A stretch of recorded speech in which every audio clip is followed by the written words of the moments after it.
Gotta relax. This is Earth Radio. And now here's human music.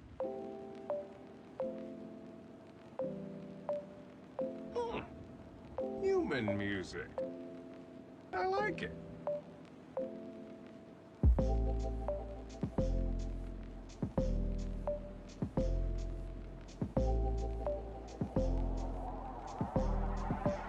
I like it.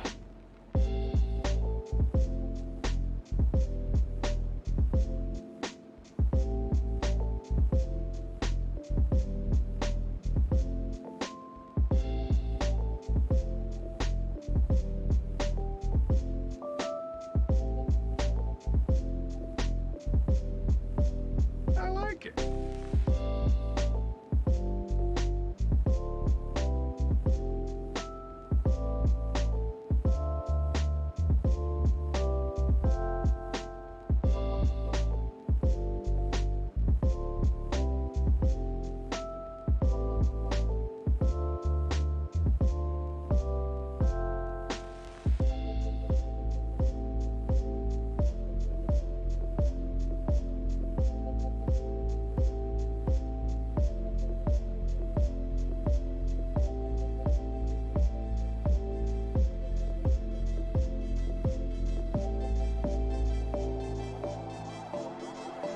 I like it.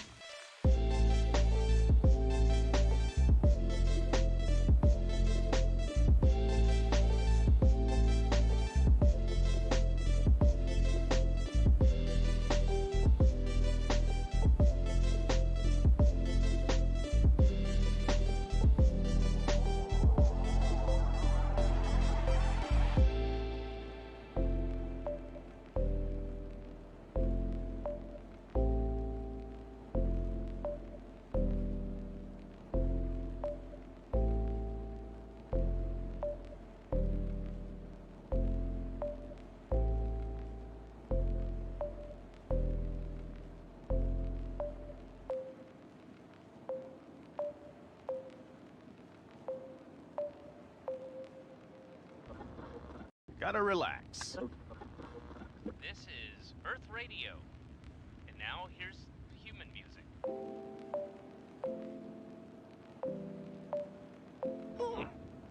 Human music. I like it.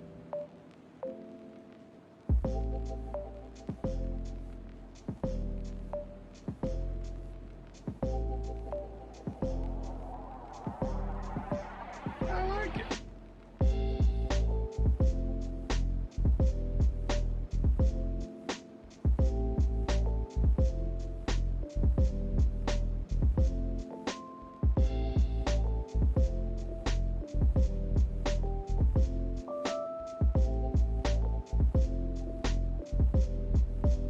I like it.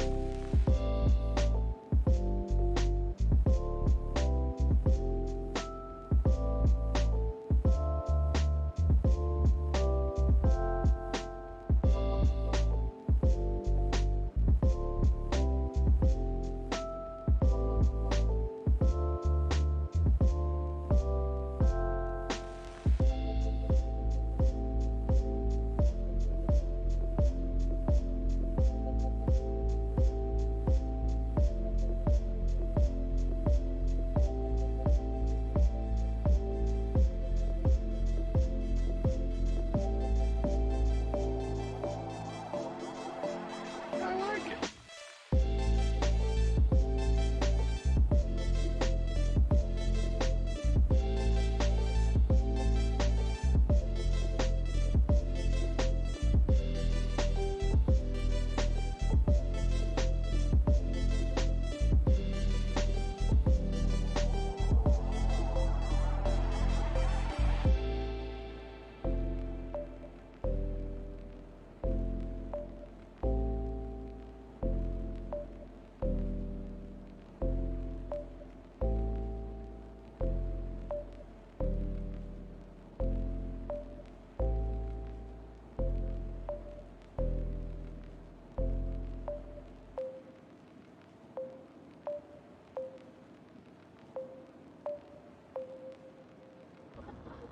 Gotta relax. This is Earth Radio. And now here's human music.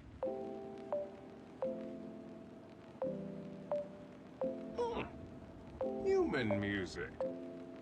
I like it.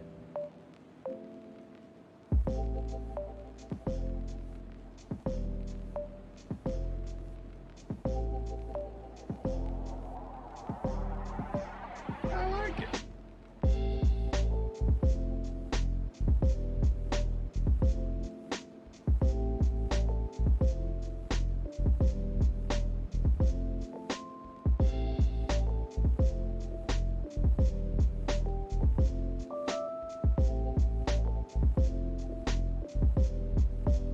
I like it.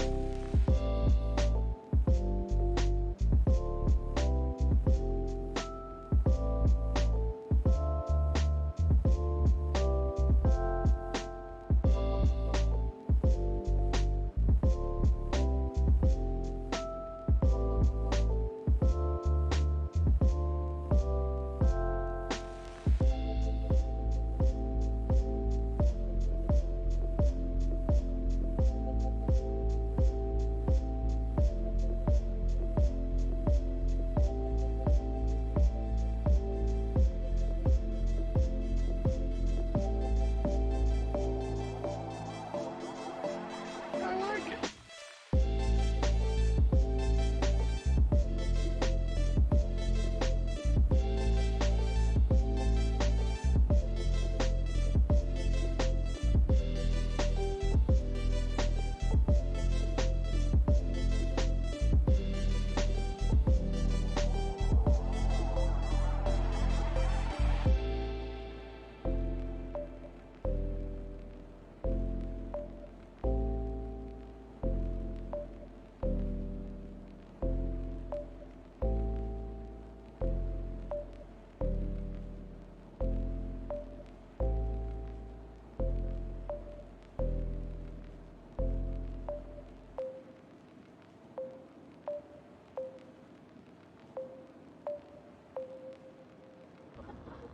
Gotta relax. This is Earth Radio. And now here's human music.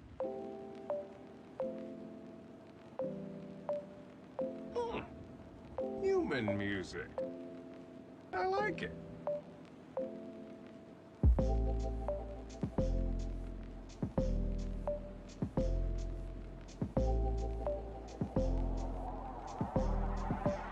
I like it.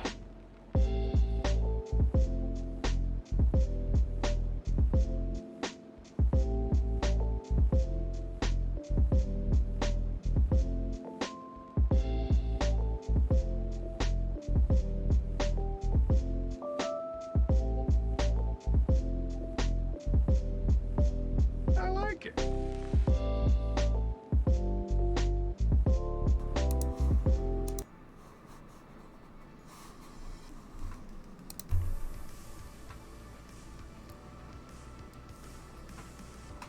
Hello, ladies and gentlefish. We're back. It's Wednesday, and Wednesday is our art stream days, which is exciting. So, some things to start. We are playing Stream Raiders today, so if you'd like to follow that link, we're gonna go in and do a couple of battles with Stream Raiders. It's a new campaign in there, so we're starting from scratch, so the first couple of battles are going to be much, much easier, and then it's going to get progressively harder over the course of the stream, and we'll see how we go. Second thing, we are using the Stream Loot system, so if you would like to join us for Stream Looty-based things, and all that entails, you can do so. If you don't know what Streamloots is, you can ask in chat, or I can give a little bit of an explanation now. Basically, it's a set of random cards that you get given. If you would like to play with it for free, there is a coupon code there for people who haven't used it yet. There are still 3 free packs of cards. If you go to that coupon thingy, you'll get 1 free deck. I believe you don't need to make a purchase at all to do so, but, you know, they're not too expensive. I think they're like $1 or something. So, for a pack of 3 cards, and then those 3 cards can be used on the stream to make me do a whole bunch of things, to make me answer questions, to make me do art prompts, whatever you feel like doing. The cards are entirely random, so you will get a set of 3 cards and then be able to use those 3 cards. You don't get to pick, unfortunately. However, it is kind of like a fun little game that we get to play on the stream. So if you're keen and interested in doing that, please do so. If you are watching this on the VOD later on, unfortunately you can't retroactively put the stuff in, but it does help me a little bit. I make a very tiny amount of money off it, and then you can have them for next time the stream starts, if you happen to catch it another time, or if you're watching this on YouTube, come and watch us on Twitch, because that's where this is actually being streamed. Wednesday nights, Australian Eastern Standard Time, around 8 o'clock. It's 8:30 when we usually start. So let's get thinking. Let's open the web page. Whoop, that's not the right one. There we go. And we're going to start our little battle to begin with. Very easy in the white fields. And then I'll let you know what we're doing today. Freya. Interesting.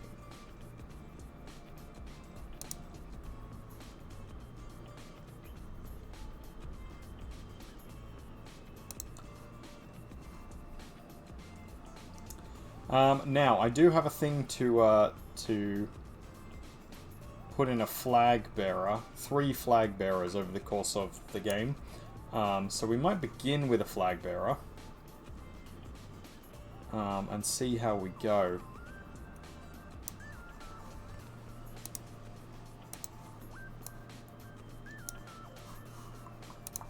I may end up regretting this, but there we go. That'll be the start of it.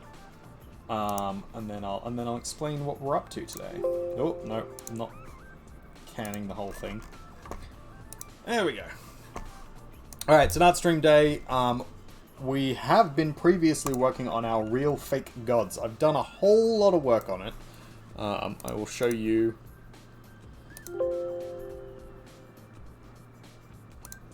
Where we're at with that. So this is what the background looks like. We put in our lovely glassy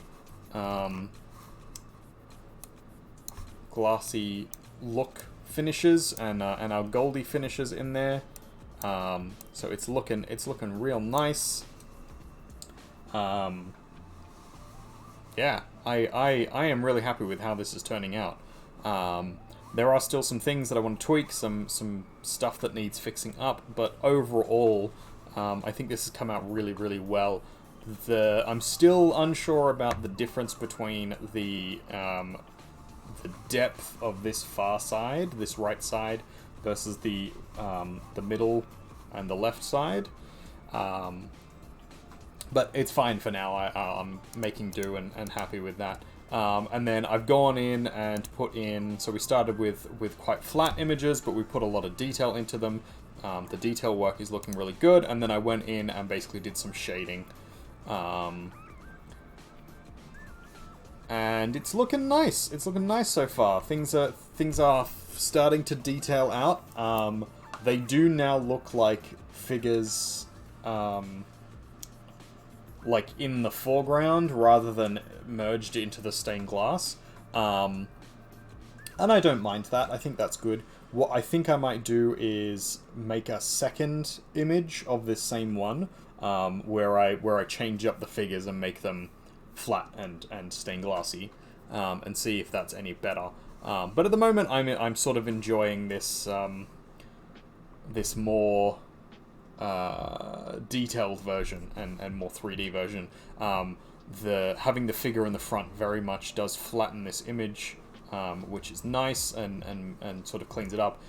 It also stops the other two from being these sort of left and right side from being too busy versus this middle one, because a lot of the middle detail is gone, and now the outside is actually quite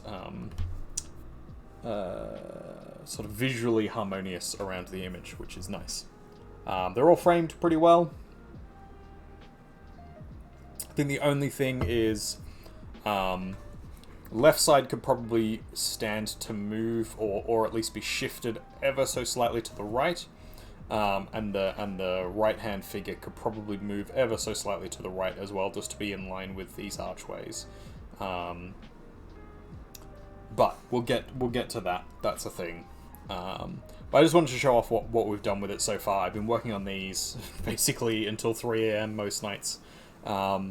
While Lizzie Bell is sleeping, now that I have my fancy new tablet, I can just sort of work on it on bed, which is nice. Means I have been being silly and staying up too late, but that's a thing I've been working on.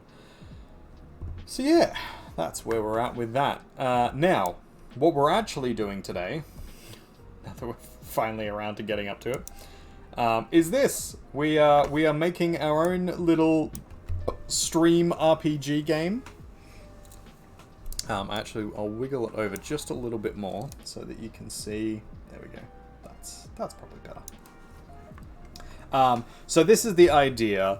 I had a redemption ages ago, and we did use it once, and then I hadn't had it fully planned out, and when we played it on the stream, because it was like play D&D on the stream.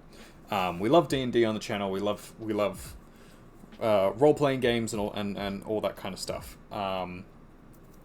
And so I wanted to be able to play D&D on the stream, and I wanted the sort of our chat, the audience, to sort of play along with us and be involved.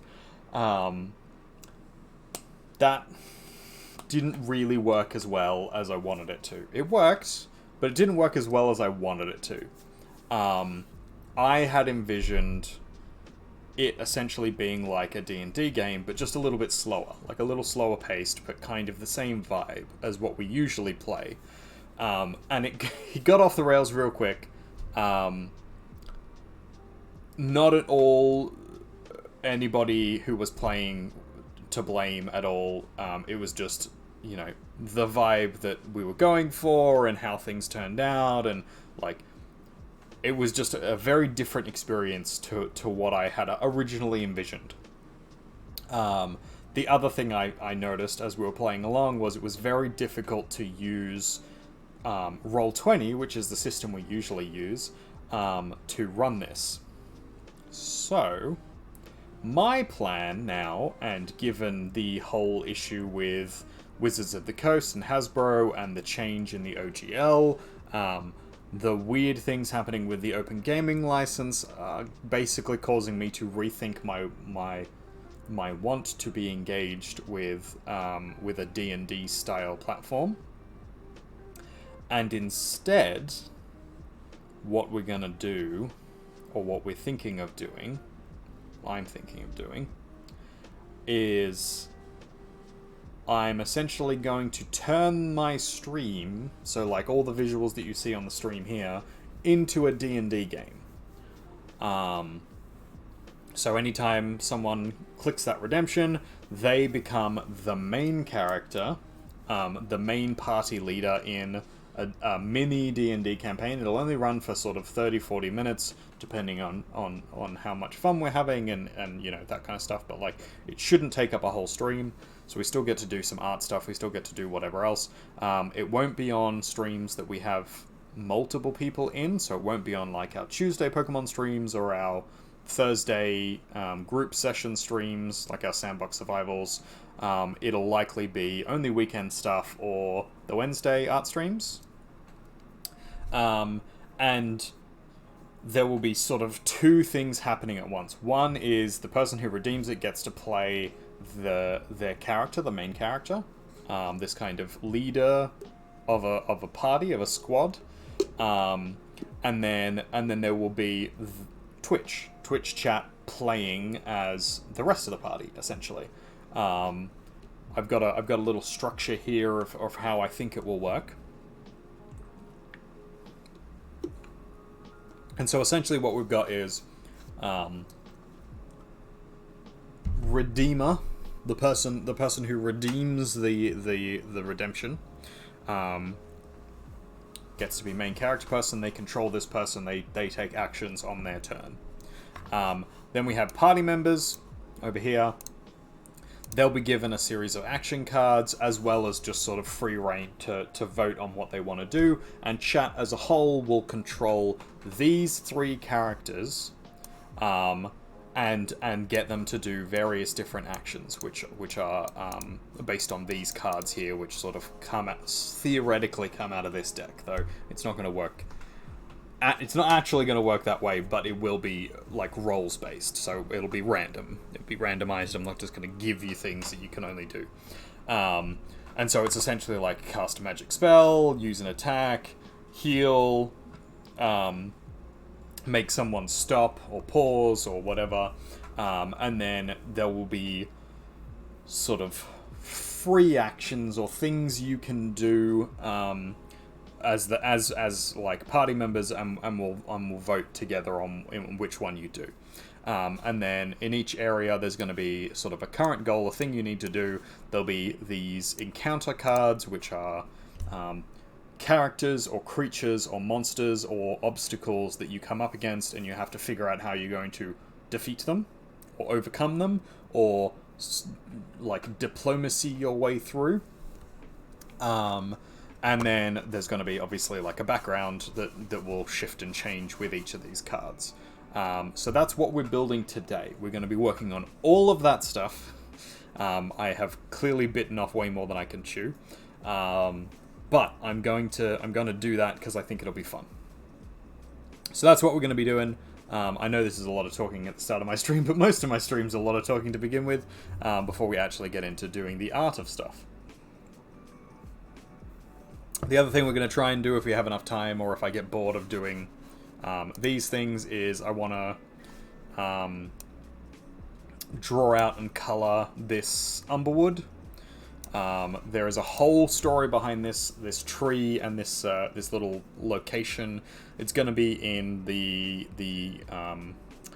stream RPG. I need a name for our stream RPG. We had the discussion last stream yesterday of artists and bards. I quite like that, but I think it's too close to D&D. So I would like to have something that's different, because it needs to be wholly apart from it. I have the campaign setting. It's called the Central Lands, but I don't think that quite gives a vibe of what I want the game to be like, necessarily. It makes sense for the mechanics. It makes sense for the setting, I mean, but not necessarily for the mechanics of how this is running.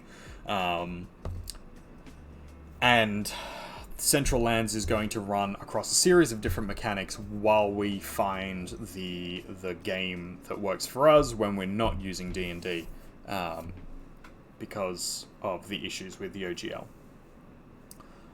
So that's a thing. But yeah, so there's a whole story behind this tree, which I'll explain later.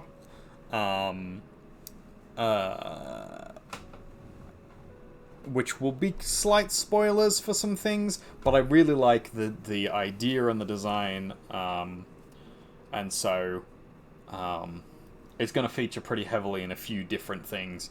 It's going to be in the first game, the first session of the game that I'm running for my peeps up here. It'll probably feature pretty heavily in, or at least part of it will feature in games that I've run with other people. So it's going to be a storyline, a story hook that comes up a fair bit. So I'm not too worried about at least some of it being known. Characters will have the chance to, like, history check or folk knowledge check or whatever for it. I'm trying to not use the D&D terms. But yeah. So, how we're getting away from D&D things. There is going to be a series of cards. which are our encounters. We have goals, so we're goal setting. Our squad, our group that we're fighting with, have hit points, obviously, and then they have a category that they're particularly strong in. So we have physicality, which is physical, biffy things. Then we all of your fighting skills, all of your like physical strength, all of your physical dexterity, or your like your competency in various different physical based skills. And that is, it's going to be basically, so there's going to be 4 major categories of sort of statistics or categories of skills. And those 4 things are basically going to be a wheel of like 1 beats other, beats other, beats other, beats other. It's basically scissor, paper, rock type deal, but with 4 instead of 3. So there's physicality. Physicality is then beaten by the mentality skill category. Mentality is all of your mental statistics, so it's like your general intelligence, it's your specific intelligence, so as 2 different things. One, generalized knowledge that you have, generalized knowledge, and the other one is like specific knowledge, so your ability to like engineer or work on something is specific knowledge, whereas like knowing about the history of a place or things like that is generalized knowledge. And then there's your like your wisdom and understanding of something, your ability to work out that something is the case, which is sort of the last bit in that.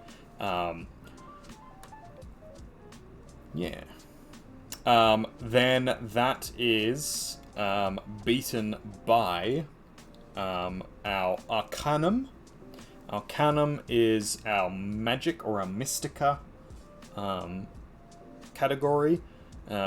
Mystica is all around the magics of the world, the various different magics of the world.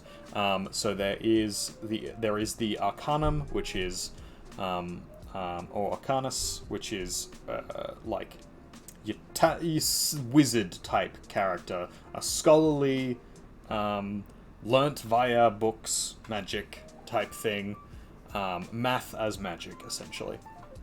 Then you have the more mystical side of it, Mystica, which is all about like your shaman or your clerical types. It's more about like the woo, essentially. This does also technically encompass like divine type magic, magic provided by gods or by nature or by whatever, and sort of those are 2 categories. So there's like divine magic on one side, or like Mystica magic on one side, which encompasses like natural magics, divine magics, and then like there's a 3rd category of magic that we could get into, but it's basically just like willpower magic. You will something into existence because you want to. You try hard enough at a thing, and it magically works because that's the way magic works. Like, it doesn't make sense scientifically, so it must be magic. That's sort of the argument. And then the other side of it is like Arcanus, which is I'm trying to like think of a word for Arcanus, but like Arcanus I think is probably the best that I can think of. Arcanum. We'll get there. But basically that's like math as magic. It's like the learned magics, practiced. You are initiated by groups of people as they have learnt, and then they pass down that information to you. Anyone can do Arcanus. Not everybody can do Mystica. As like 2 separations within the one category. But that beats mind. So mentality is beaten by Arcanus, or magic, or Mystica. And then the last one is cunning, and cunning beats magic. The cunning category is all about the, like, shifty, like, luck-based,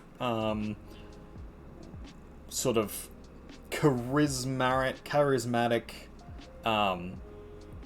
stuff. It's about, like, your worldly knowledge, your worldly experience, and how you apply that. So a character that is intelligent, has a lot of good mentality stats, probably would also then be a more cunning type character. So your cunning type characters would probably be like an assassin, a roguey type, or a ranger. Because they use their sort of sneaking and their skills and their knowledge of, like, street skills, street knowledge, and, like, their ability to work out, like, how far away and you would need to fire something, and how much you need to compensate for, like, wind and the world moving and all that kind of shit. So that beats magic because it's like you're out thinking their thing, essentially. The mentality thing is defeated by the magic because it can take over the mind. That's sort of the idea behind it. So brains over brawn. Brains beat physicality. Magic beats the mind. Cunning beats the magic. And then, going full circle, the physicality beats the cunning, because you can be as sneaky and as sort of charismatic as you want. If someone is too stupid but, like, strong and beats the crap out of you, then, you know, you're fucked anyway. So that's kind of like, if you're beefy enough, then it doesn't matter. So that's sort of where I'm going with it. I don't know if that's exactly how it's going to run, but that's sort of generally the idea I had. And we're going to run with that for a bit and see if that works. We might change the order of things if we think there's a better role for it. I think magic beating physicality might be an interesting one, and then you have mind beating magic, because it's like you use your intellect to work out that it's not actually magic, and then that breaks the illusion. But we'll see how we go. I like the kind of setup we have, but we'll see. So I'm essentially just going to build this on the layers here. I've done a little bit of it already.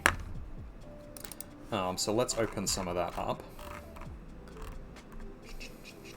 Sorry, that was a lot of talking all at once. But I think it's for the good. So I have already done some of these icons. I was planning on using them for my Goblin Heists game, which I have been trying to build in Game Maker. If anybody knows or is aware of what that is as a thing. And I've been struggling pretty heavily with that. Mainly just because it's not super intuitive, and a lot of the skills that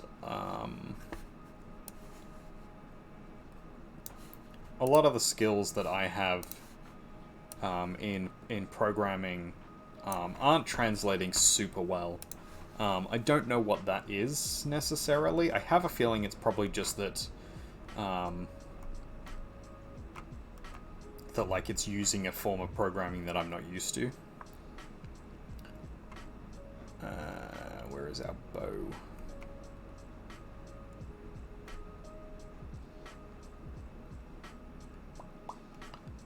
Why am I blind?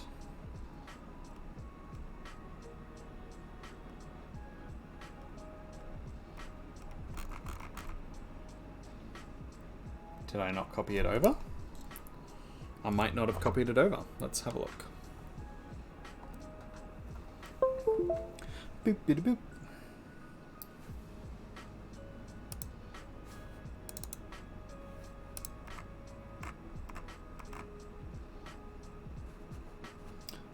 It's R for Ranger.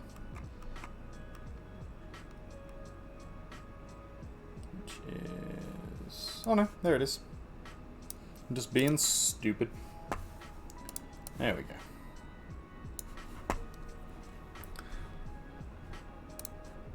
So we can close that and unplug that. Beat-a-boo. Okay. So there you go. There's a sort of move this over slightly. There you go. There's an example of the 4 icons that make up the various different characters that we've got so far. So we've got a sort of Mystica shaman type character, which could also be a clerical character, but I'm going with a Mystica nature based to begin with. We have a I'm not sure exactly what I want to call this character, but like a potion crafter, a chemist is essentially what it is, but like it's kind of a cross between a rogue and like artificer, if you're going by D&D terms, but like essentially someone who's a like uses various different potions and alchemical alchemist. There we go. It's the alchemist class.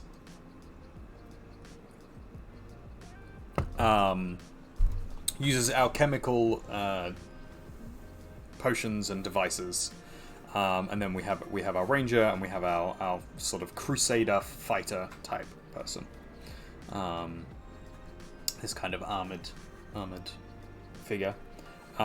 These are all gonna be female characters to begin with. I'm gonna make a series of like male and female of each class, and then a few classes for each.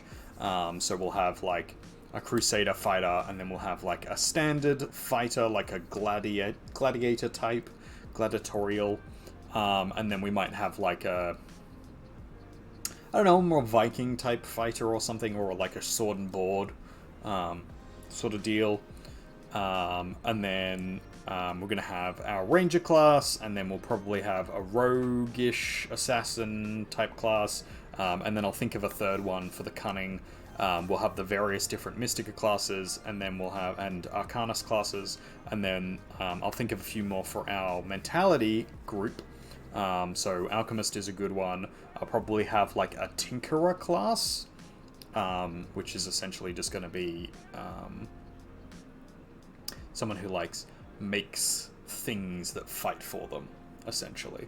And then we might have, I don't know what else in that specifically. But I'm sure we'll figure something out. Maybe like a psionics class, a psyker. But yeah, we'll figure that out. Basically, I'm making these little characters here. I'm going to try and animate them eventually. But let's start by drawing them in, because why not? So we're going to start over here with this one. I have done like a little bit of outlining and stuff, just a little bit of line work to start with, and we'll see what we can come up with. The general idea that I was going to have was to have these little characters in funky poses, and animate them, and then over time, if I've got the time and people really want to, people are enjoying them and want me to do more with them, then I might animate them at like various different stages of fighting or socializing or whatever, and have it be a little bit more interactive. I think at that point I would probably need a stream deck just to manage how many assets we're going to be working with. I'm planning on using Streamlabs to essentially run and have all of these assets, and then basically swap between them is the idea. So I don't know how well that's going to go as a thing, but we'll see. We'll see.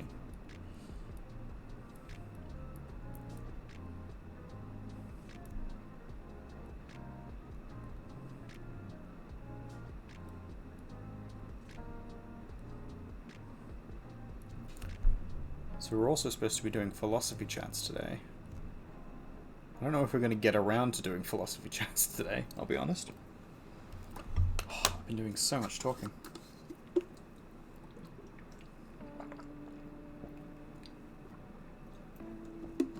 not sure that I'm fully over my sick from the weekend, if I'm being honest with myself. Lizzie Bell has now caught what it was that I had. Or at least we think that that's what she's got. Very similar symptoms to what I had on the weekend. And I felt like absolute crap on the weekend. We went to my niece's birthday party, and I spent a whole bunch of time. I spent like 2 days, essentially, building this huge Elsa castle archway from Frozen. And it turned out really good. I was quite impressed with myself, but I worked myself way too hard doing that. And then let's zoom in just a little more.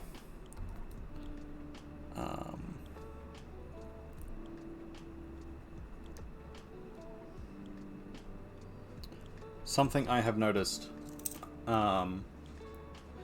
I've gotten used to having the little tablet screen really close to me, so I can see all the detail. And now this feels like it's really far away, but it's actually not that far. It's probably a reasonable distance away from me. I'm still going to move in just a little bit because I'm struggling to see the detail that I'm trying to draw in here. It really doesn't matter for the lineup, but like, I don't know, my instinct is I'm not close enough. Okay, battle's about to begin. Let's go and do our battle. We should win this one. No problems, no probs. But let's have a look. Thank you, Cog and Zavenik.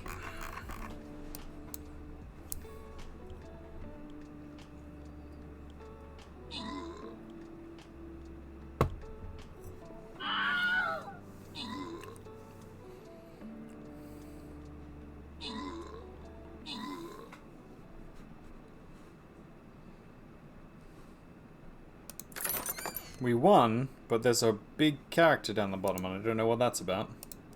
Anyway, back to the map.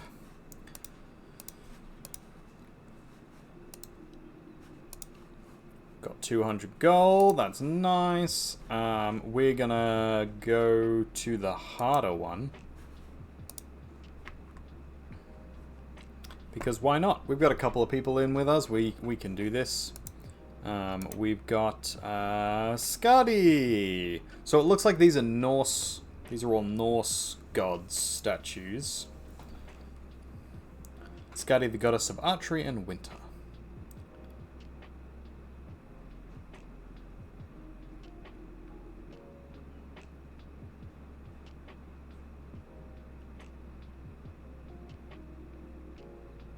All range units get +5 to their range. And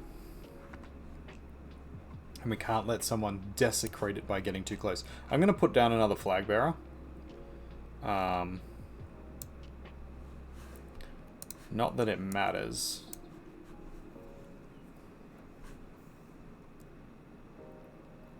Ally, Ragnarok Slayer. Is that what it was? Okay, so there was an ally unit here. Oh, Mage, Necromancer, Bomber. Cool, cool, cool. Some fun things happening in this game. They clearly changed a bit. Alright, back to what we were doing. We're also doing our philosophical questions. Question number 12. What is wisdom? That's where we got up to last time. What is wisdom?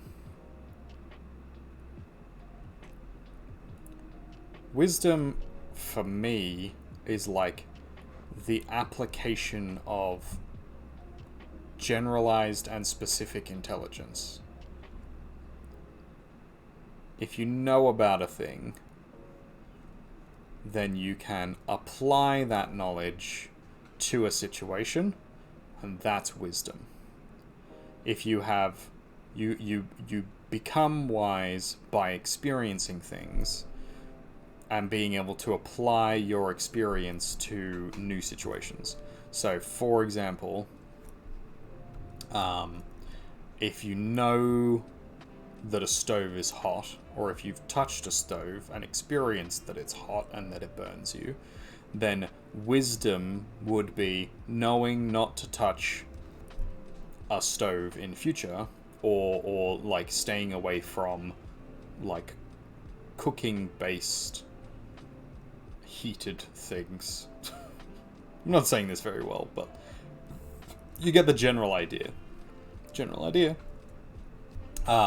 Which is that like the it's the application of knowledge essentially. So wisdom as opposed to knowledge is like knowing to do something, knowing when to do something or how to do something, and applying that to a new situation or to another situation, rather than the exact same situation coming up and being like, oh, I've already done this, so I know exactly what to do, kind of thing, which would be intelligence to my mind, like remembering a situation, remembering a fact.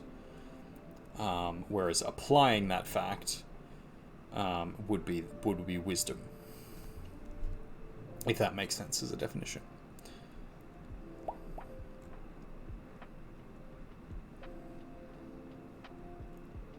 Because there are lots of people who are intelligent but not wise, as in they know a whole bunch of facts about the world, they know a whole bunch of things, but they can't apply that knowledge in a useful manner in situations. Like, you can have all the facts in the world about snakes, and then when you see a snake, you don't know what to do.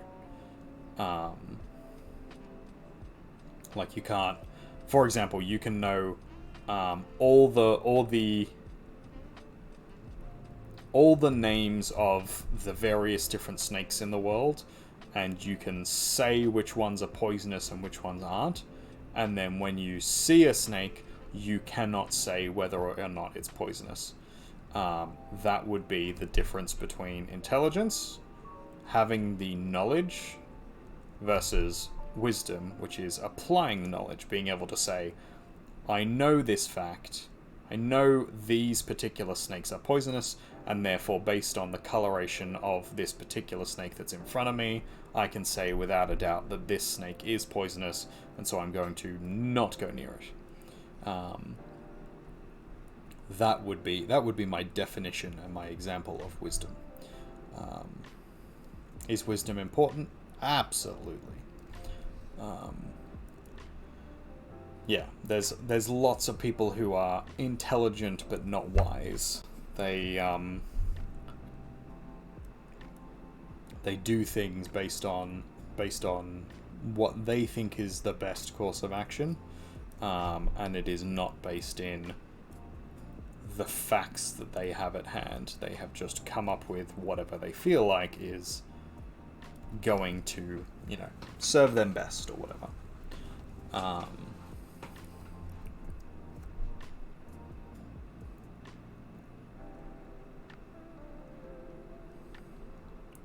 Wizards of the Coast, for example. Actually, it's probably more Hasbro at this point, but like Wizards of the Coast, for example,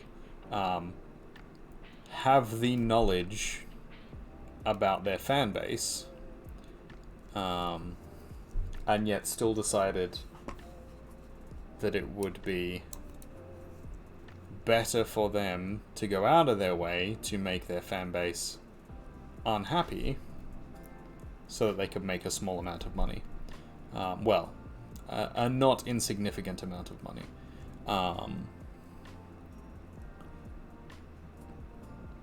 But they were sort of just hoping that the fan base wouldn't get shitty about it, and clearly they don't know anything about their fan base, or that they haven't been able to apply their understanding of the fan base to this situation. Alright, she's looking pretty good. I like that. See, I can do the kind of chibi thing. It's not quite fully chibi, but it's It's a little more chippy. We'll do our little characters down here as well.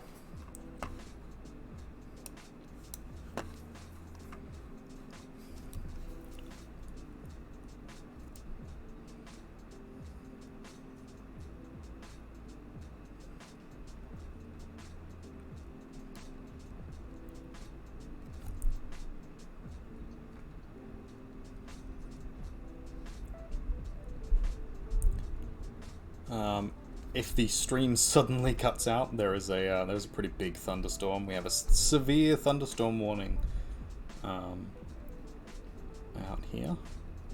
So if I suddenly cease streaming for any reason, that's probably it. At which point, I'll let peeps know if we're coming back or not. If the power gets cut, or if the internet cuts out, there's probably not a whole lot I can do about that, unfortunately. But we'll see how we go. I'd very much like to not lose my stream, so we'll try not to.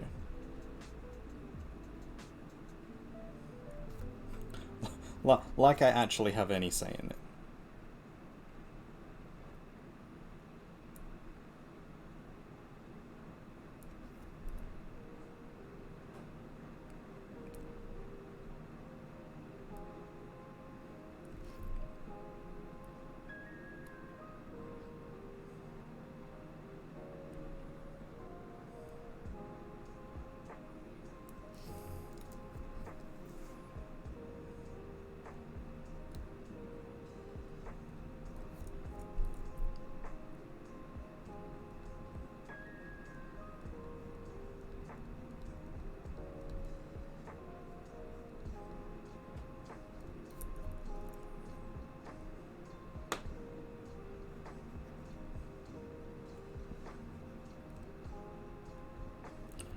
I think we're probably going to try and make like a Beastmaster character as well.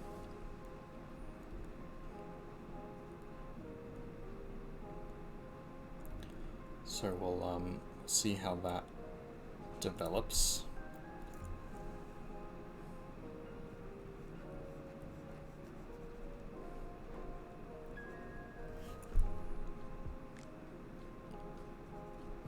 They will probably be in the cunning class.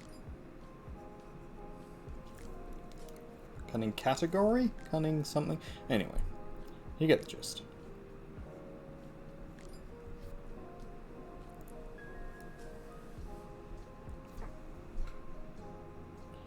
If anybody out there in StreamWorld can think of a name for this system, I am still all ears.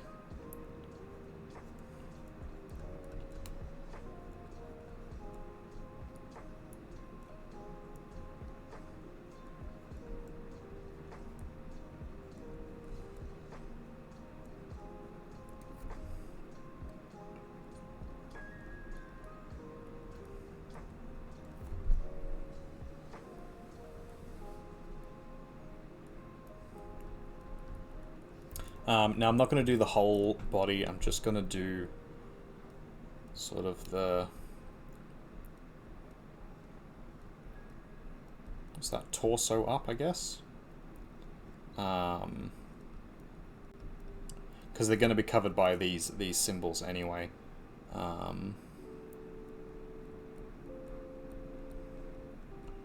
Just because I want to make it a little more clear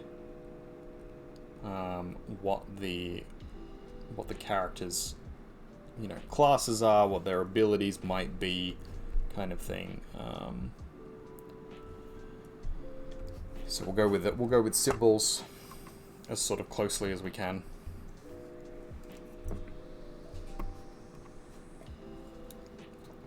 I am very dehydrated. I don't know what that's about.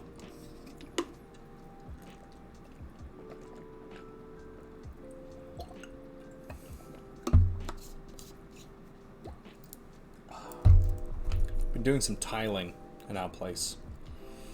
Just fixing some things up. And it is difficult work. I think made more difficult by the fact that we bought really big tiles, thinking it would make things like cleaner and easier. It's a really nice aesthetic. It looks really good. But laying such big tiles is a little difficult, actually. Or it seems like it would be more difficult than if we'd used smaller tiles, because the tiles are so heavy that like the adhesive glue we're using, the tile adhesive isn't quite strong enough to hold them up as they're sort of sitting and setting. So I'm having to like lay them in a particular way that they sort of lay on top of each other, and that means that some of the ones beneath are moving, and the tiles are really big, so they're quite heavy. I'm managing, but it's a lot of work. So apologize if I'm a little less. I mean, I'm never particularly, I don't know, flamboyant or excitable, so this is probably pretty standard for me, actually, now that I think about it.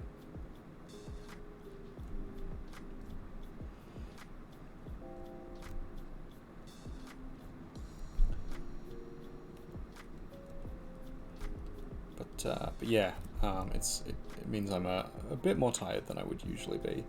I also think that's probably partly where my dehydration is coming from. So I am having my water, I am hydrating where I can, looking after myself, self-caring, as is important.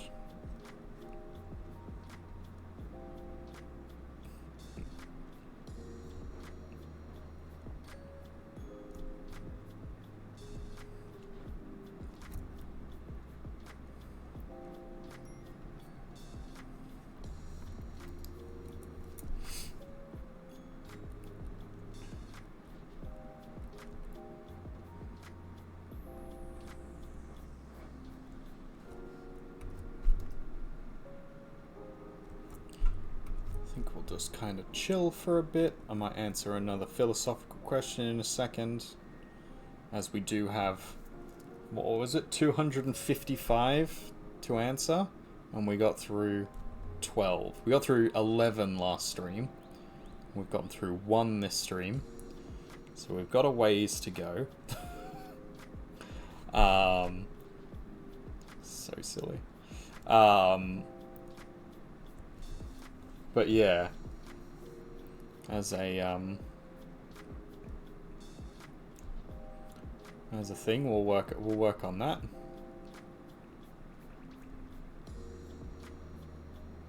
Trying to give each of these characters their own little sort of personality based on their looks. I think it's working pretty well.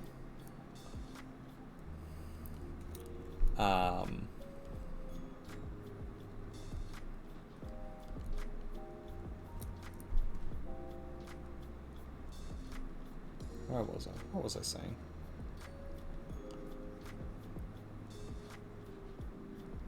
Yeah, we'll talk about that, and then we might have a discussion about the setting, about the central lands, and what that means to be in that world. Because I've been working on this for a little while, this campaign setting.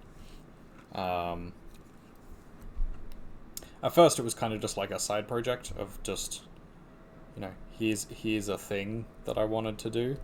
But as I've kind of continued to work on it as a concept, it's kind of developed into a sort of pretty fleshed out and interesting world. So I'm looking forward to finally being able to play in it, and to have other people be able to experience it with me, which will be good fun. I don't know if I'm gonna do anything with it outside of sort of the various different RPG games that we're going to be playing, and probably a little bit of art that I make for it. I don't know if, for example, I don't know if I'm going to,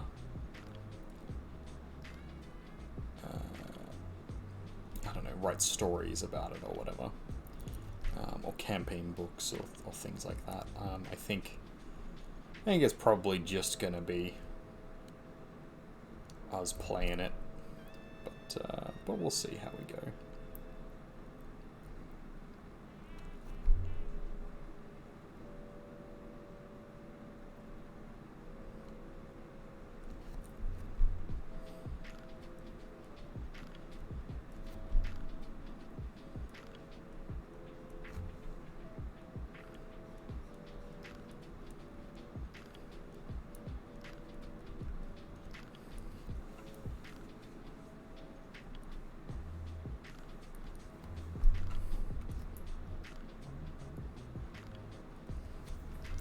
Alright, next philosophical question, number 13. Is wisdom a helpful tool? Yes, absolutely. Why is wisdom... Question number 14. Why is wisdom often associated with age? So this is the argument I was making before about wisdom is applied knowledge. So the more knowledge you have at your disposal, the more ability you have to apply it to new situations. So I don't think that wisdom is often associated with age, mainly just because people who live longer tend to know more things and be able to apply that to more situations. I don't think that necessarily is an association that should always be the case, but it does kind of make sense. Here's an interesting one that we could have had for previous things. Question number 15. If a person has an accident and is no longer able to contribute to society, has their value as a person decreased, increased, or stayed the same?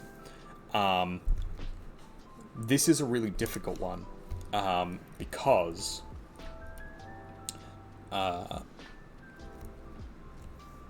people will take your answer to this question and basically run with it. As a concept. So, my answer to this would be,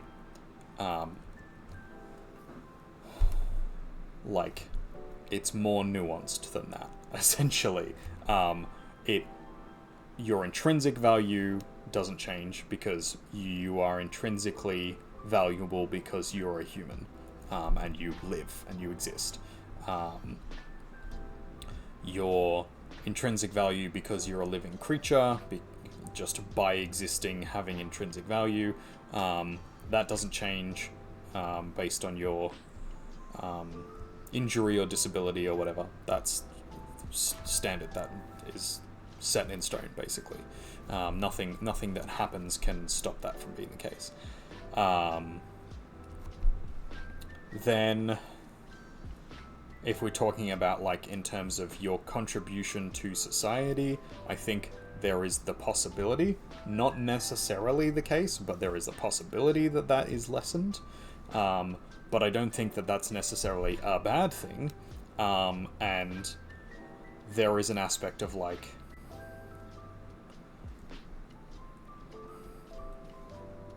don't want people to take this the wrong way, but, your contribution physically, intellectually, blah, blah, blah, blah, blah, monetarily, your production in society isn't what necessarily gives you value. It is providing some value, and it makes you more valuable in that sense, but it is not an intrinsic value of its own. And being productive at all points in time isn't necessarily a good thing. We're not made to work 24/7. We're not made to only provide monetary or physical value or intellectual value to a society. I think that people who are disabled, whether it's be by injury or by birth, or whatever the case may be. I think they're sort of pigeonholed into certain sort of things, and it can be quite difficult and hard, and I fully understand that as someone with disabilities myself, though minor they are. That there is a million other ways that you can contribute to society. That there's a whole bunch of other things that you can do and could do, and that's awesome. So, I think having it be like, the question is not deep enough, essentially, is my argument here. That, like, there's a lot more to this discussion than just that. Yeah, I think that's it. That's my point. And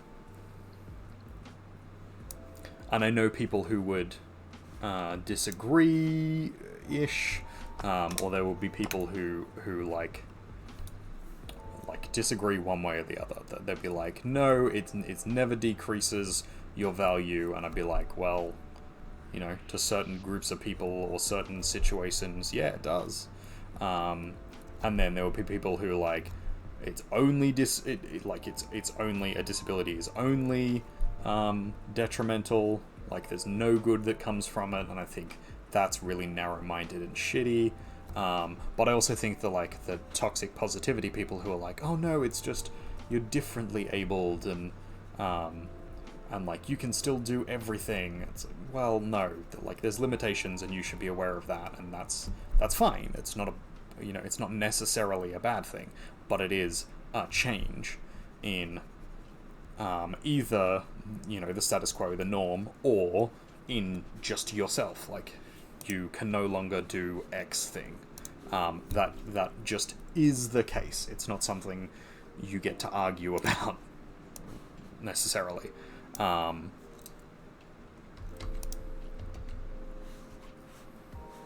Let's see if we rotate this. How closely is that lining up? Pretty closely. Okay, cool.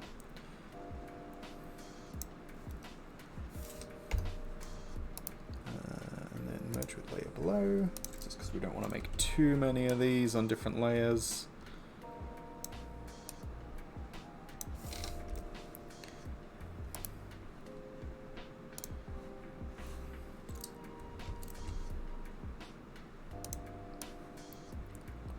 We're only going to make 4 to begin with, but there's going to be a whole bunch more. Ooh, what have I done? I've mirrored vertically. That's fine.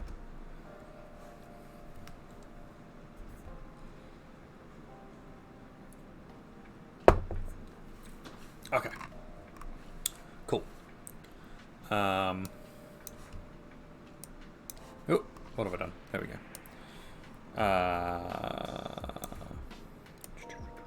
Yeah, so it's a difficult one. That is not what I meant to do. Merge with layer below. Cool, done. Focus on that. Then start talking.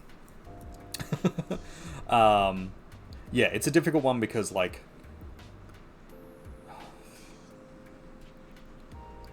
I'm pretty lucky.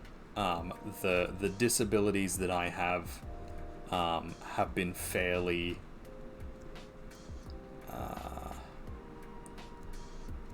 not minor, but fairly unobtrusive in my life. I've managed them very well, and I have had some decent supports to be able to manage them. So I've been very lucky in that regard. I know I have been. I still feel like I can talk at least a little bit on these topics because I do have disabilities and I have experienced these kinds of things, and I have experienced how it has, disadvantaged me in some ways and made things significantly more difficult, or changed the way I've had to, go about doing something. But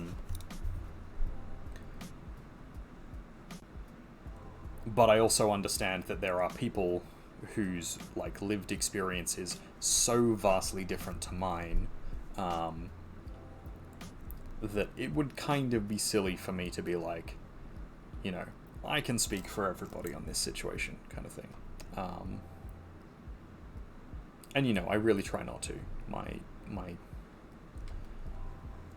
My instinct is always to try and be like, you know, this is from my perspective, and this is what I think. But like, I'm not an expert in most things, even things I'm an expert in. I'm still like, yeah, but go and get a second opinion.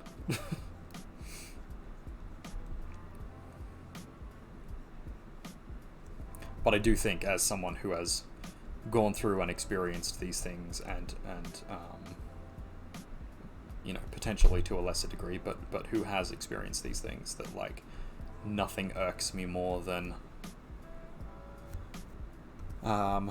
sort of in two different ways. The people who try and downplay it are really shitty, and then the people who try and like make a big deal out of it when it doesn't have to be such a big deal. Like, both of those parties are kind of shitty, for sort of different reasons, but like a similar sort of vibe of like, hey, you don't get to dictate this. Like, this is my life. This is how I'm dealing with it. You don't get to say whether or not this affects me in X way, or doesn't affect me in X way, or whatever.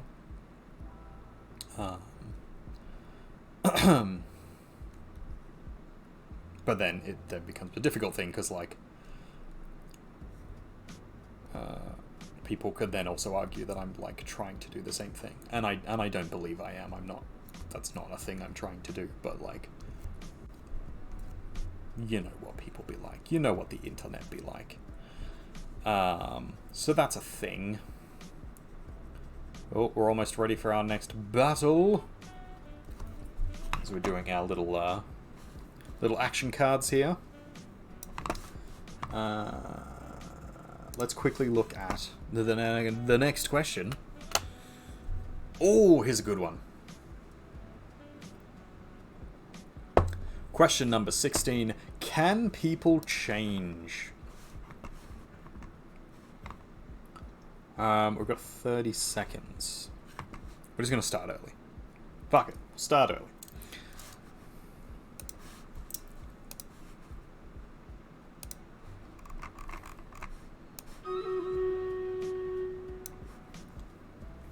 We've got a whole bunch of people helping out, which is great. The Stinky Cheese Man has been super, super helpful in this one, in assisting us. So thank you, Stinky Cheese Man.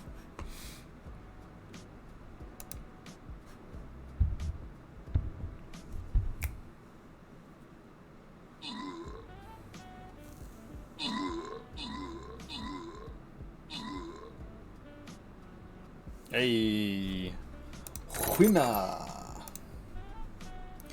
Congratulations, P, on your extra gold there. And now we can go through it and we can do an extra battle, or we can do a super hard battle. I think we're gonna do the extra. Ooh, it's very easy though. Do you want to risk going straight to the really hard one? What can I update in here?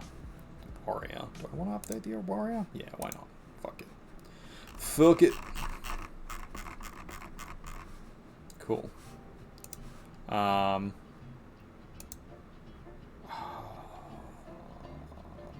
Yeah, why not? Let's risk it for the biscuit. So we've got a fire troll as an ally. We've also got... Who is this? Hela. Hel is the goddess of death and destiny. Kind of. All units receive 30% more damage.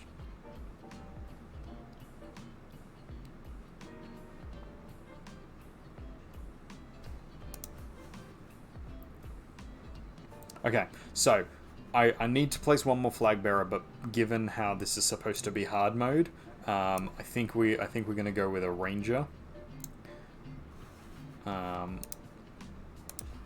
Serious mode for a little bit. Alright, group up on that side if you can. And let's get back to the working. So the question was, question number 16, I think it was? Question number 16, can people change? Can people change? I believe, yes, people can change, but it is rare as a thing. And I also think that that not only is it a rare thing to do, that it takes a lot of effort. So for someone to change, they have to be very introspective about the situation, about what they're doing, and then sort of develop a new way of thinking. This effort can happen over time as people like sort of drift away or towards things. Is a pretty common one. I'm trying to make this like Healy vibes. Is the look I'm going for. So they're not supposed to just be pluses or stars. They are actually supposed to be like healing crosses. I'm probably going to color it green, just because that seems to make sense. And then this last one. Yeah, so I think some people do change over time. That's just sort of drift from experiences. But I think that change tends to be small, very minor. And I think that that change tends not to last as a thing if it's challenged. So, for example, you might travel overseas and experience a whole bunch of new things and new cultures and stuff, and you might change slightly and have a kind of expanded worldview. But if you come back home and everybody, is the same old shitty people that they always were around you, you're probably not going to continue with the sort of changed aspect of yourself that you got from going overseas and experiencing new things and new worlds and stuff like that. But if you can support it and keep it up by like finding new groups of people or engaging in new activities and new things and keeping the mentality alive, the idea alive, then I think you can keep that as a thing. All right, we want to put a mystical symbol in here. So what's the mystical symbol we want to put in?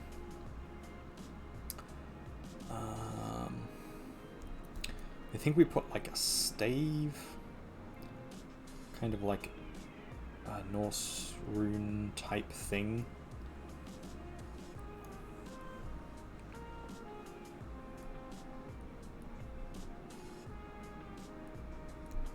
There we go. That looks magic-y. Cool. And then we will also draw in, because we want to put in these things. So we're going to have the Mystica, the mentality, the cunning, and then the physicality icons. So we'll stick them somewhere. Actually, we'll put them up here with these ones, I think.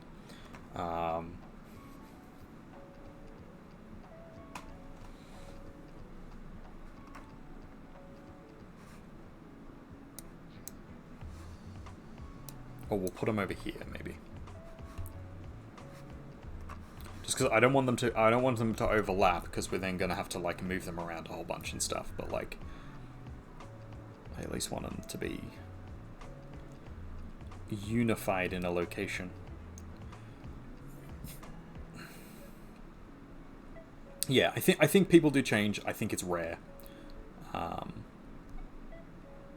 As a thing, I'd like to be proven wrong on that, but all of my experiences sort of say otherwise, unfortunately. People tend to be on the whole, pretty shitty.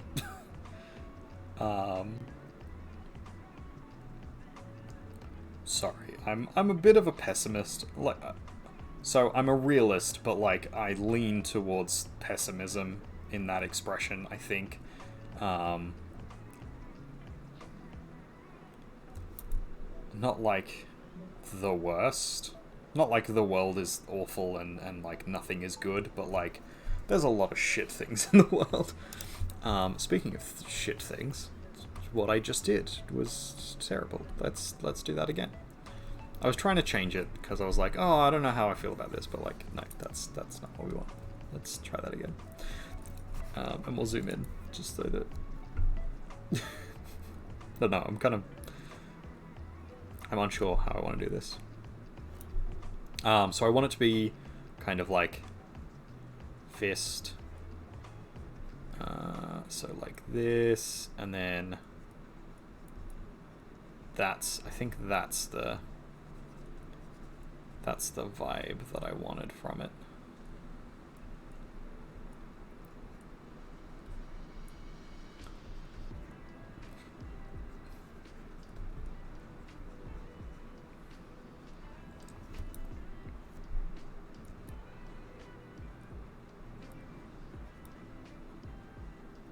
But I sort of want it to be able to be read from like fucking ages away, so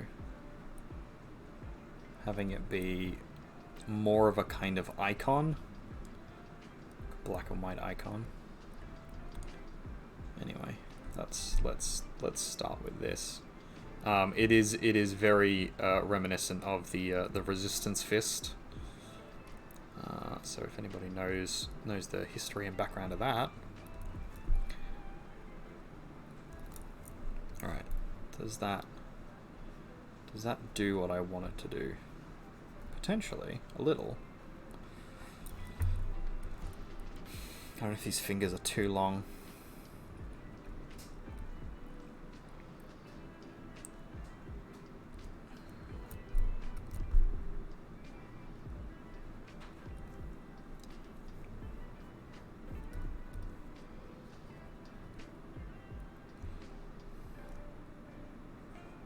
Anyway, that's not terrible. We'll go with that for now. We can always change it later. Yeah, that works as a symbol, more or less. And then we want a brain. Bran. Yeah, I'm a little pessimistic about things. See, brain is much better. Much better at brains.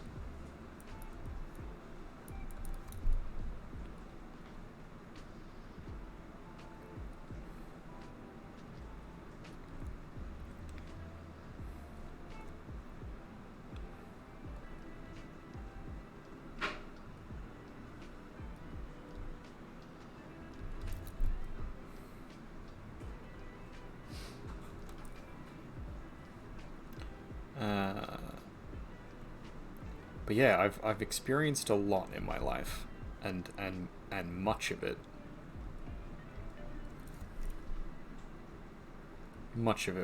wasn't really endearing me to humanity as a whole.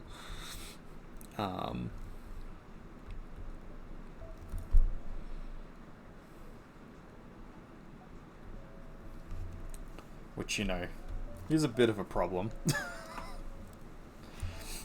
So alternative symbols we can have for this. Physicality can be just like a fucking bang. Mentality can be like a book.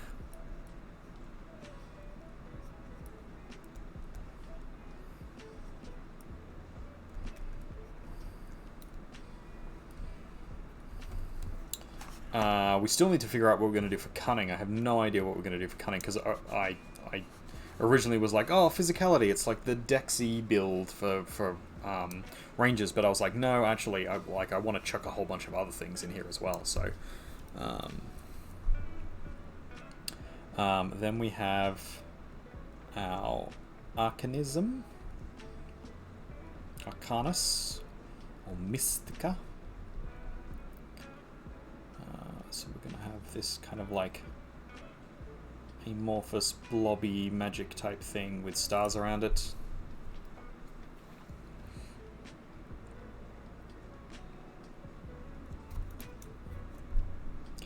I don't know if this one reads very well.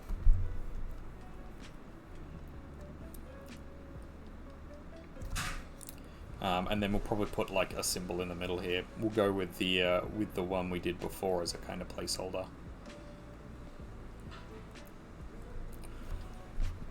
As a like, oh, here's magic. The other thing we could do for magic is like a wand. A wand.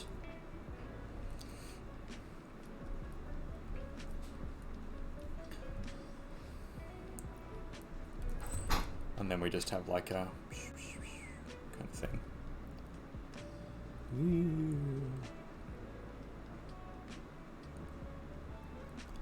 But the idea is they're the woo class, the magic and the hokum. I kind of like the idea, at least in my mind, that like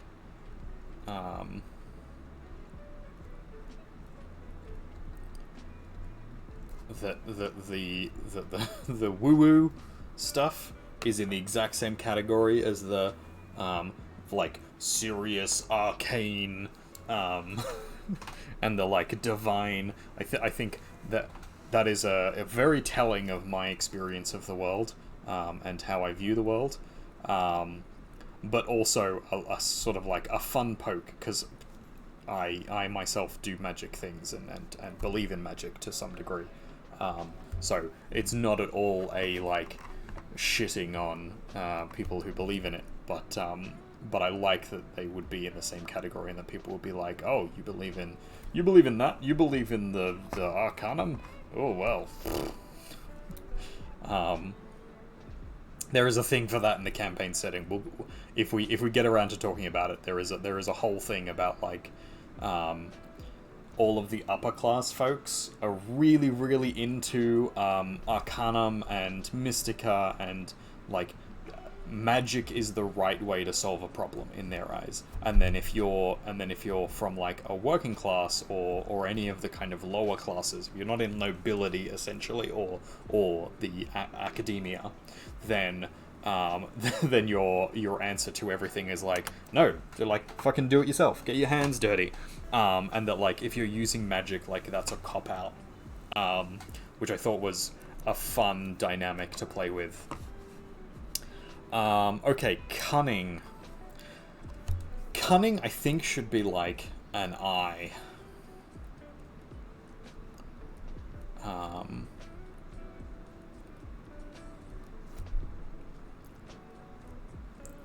Because that's kind of what I am envisioning with a lot of the, like, there's a little bit of the charisma type thing, but it's like, it's the ability to notice something about your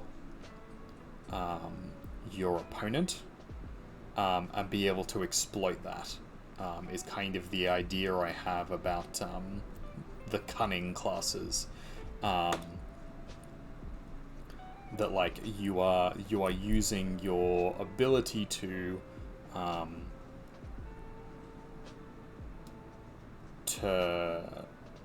notice something about your environment and exploit it, whether that be that you're stealthing around or that you're like using ranged weaponry, which like plays around with the idea of like, oh, you know, you're unseen from far away and like your enemy can't get to you because you've ambushed them by some metric or something, or like you're a beast master and you have using your charisma and using your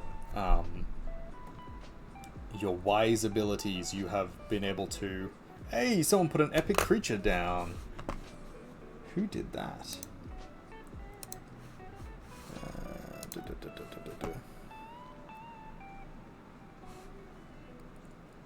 Stinky Cheese Man put down a space cowboy mage. Oh, it's literally oh, that's awesome. It's Spike from Cowboy Bebop. That's cool. Very awesome. I should probably save this. Save. Done. Cool. Yeah, so that makes sense to me in a kind of like, you know, seeing unseen things that you exploit. I don't know what our secondary design would be for this.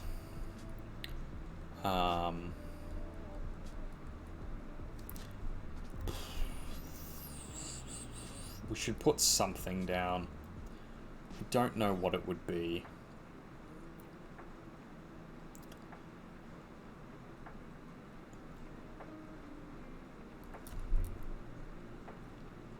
Maybe like maybe a lute for the like bardic, charismatic side of the classes. I don't know. I don't think that really shows necessarily the vibe of this class. What I'm going for with this class, or category of classes, I should say. But there you go. That's an example. So let's clean these up.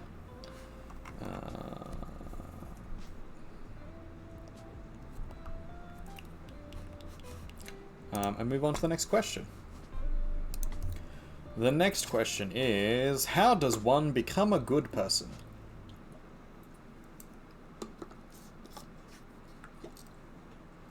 A good person is someone who does good things. So, just doing good things, essentially. The make of a man, the sum of a man, is the actions that he keeps, and the values that he holds. Actions can also be words. If you are talking to a group of people and espousing viewpoints, that is an action. You are preaching. You are expositing to people. So it's not just the things that you physically do, but it's also the values that you hold via the things you say. The other thing is, like, you can hold a value, or at least think that you hold a value, and then never put it into practice. Good examples of this would be like some evangelical Christians who have a tendency to not practice what they preach. They talk about things a lot, and they are, you know, hyper judgmental about things or whatever, or they happen to, like, you know, say that being gay is a sin, and then they go and be gay. Not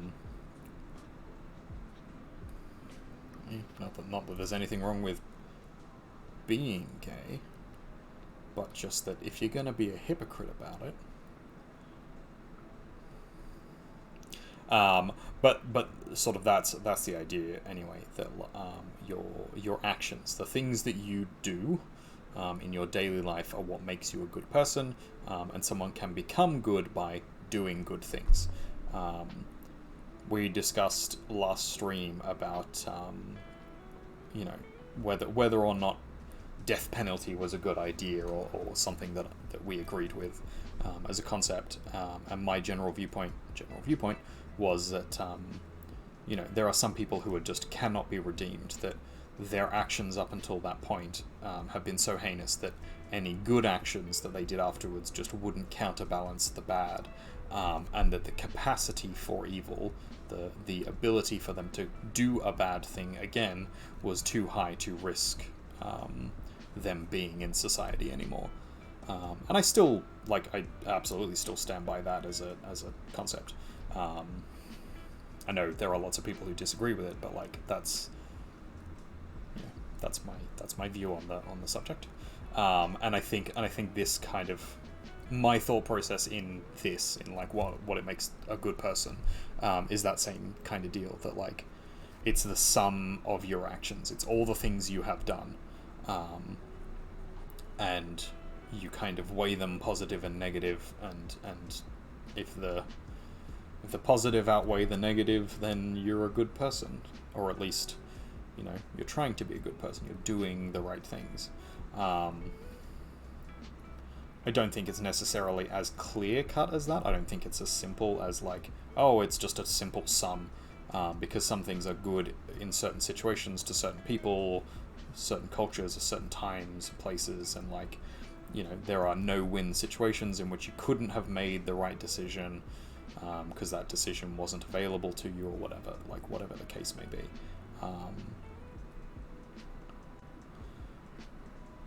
But that's sort of broadly speaking, is my viewpoint anyway. How that should or does work. It'd be interesting to hear what other people think for that, but I would think that most people would kind of agree with what I'm saying, that, you know, your actions, the things you do, make you a good person, and if you're trying to do the good things, and they have good outcomes, then that makes you a good person. I think just trying to be good doesn't necessarily make you good, because you can have good intentions and then do terrible things, with like unintended consequences of like your actions, whether by your own ignorance or by the fact that, like, I don't know, you're just such a shitty person that you still harm other people. Like, that, it happens. I mean, that's probably not fair. It's not necessarily that you're such a shitty person, but just like sometimes it's unavoidable to hurt others, and that's not a good thing. Even if you intended to do the good thing, I don't think it would be fair to call that being good just because you intended a good thing. I think there is some aspect of your intention is important, but I do not think it's the be-all and end-all. You still have to acknowledge that, like, how it affects other people is important.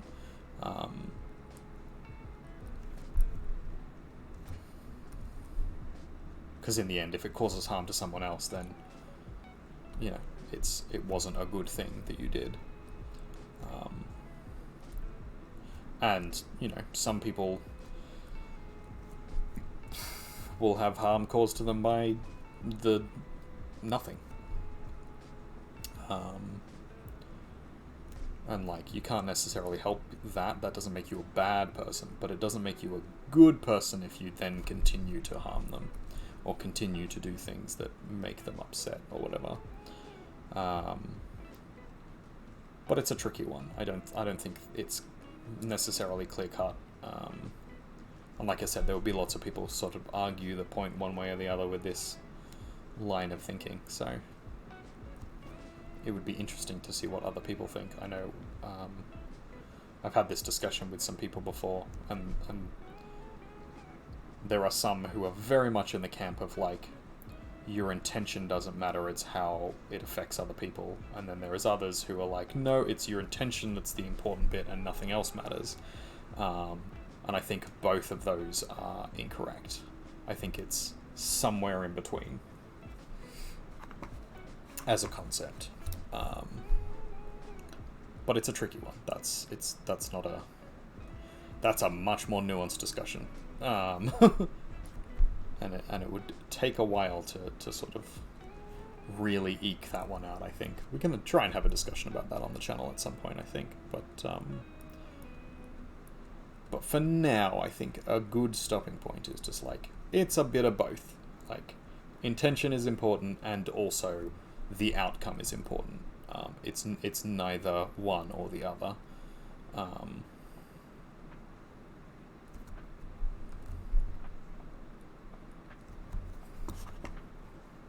Okay, next one.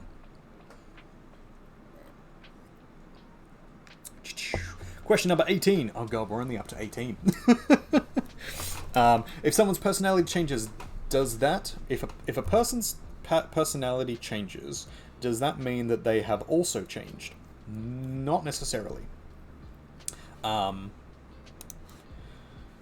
Just because their personality shifts doesn't mean that they're an entirely different person, or that like some aspect of them has changed significantly.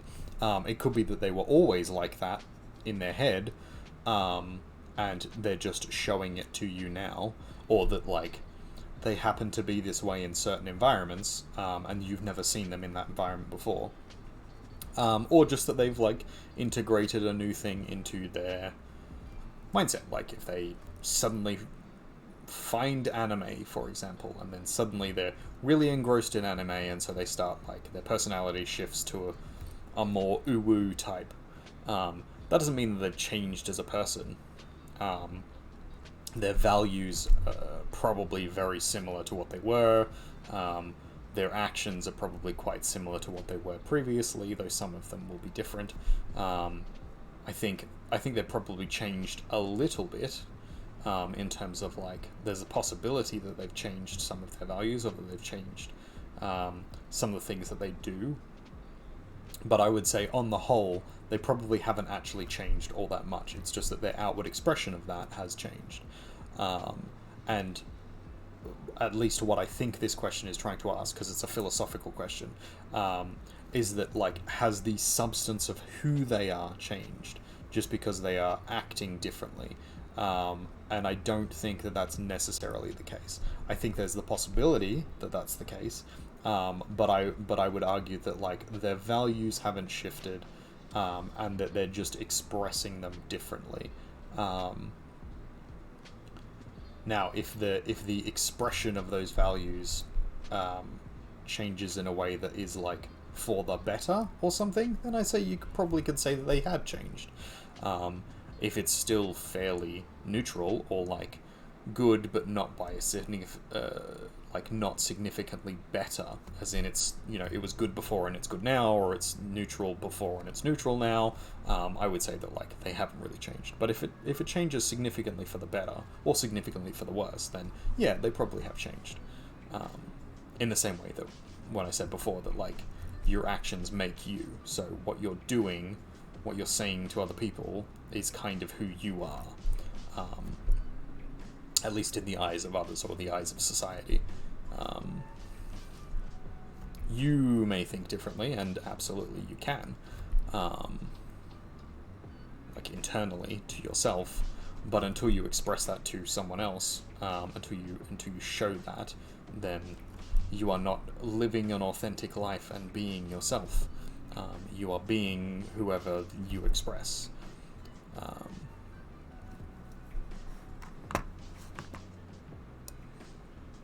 Which gets into a weird thing of like, are people their expressions, or are people, like, how does that work?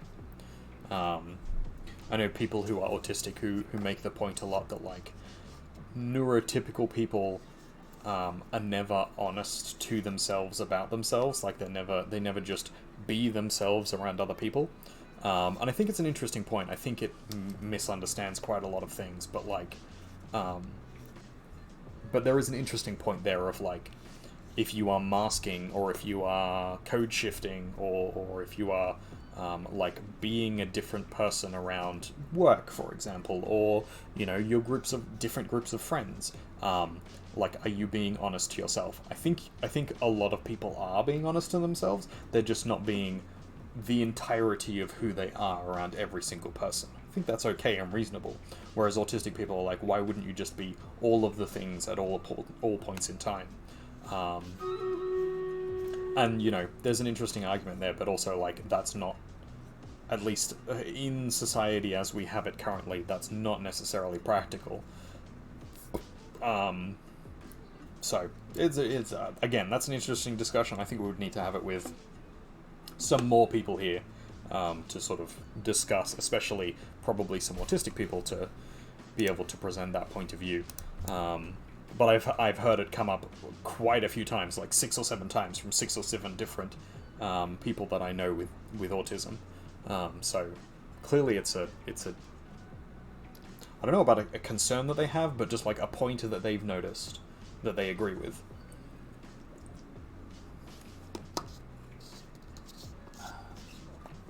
Okay. Battle is about to begin. Where is my webpage? My webpage is there. Oh, that's questions again. I'm such a pro streamer. Alright, let's start this battle. Stinky Cheese Man with his Spike character. Oh, are they going to touch it?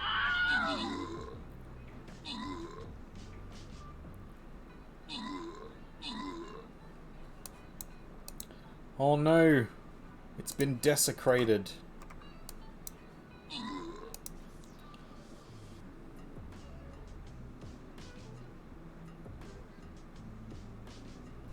I don't understand why these ally units are doing literally nothing. It might be that they have to be attacked first by the enemy, but like... in all the fights so far, they've done fuck all.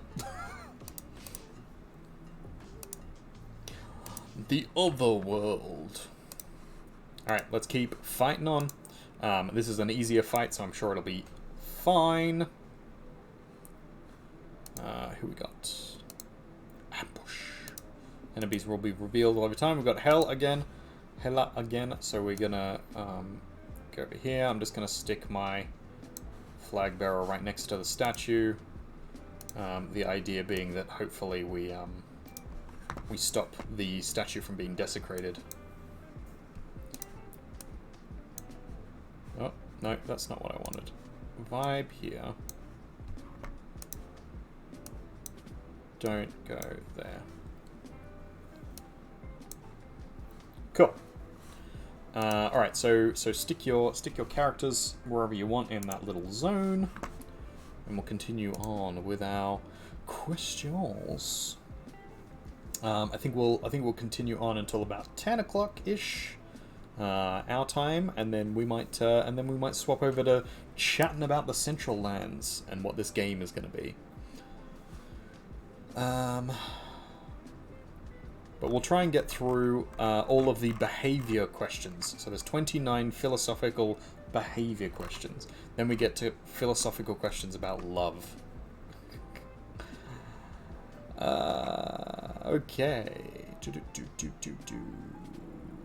19. Can you ever honestly know another person? No.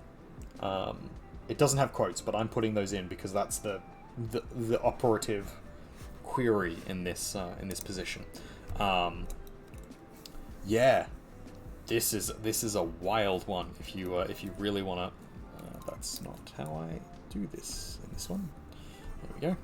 My tablet, my little tablet has a front and a back drawing option. It's a Surface, so the Surface Pen you can draw with one side and then flip it over and erase with the other side, or you can set it to be a whole bunch of different things. But like,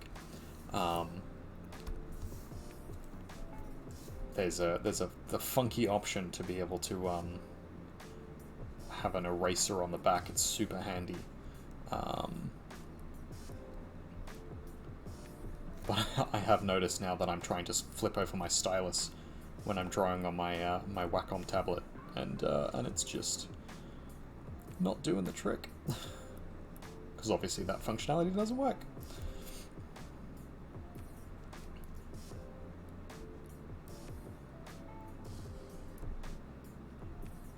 I do think the Wacom are great little beginner tablets.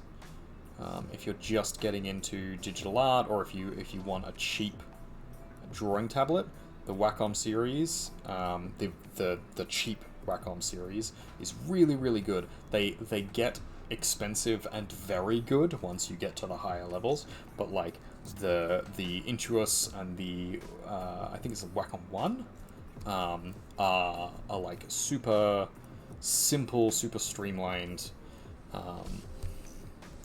Still got a decent amount of features, but like good. So if you're thinking of getting one, a drawing tablet, that is, and you want a recommendation, I would suggest that. The Surface Pro that I got is pretty good. I would say some things you would need to know. It's not the cheapest. You should definitely spend the extra money, like splurge on the extra money to get a bigger one. I like that it runs Windows on it. Like, it's a full computer-based operating system. It's essentially like a laptop, but just in tablet form. It's really good for digital art, but you would get the higher RAM option, just because I've noticed it struggles a little bit, my one, so I'm going to have to upgrade it at some point. When I'm drawing super, super big images, not anything small, but like those God ones that I was working on, they're quite high resolution, so it struggles a little bit with those, not too much, but just like if I'm doing a lot at once and a lot of like detail work on different layers. And then the other thing I would say is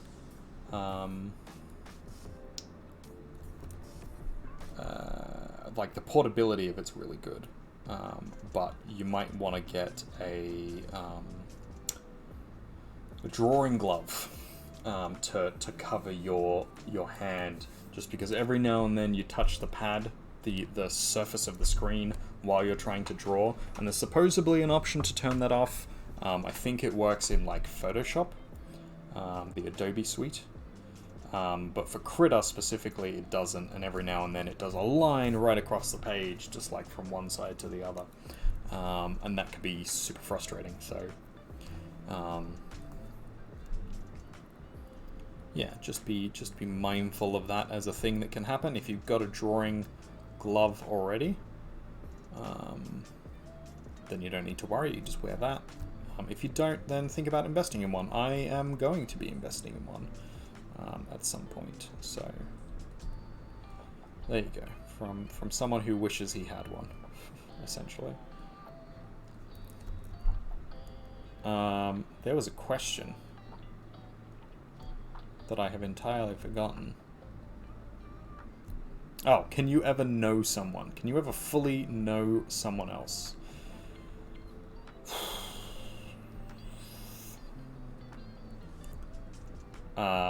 This is a long-running philosophical question, and the answer to it is kind of a twofold thing. Can you know yourself fully? Can you ever truly understand everything about yourself? And I would say, like, arguably, with the current knowledge we have, probably not. And if that's the case, then if you can't know yourself, how can you know someone else? I think you can make a pretty good approximation of someone else. You can know someone reasonably well, but I don't think you can ever fully know someone. People lie, people obfuscate. Words are hard. Yeah, they hide things, or they misrepresent things about themselves, whether intentionally or not. Their brains hide things about them because memory is a weird, funny thing that is super fallible. The people who are like, oh, I have a great memory, blah blah blah. Yeah, to a degree, but like how memory works, when like knowing how memory works, memory is super fallible. We remember the last time we remembered the thing, not the thing itself. I think the exception to that is like people who have eidetic memories, and I don't know the specifics of how that works necessarily, but I think it's just like they have no degradation in their memory cells, in their neurons, but the process by which you remember something is still the same. And very, very, very few people are eidetic memory. It's super rare as a thing. What most people have is standard type memory, which is you remember the thing and then you remember it again and you attach an emotional value to it, or it already has an emotional value attached to it, and then as you remember it again, you remember it in the context of where you remembered it, or when you remembered it, or how you remembered it, and so that gets attached to the memory, and then it's like a linking chain of various different things that get linked to it, and you remember it slightly different each time. Things can change in the memory, or you start attaching intention or motive or whatever to other people's actions and things. And this gets back into the knowing thing, because you are interpreting someone else based on your experiences, and your experiences are only one side of things. You don't know what they're thinking or feeling at the time, and then your brain attributes motive based on what you know about the person, or what you've experienced of the person. And often that's made up because it's in your head. And that's super common as a thing. We do that all the time. Like attributing motive is a really common thing in memory. Will be like, oh, they looked, or they said it in this way, or they did something that made me believe that they were this. Like they seemed angry, or they seemed upset, or they said it in such a way that it was condescending or whatever.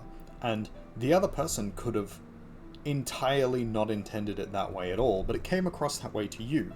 And so it's still valid that you feel that way about the situation, but if they never intended it that way in the first place, then you didn't understand the situation, and if you're misremembering it, which often we are, and then you're applying motive to it based on your emotion of the situation, then you potentially have entirely misunderstood and do not know what it was that actually happened. And as you keep remembering it wrong or differently, you are then applying more and more motive and more emotion and thought process to it each time, which means that it actually changes your memory of the situation. So a really good example is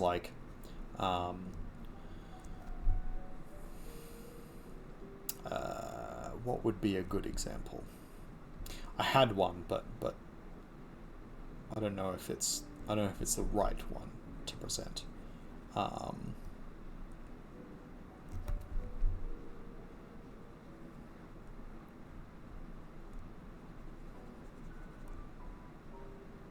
Anyway, I'll just go with that one. When I was much younger, I had a best friend who I was best friends with all through high school and into my early years of university. We're no longer friends now, but we didn't have a lot of fights ever, but we did have one or two fights, and one of them, my friend got really, really upset about something, from my point of view, and got really angry about it, and then, started getting upset and yelling, and then, basically stormed out of the place that we're at. And then I kind of fumed over it for a little while. I kept it in my head for ages.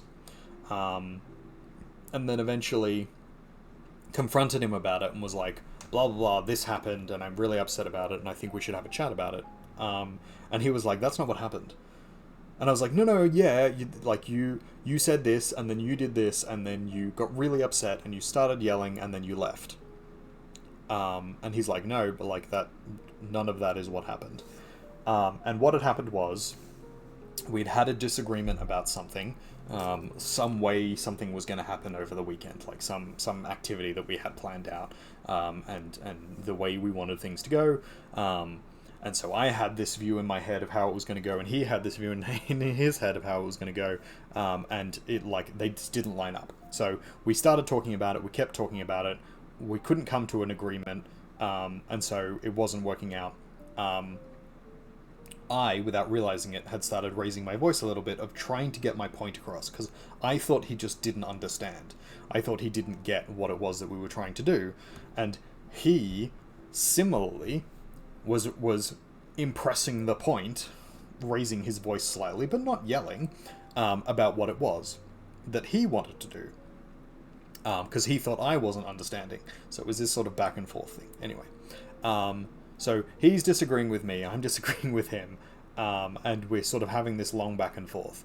And then he gets a text from his mother saying that he had to go home. And then there was a pause in the conversation because we'd both finished sort of trying to make our point to one another and basically talking past one another. And then he left to go home. I had been rethinking over this thing and being frustrated about the fact that we now weren't doing the thing we were going to do, so I spent the whole weekend thinking about the conversation we'd have and how it went. My memory went from what the situation actually was, which was that we were both arguing with each other, slightly raised voices, but not yelling. And that then there was a pause in the conversation that he had looked at his phone and then got up and left. My brain, in being frustrated about the situation, made him more aggressive in my memory, made him like more argumentative and disagreeable in the situation and just being wholly unhelpful. And then it took away the pause and him looking at his phone. From my memory, he just got up and left. But there was like a 5 to 10 minute pause, supposedly, in which he then like got up and thought the conversation was over and moved on. He completely moved on from the thing. He didn't think that it was an issue at all. But I, in my memory, had built up this thing where, you know, it was this whole big fight that we'd had, and he didn't even realize and didn't care. He thought everything was fine. And then was like, no, like none of this has happened. You're, like, this is a little crazy. You need to calm down. And so I think that's a pretty good example of how, like, your view on a situation, your emotion of a situation can change the intention of what other people are doing and how you read into it. And then over time, your memory shifts based on what you're feeling, what you're thinking, what you think the other person intends, and you start ascribing motive, and then you start telling yourself this is how it was, or this is how things happened. And that's not always the case, and your memory like plays tricks on you essentially to gaslight you into thinking that, yeah, you are correct. You, like, this is what happened. Rather than presenting you with the factual evidence of, no, actually, that's not how it happened. And that can be really tricky. It's also really tricky for knowing someone else, because unless you were clear about that kind of thing, about what's happening, then the other person can take it really poorly. Because, like, if they start ascribing motive in their mind and start ascribing things because they know you, because they feel like they have a handle on the situation, and then they sit and dwell on it with the emotion in mind, then eventually they're going to start believing that that is actually what was happening, that person felt and thought that way, even if what was actually happening was fairly benign.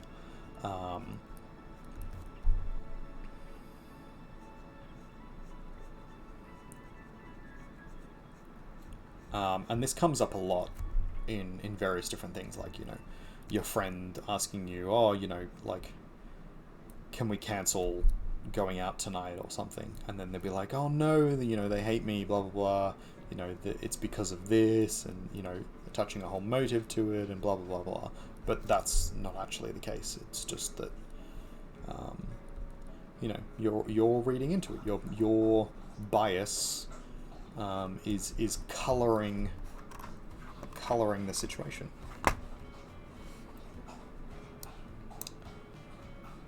Okay, that's Got those all coloured in. Pretty good, pretty good. How many more questions have we got? We've got 9 more questions. Oh. Yeah, let's see if we can speed run through these questions a little bit, and then we'll get on to talking about the Central Lands. Question number 20. If someone's intentions were good, but the outcome of an action is terrible at that moment, is the person good or bad? There's more nuance than that, but I would say there's a possibility they're neutral, but it depends on how they respond to that bad outcome. If their intentions were good and then a bad thing happened, if they acknowledge that the bad thing happened and make some kind of remedy, go out of their way, or at least acknowledge that, like, hey, this is a thing that happened. I didn't intend it this way, but it was bad, and I acknowledge that you are hurt by this, and then tries not to do it in future, then that's good. If they recognize that the outcome was bad, and then they say, no, but my intention was good, and so it's your fault, then that's kind of bad. Especially if they, or at least neutral. That's neutral. If they then do it again, then it's bad, because they know they're hurting the other person, or they know they're causing a bad outcome, and they're continuing to do it. So I don't think the premise of this question is necessarily well written, because it doesn't make them good or bad in that individual moment. I think it's what they do afterwards that's important. It's the sum of the actions, not one individual action. I think there are definitely actions that are bad. I think there are things that you can do that are bad just on the face of them, but I think most things are kind of in that grey area of, like, they could be bad, they could be good, they could be neutral. You'd have to wait and see how it all sort of plays out. And the fact that they were trying to do something good and then something terrible came of it, I think there is it's not as clear cut as, they're just bad, doing a bad thing for a bad reason. We'll do the second question, then we'll start colouring in things.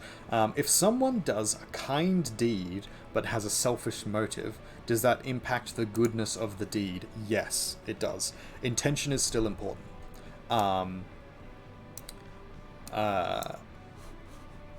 This is a thing that does come up a bit with the various people that we know. Not in, like, calling anyone out or anything, but just like there are discussions around whether or not intention is important or whether or not outcome is important. And I have expressed already that I think it's a mix of both. That very much intentionality is important. Similarly, or as much as the outcome is important. You can have intended not to harm someone and still harmed them, and so the fact that they were harmed is equally as important as if you intended to harm them in the first place. Similarly, if you are doing a good thing but you have entirely selfish motives for it, it ends up benefiting you as much or more, I think that does colour the good thing. But often we don't know what's in people's heads, so we can't say for certain whether or not it did.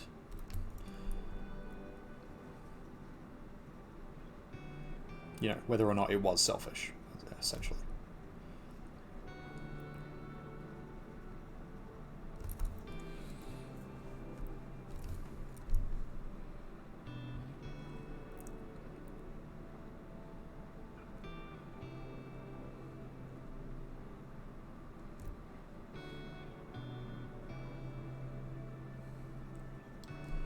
Going to colour this in entirely and then get back in with the darker colour.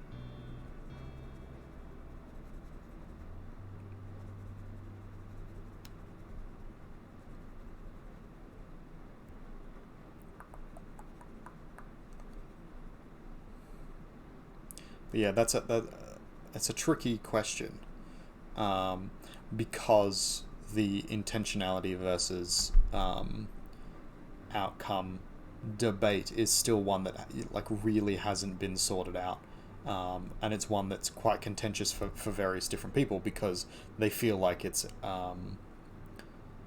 that it's often a reflection on them as a person, and I don't think that it's always. This is another thing that I sort of say that like you're the sum of your actions, not your individual actions. So like doing a bad thing, making a sexist or a racist comment or whatever, doesn't make you a sexist or a racist straight away. It's the sum. It's the amount of things that you do, and then there is an aspect of like the intention you had behind it. If you were intending to be a racist asshole, or you actually thought that like, certain races were superior or inferior or whatever, then yeah, you're a racist. But I also think that like there is an aspect of nuance in it that you can say, like one foul or off-color joke or whatever doesn't make you instantly a bad person for all time. That's just not the way the world actually works. But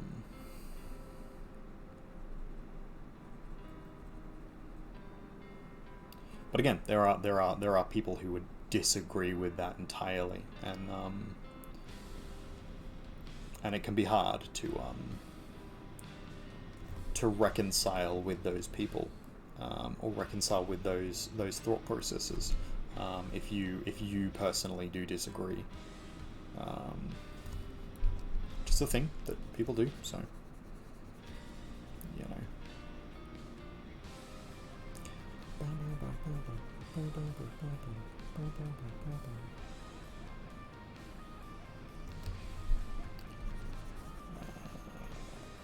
Let's just finish coloring in this. What is this? A greave? Leg armor. And then we'll move to the next question. Next question is 22. When babies are born, are they good? No, they are neutral. Good actions come from experience. Babies tend to be fairly neutral. Actually, they tend to be fairly selfish, thinking mostly just of themselves because they're animals and they're trying to survive. Selfishness, I don't think, is necessarily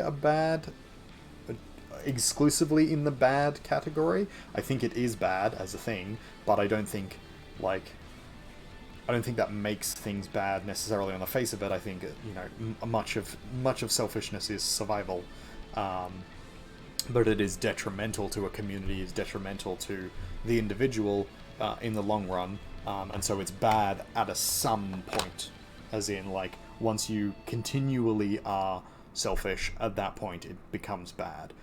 One or two selfish actions or motives are not necessarily bad individually. It's at the sum total of them. If identical twins grew up never knowing each other, how similar and different would they be? This is the whole nature versus nurture debate. If they didn't know each other, that means that they didn't grow up in the same household, so they have been automatically brought up differently. And being brought up differently means that they have different aspects of their life, different things that they like or do, or are engrossed by. So they will be different. They'll be fairly different. There will definitely be some things that are similar.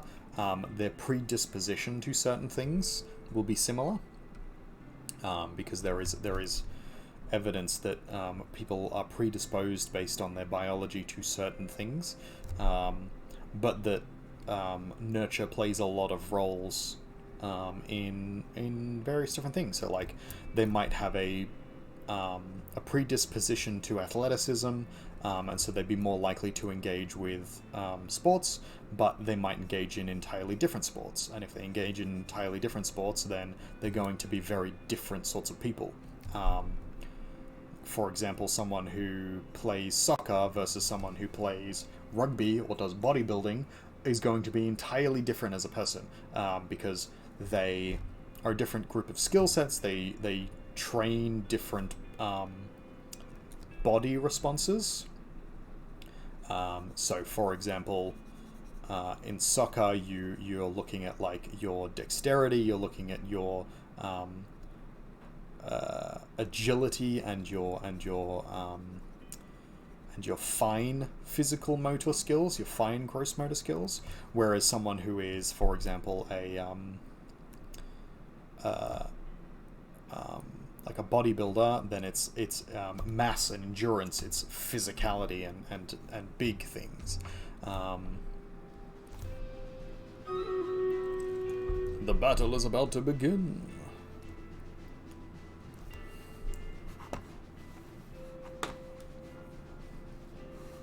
Alright, let's just quickly do our red on here. And then we'll begin our battle, and while we're battling, I might quickly go and run to the toilet. Oh, again, we're on the questions. Stream Raiders. Oh, we really have been ambushed. They're all around us. Alright, let's zoom in a little, and then I'm going to quickly go and run to the bathroom. I will be right back.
Okay, I don't know exactly what's happening right now.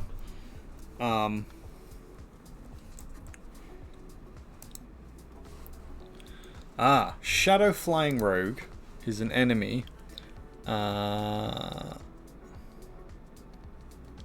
are we unable to hit it? Because we're all land-based creatures.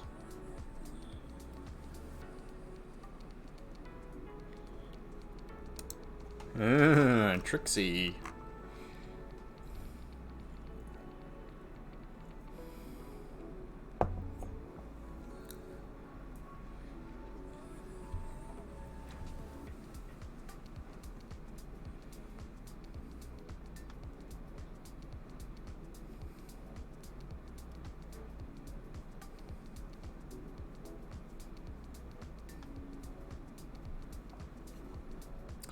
Well, this is a little stupid.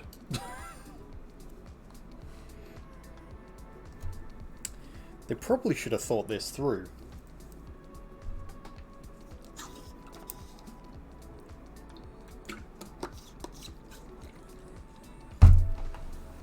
We haven't done a vibe check in a little while. Maybe we'll do a vibe check in a second. Oh, it's a bit chilly. I've got the aircon on because it's been so hot.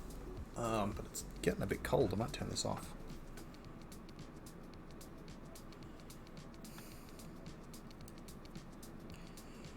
Da, da, da, da.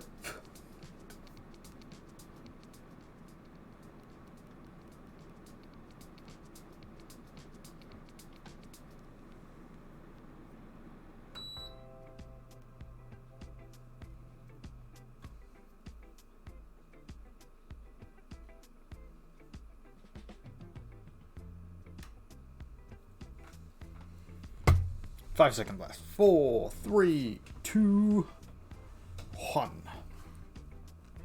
Oh, still a victory. Weird. So we outlast it and then it's good enough. Cool. That's fine, I'll take that. Mystery. Alright, let's do a mystery battle. It seems like they're mostly on this far side, so let's... I'm going to do a flag bearer one last time.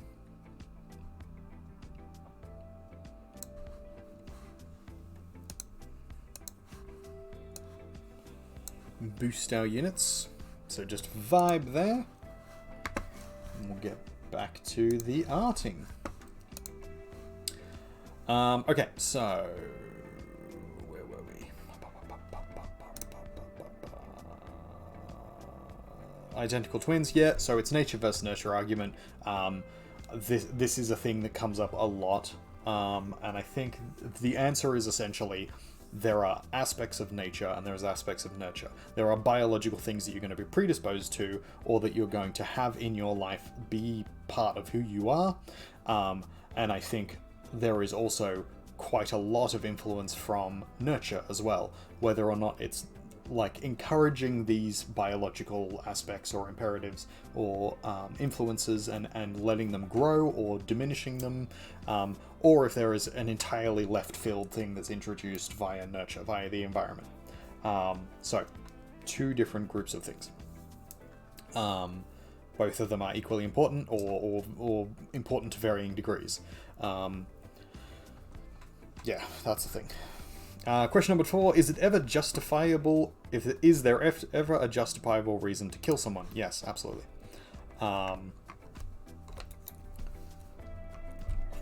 You know, there's the adage of like violence is never the answer, and I do agree with that as a concept, but like, you know, sometimes the response, the correct response is that the person needs to die. And I know that those are kind of contradictory views, but I stand by both of them. There's the concept, and I've had this discussion before. We've had this discussion on the channel actually. That like there's a difference between moral actions, like things that you should do ideally, and then also like the reality of the situation. In an ideal world, you put criminals in prison and you rehabilitate them, and then you bring them out and provide them with all the support services they can possibly need to never reoffend again, and then they you know, do all the things that would redeem the bad thing they've done, and that makes things significantly better and blah blah blah, and everything's good. That is wonderful and incredibly idealistic.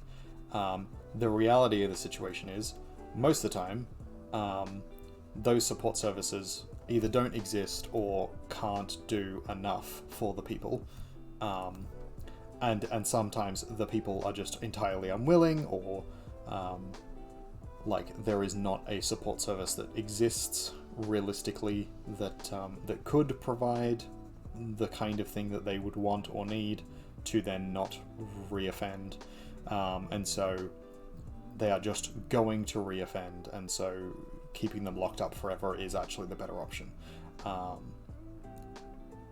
or them not being alive anymore. The other thing as well is that like there are situations in which you know, you have to do harm to someone else if they are going to try and harm you. You know, if someone is crazed on drugs, you can't talk them down, they're being violent, and they're going to kill you and the people you care about. Like, if it's you versus them, then sometimes that is a justified murder. You're still killing them. You're killing them unlawfully without consent and blah blah blah blah. But like, it's justified to a degree. Morally, it's still wrong, but the justification exists there. And then the question becomes like, well, okay, you know, how much is that justified, and is there a way that we could have stopped it or could stop it in future and not have to do this again? And those are important questions to then follow up with.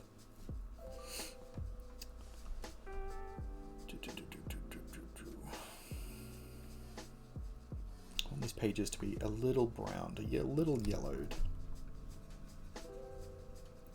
Maybe not that browned.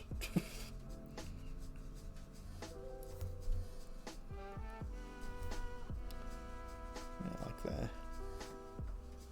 It doesn't help that the background, like so, this is just a picture I took from my phone, my shitty phone, of a sketch I did, a design idea I did. So it was never going to be perfect. But I think we can use the same brown on this wand, at least for these bits, and then a little lighter in the middle here. I think this lighter brown is probably pretty good for our loot, our lyre. So what would this be? Is this a loot?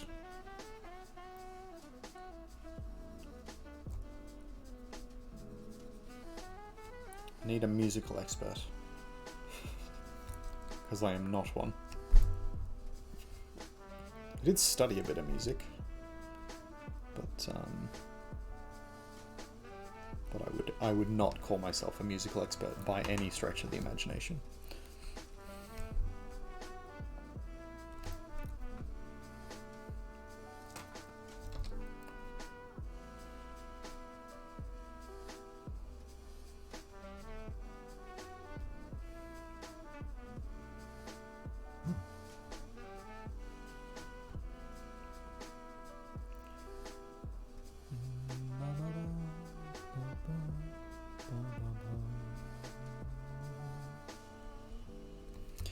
That looks pretty good.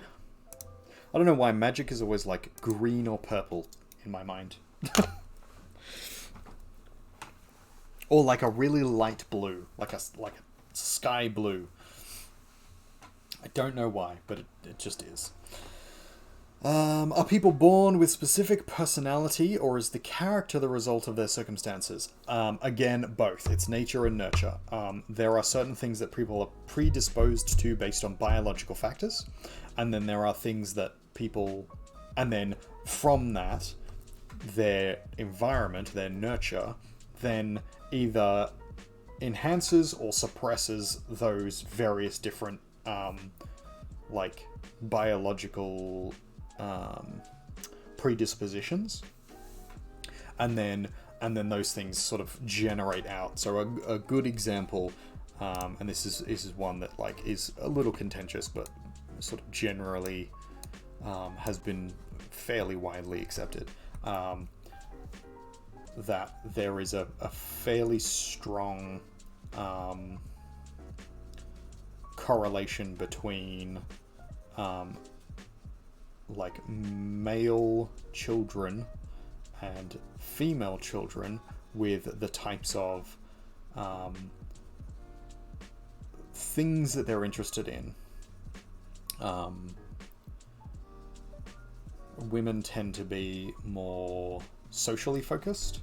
They like playing with other people. They like playing with things that they can sort of identify with and engage with, And then males typically tend to be more engaged by things and mechanisms. It's about, I think it's like 60-40 is the overlap, so it's not every single one, it's not across the board, but it is a predisposition, and then it tends to be nurtured or one way or the other. It's either encouraged pretty heavily or it's suppressed pretty heavily, and then or just allowed to sort of exist or not exist.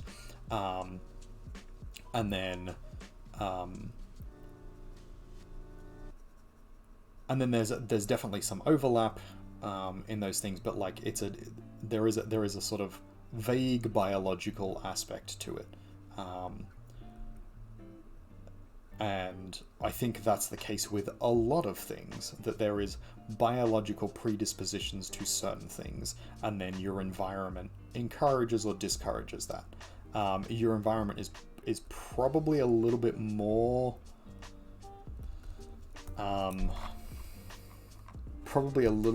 involved in whether or not something ends up being the case or not.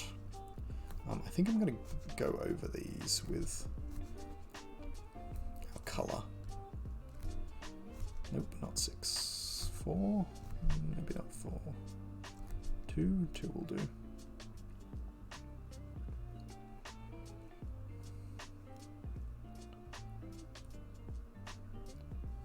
Just because I think actually like a light blue star will look better. And I know it's like a controversial thing, but there has been various different studies that sort of back that up. That if you take on average like groups of people, they tend, especially babies and children, they tend to sort of lump themselves pretty closely in these categories, and that there is definitely some overlap. It's not like every single one all the time, but there is some generalization that can be pulled out of it, and then that is nurtured by a society as a whole, or by individuals, or like, you know, where you were brought up, or your school, or XYZ. Insert X. Alright, what we want to do for this eye. What is a cunning colour? We could do red, but I think probably we've got like pinky, black, purple, maybe a blue, a deeper blue, linked to like divination, seeing, that kind of stuff.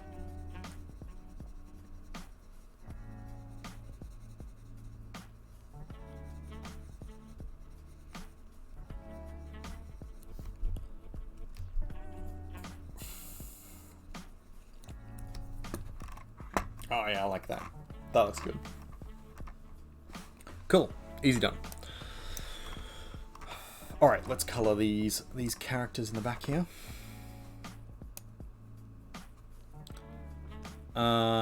Now I'm going to change this one slightly, because I want to make her a little bit more elfy, elven.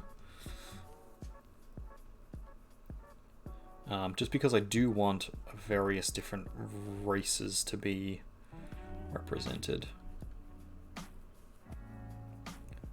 So let's give her the standard elf ear.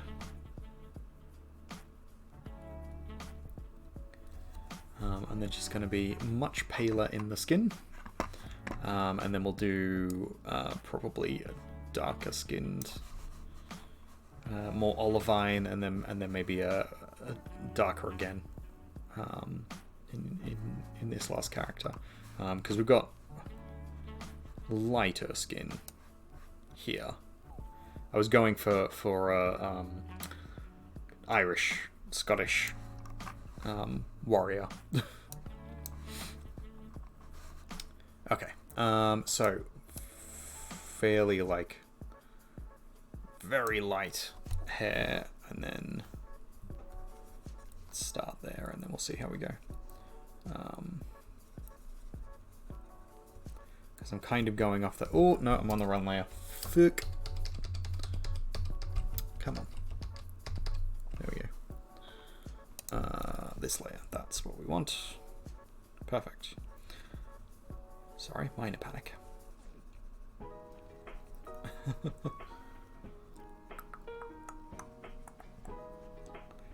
Yeah, because we want kind of representation of various different races and characters. Because unfortunately you won't get to pick and choose. It'll just be whichever character comes up next in the roster. I'm probably going to roll them randomly.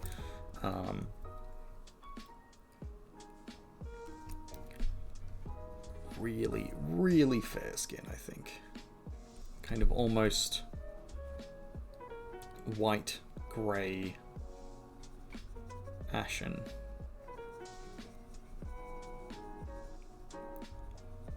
Probably tone it down ever so slightly, but like that's sort of what I'm going for with these elves. How's that? This might be a little too close to her skin color, to her hair color.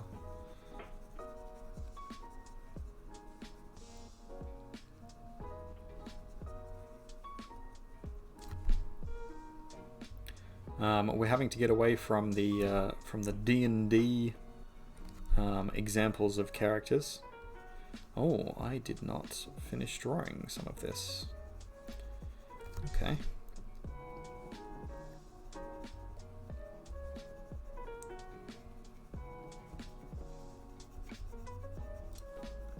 It's alright, we'll go in and fix that in a second.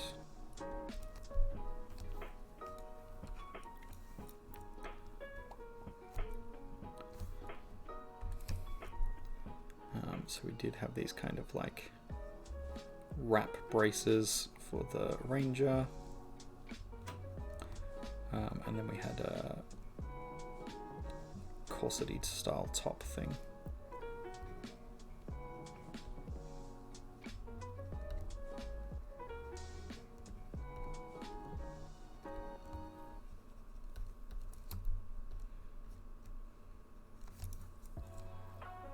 Okay, let's see if that works as a thing.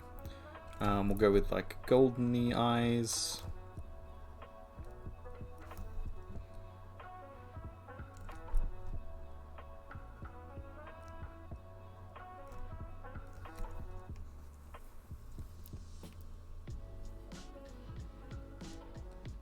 Maybe a little bit more golden.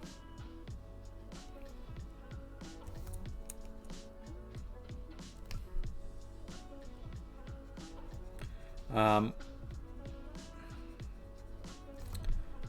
don't know what I'm going to do about the I haven't got a whole lot put in about racial groups in the game so far. I do have some aspects of it sort of worked out, but there are still specifics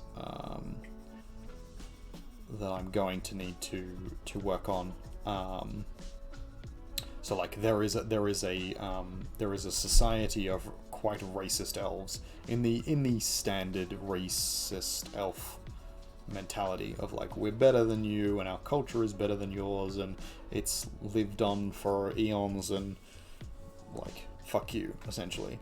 But I don't know how closely we're going to follow that idea with most elves or all elves, and obviously I think there's a possibility that we'll try and avoid it as much as possible, just because I don't think it's necessarily to the betterment of the characters that they be, you know, hyper racist all the time.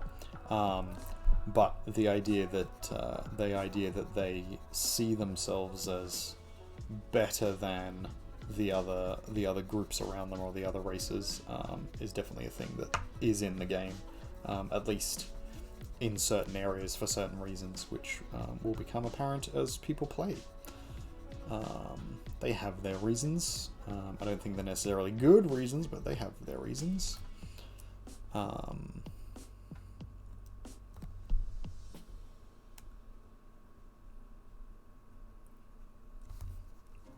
We'll go the green thing, and then maybe brown.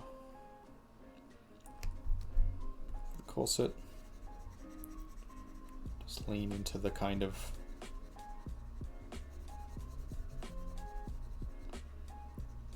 the really ranger vibe.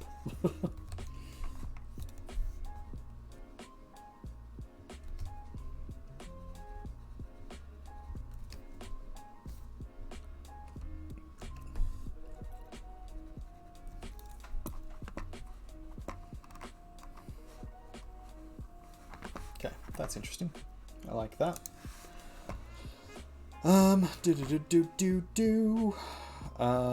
26, is lying ever a good thing? Oh, yeah, heavily depends on the situation. Like really heavily depends on the situation. Ever a good thing? Yeah, possibly. There's certain situations in which it's better to lie than be honest about something that would be actively harmful to someone else, or in a situation where it would be a great detriment to yourself, as in put yourself in harm's way. I can see reasoning that you know, the white lie there is the lesser of the evils. I still don't think lying is a good thing necessarily, but I also see that it's like a necessary tool sometimes. That's a murky one. I wouldn't put it in the same category as a lot of other bad things, but I definitely wouldn't I wouldn't call it a good thing. I would just say that it's probably justified in some instances. Like sometimes you're gonna lie to people. Whether it's like purely because you need to, like it's for your job or whatever, or like sometimes you just like you can't tell someone something. You can't tell someone that you believe a certain thing, or you think a certain thing about them, because it would absolutely destroy them. And like, yeah, that's kind of shitty and mean. You know, letting them think you think otherwise, but at the same time, it can be way more detrimental.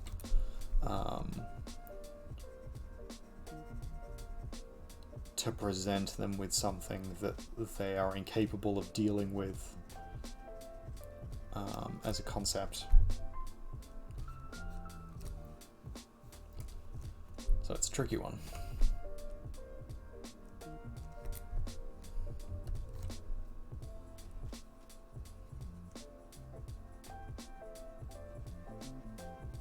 But yeah, that's another interesting one.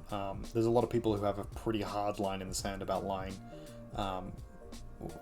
because of, you know, their own experiences, their lived experience, and sort of fair enough. Like I don't begrudge someone else if their mindset is like, no, never lie ever. I don't think it's very practical, and I think often those people end up becoming hypocrites because they will eventually lie about something. But like, I understand why someone would think or feel that as a thing, and as someone who has been lied to about some quite serious things, like, fair enough. I get it. But I also think that, like, yeah, there's times when it kind of calls for it.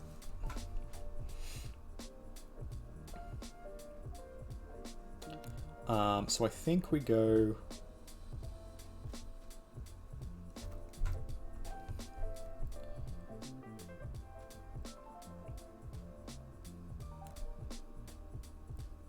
Did we go with purple eyes for the other one? I think we did. Yeah, we did. Oh, more violet-y. The idea I had with this one is like, oh, she's channeling the blah blah blah.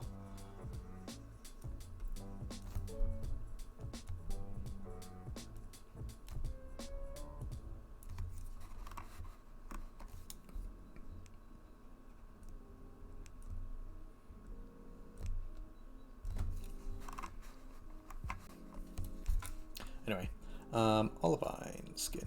So we want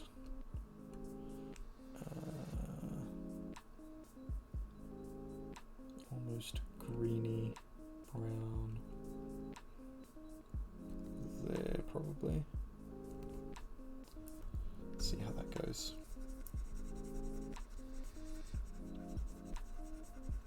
Sort of yellowy brown skin.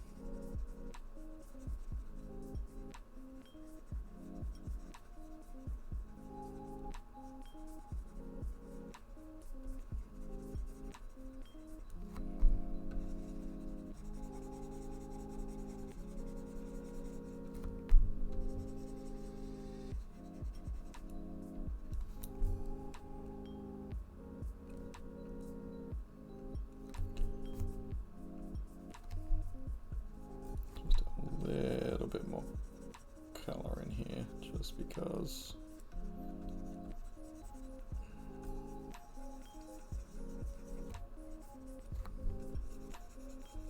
she looks a little sickly.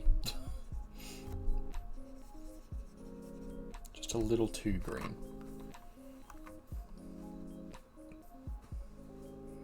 Okay, and then red for the handle. Coolio. We're almost at the end of our random questions, and then we can finally move on. 27. If you steal money but you use it to save someone's life, does that justify the theft?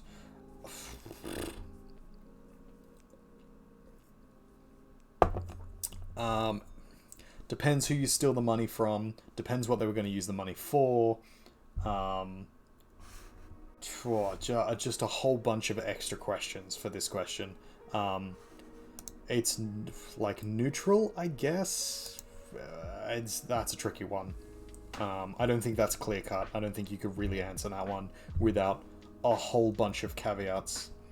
From a moral standpoint, you probably shouldn't be stealing money from someone else, even if it's saving someone else's life. But like, you did a good thing in the end. It's neutral, justified to a degree, maybe. Should someone be ignorant? Should someone being ignorant be a valid excuse for their rudeness? The first time, and it being a valid excuse doesn't excuse... It's a valid reason. It's not necessarily a valid excuse. It's a valid reason as to why they were rude, and so the ignorance, you can kind of understand it as a thing, but it's still a bad thing they did. They were still rude, and they should still try and make amends for it. They should try and not do it in future, etc., etc. Ignorance is not an excuse for a whole bunch of things, and I don't think it should be.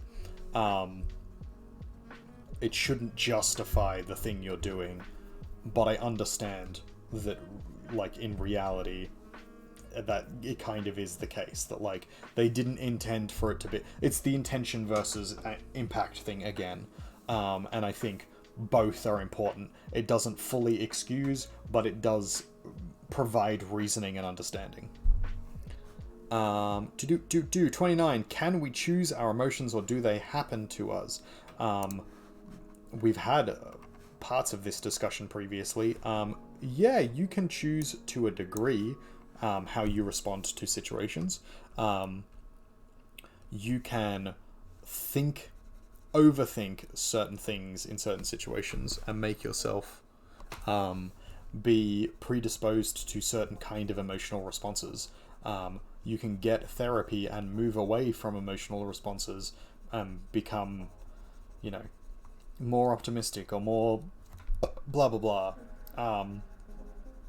And then there's the whole stoicism argument of, like, while you might not be able to control the specific emotional response to begin with, you can control everything that happens afterward, including how you respond to that emotion in yourself, and you can actually make yourself be happy later on.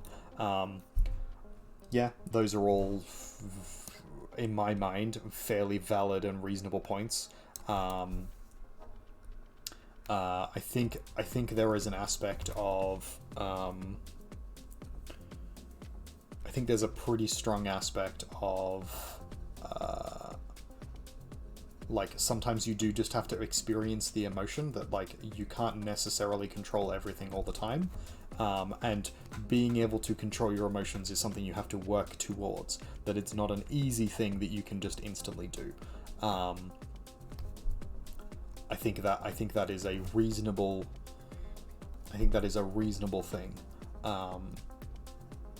But that we're not slaves to our emotions. That just because you can't help that you have an emotion doesn't mean that you have to respond in a certain way. Doesn't mean that you have to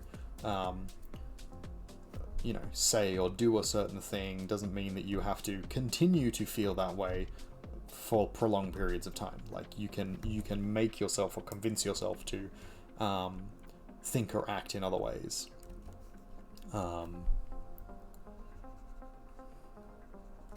Yeah. The battle is about to begin. Just in time, because we have just finished our discussion.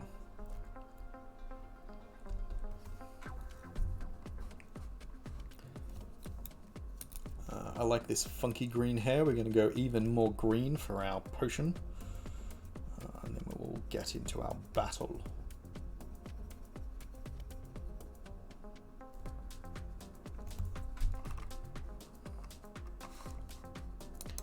I liked the kind of multi-step thing I had going on with the bottle down there, so I might try and do a little bit of that. Like almost gradient vibe that I had going on. Yeah, that's it. Alright, let's do this battle. And then we can finally talk about Central Lands. Oh, I'm on the bloody questions again.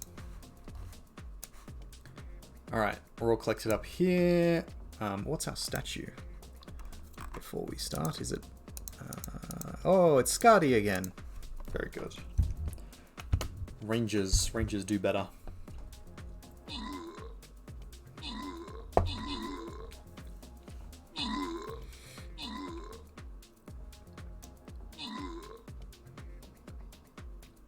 Hey, easy one.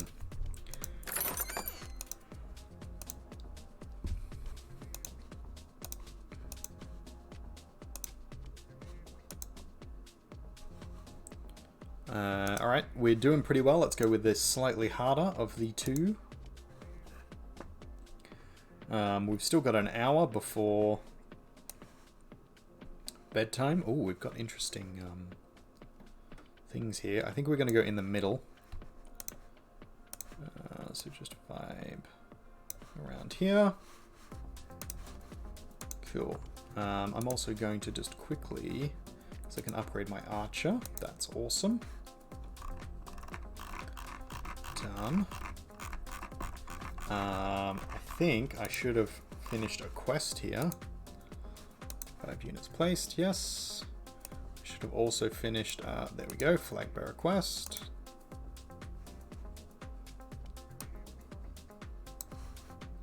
I don't kill things nearly enough. I can update my rogue, that's awesome. Can update my rogue again.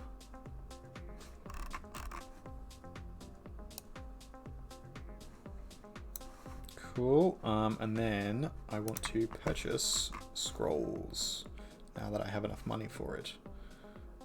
So $600 I can get 6 of these. Berserker skulls for $100 is probably not worth it. The fairy probably is. The vampire 4 scrolls for 84 definitely is. The rogue 5 scrolls definitely is. I don't think these 3 are worth it. But upgrade our rogue, upgrade our vampire, and upgrade our fairy. Done. Cool. Back to our fight. Cool. We've got a trickster shinobi. And then we'll go back to doing our work. Was that the last question? Yes, it was. Can we choose our emotions, or do they just happen to us? It's difficult. Both. Is the answer I would provide for that. No, that's not what I want to do. I want to do this so I can see chat at the same time. Nope. There we go. All right, and then we'll get back to our drawing. I think I want these to be darkish robes.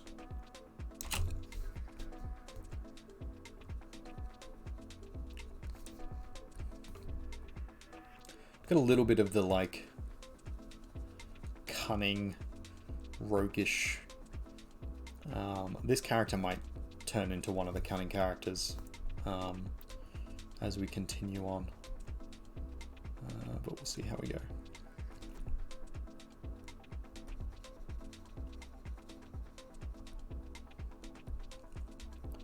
Yeah, so Central Lands. The game was originally designed with a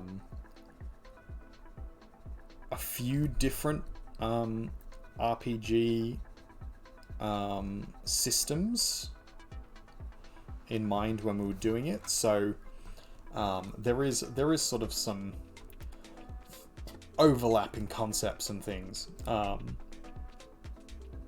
I don't think it's too much, and with the whole issues with D&D, like I don't think there is necessarily the possibility that we get in too much trouble over things like that. But you know, the possibility is always there, kind of thing. So we do have to kind of be a little careful with some of the things and how we talk about them. Or at least I'm going to try and be careful. Is probably the better way to say that. But essentially how it works is the Central Lands is a realm, or a series of realms that are situated in this sort of concept of a great tree. So there is a giant tree.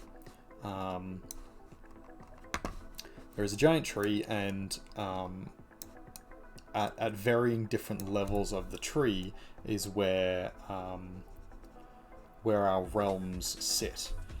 So there is the major plane, which is where like the majority of our denizens of this realm, of this great cosmos, exist.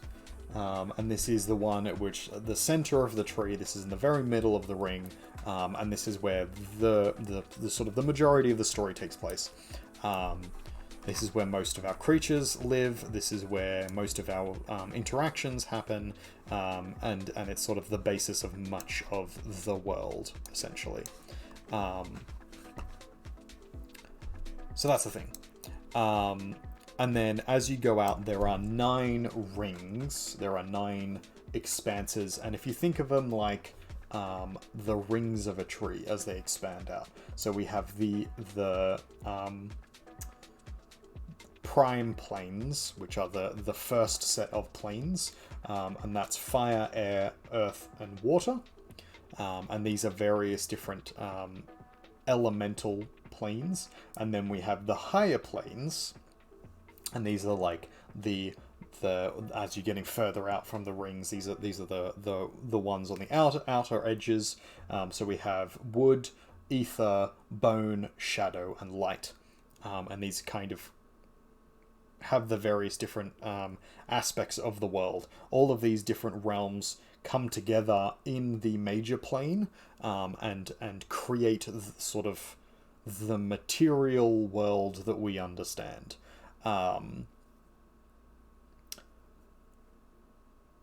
Yeah, that's sort of the best way I can describe it. I'm trying to avoid certain words because I don't want this to be tied to particular things, and it's not super based on that. Like, it's not using those terms. It's not inspired by that. It's inspired by various different mythologies and various different spiritualities and things like that, and other fantasy and RPG tropes and things. So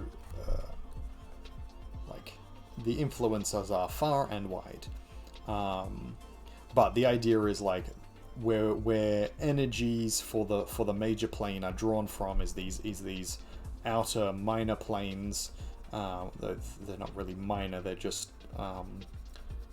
they're like more uniform or unified in their experience. So the fire plane is a place of fire, funnily enough. But all the things that embody fire, like it's protective, but it's also destructive.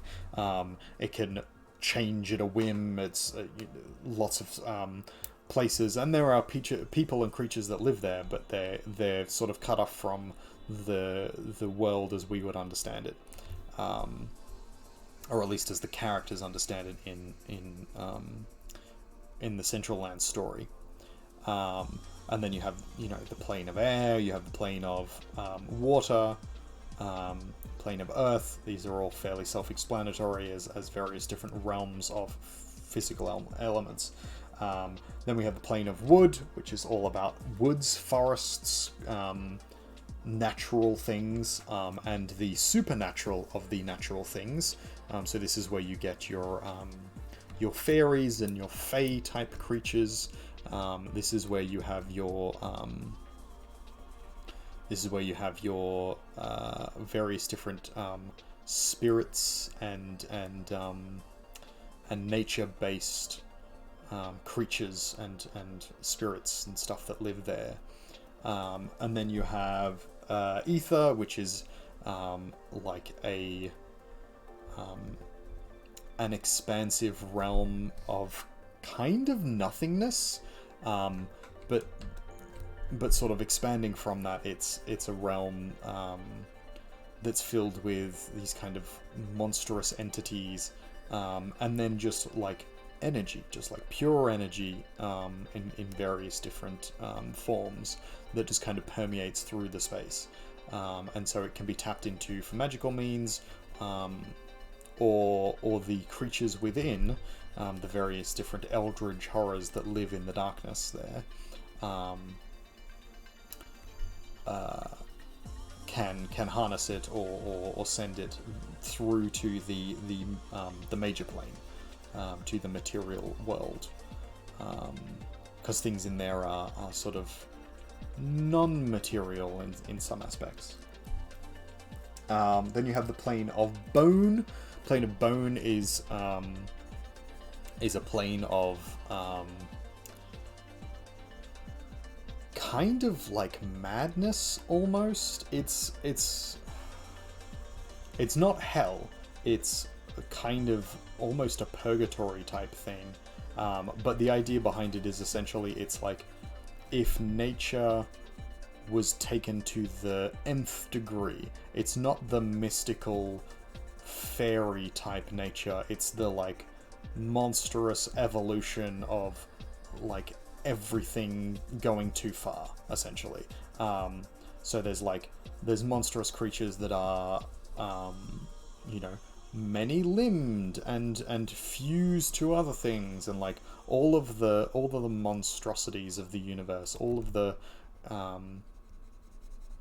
terrible creatures that shouldn't be, that nature threw together, live in this plane of existence, and the entirety of its sort of social structure is all around like being competent and fighting and evolving and adapting, and if you can't do that, then you go mad and die, essentially. You have no power because you're not powerful, essentially. That's essentially what it is.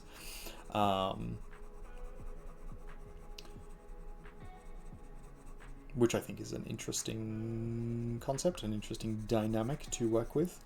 Then we have Shadow, which is sort of the version of Hell. Everything is shady dealings and bureaucracy, and everything is veiled and tricky.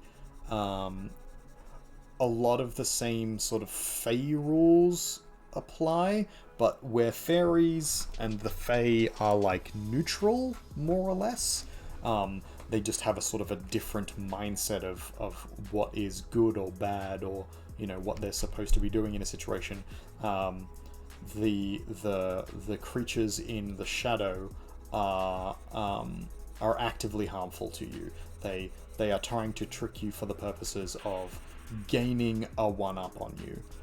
It's part of their whole deal that they make contracts and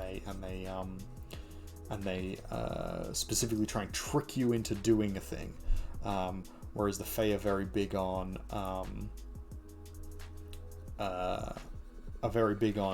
you have to want to do the thing in the first place. They can't make you do something. They can't trick you. They could coerce it out of you a little bit, but you have to be the one to sort of engage with them. Whereas in the Shadow, it's very much they can convince you and then trick you and force you into a situation, and then you have to work out how to get out of it. Often by giving up time or life or money or soul or whatever else. And then there's the light, the domain of light, and that's where the sort of the standard divine celestial type thing exists.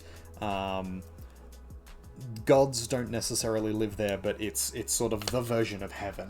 So the Shadow is kind of the version of hell that you go to. It's a punishment, sort of afterlife type thing.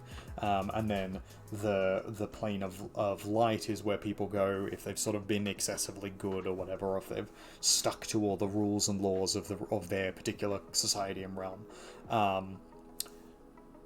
Your soul or spirit can go to any number of places. It is not just shadow or light. It is not just the heaven or hell type thing. It is a plethora of places, but certain people kind of predisposed to going to certain places based on what they believe. So that's a thing. Death mechanics are a little weird. Not necessarily the dying, but what happens afterwards is a whole thing. But we can get into that at some point.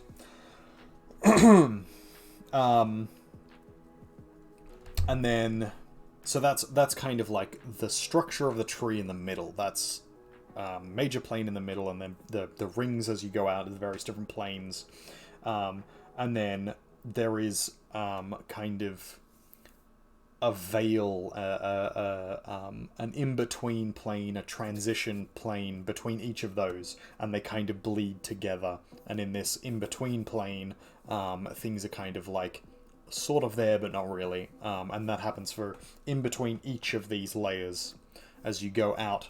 And then there is a bark layer on the outside, which is kind of this hard outer shell that's very difficult to permeate. And then there is a great vast sea of nothingness and just an empty realm. But it's not actually empty. There's a whole bunch of shit in it. It's just no one goes there, so knowledge about it is very, very limited, and the things that live in it are potentially not very much things that you would want to engage with. So that's a thing. We want to put something on our lovely warrior here. We're going to go with purple, because I think I like the idea that it matches her eyes. And we want a symbol. We're going to do a moon, a crescent moon. Mon.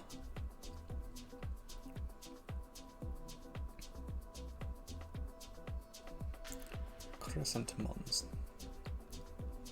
Like that.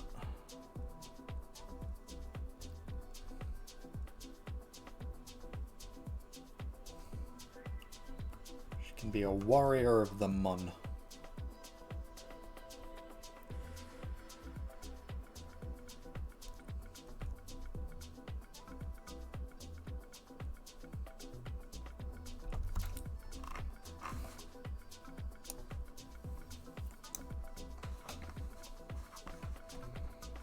Cool.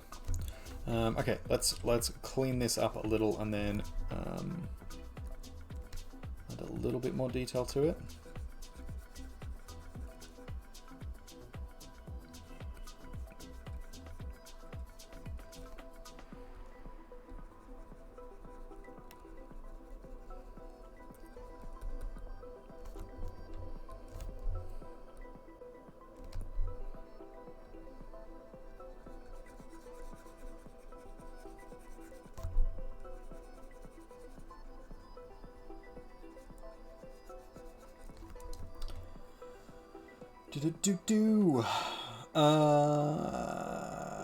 Next bit. Okay, so then the sort of the next bit of the story, the bit that after we've got these various different planes, we then have essentially sort of our gods, the various different gods that exist in these realms, and how they kind of work. And the mechanic of the gods is essentially that in the branches and the roots of this great world tree exist what's called the World Breakers. So the World Breakers are a group, a class of people, of entities that are so powerful that the realm itself, the cosmos, could not support them. They become so powerful that they literally fall through reality, or they ascend reality, and then exist in the upper part of the tree or the lower part of the tree. So if a character becomes too powerful, or if they do something that's too destructive, then they fall out of the world, they fall out of the rings of the tree, and end up in the roots, in their own little bubble of their own universe. Usually this is like super high level characters, or characters that are like stupidly strong or do something stupidly dangerous, or it's gods, various different gods, or evil entities and things like that. Things that are too strong and too dangerous to exist in the regular cosmos, in the regular universe. They get shunted out essentially.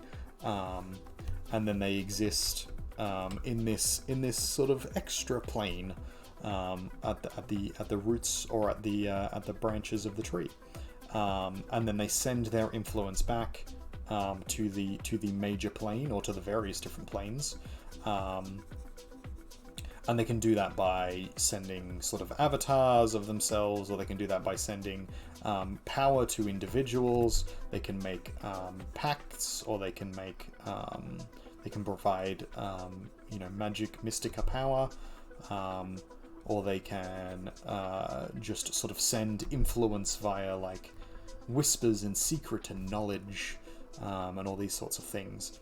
And so that's sort of how our universe stops gods from intervening too heavily.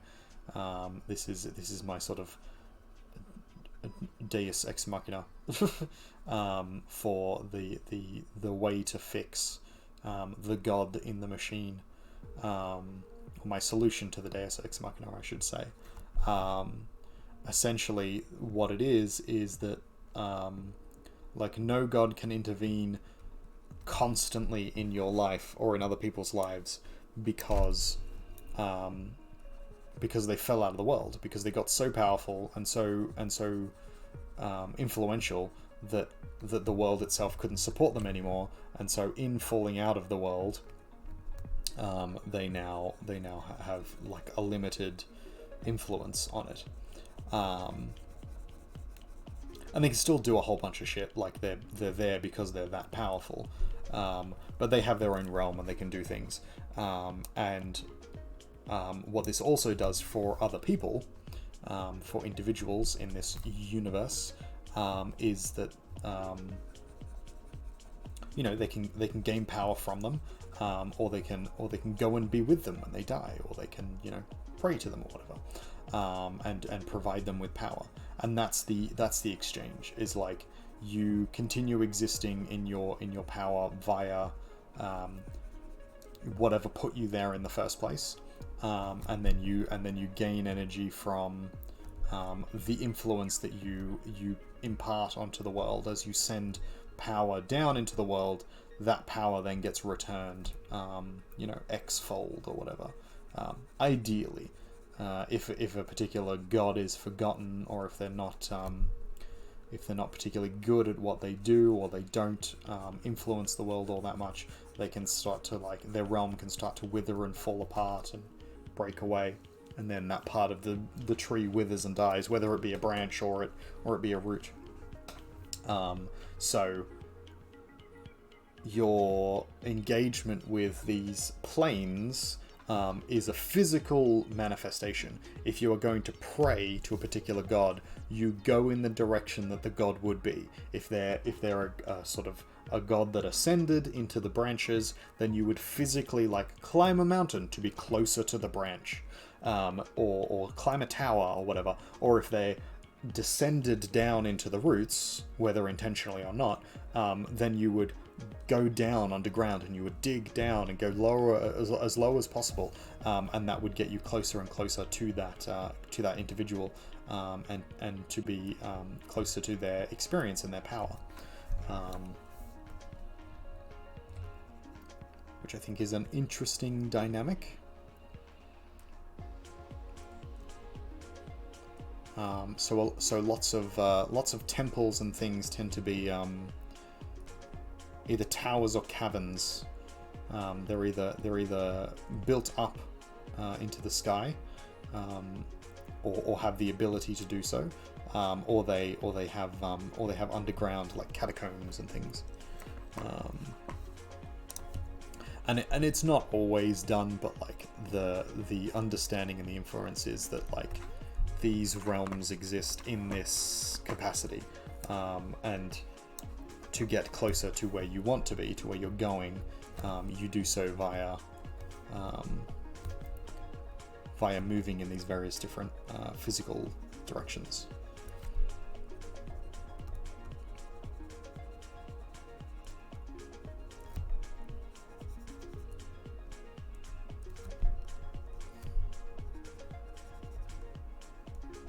Which is, I think, a fun, funky idea. So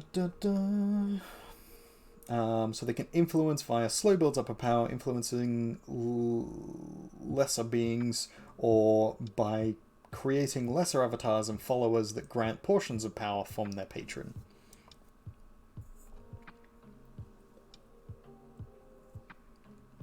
The gods and deities and entities that reside in the branches or roots are varied and many.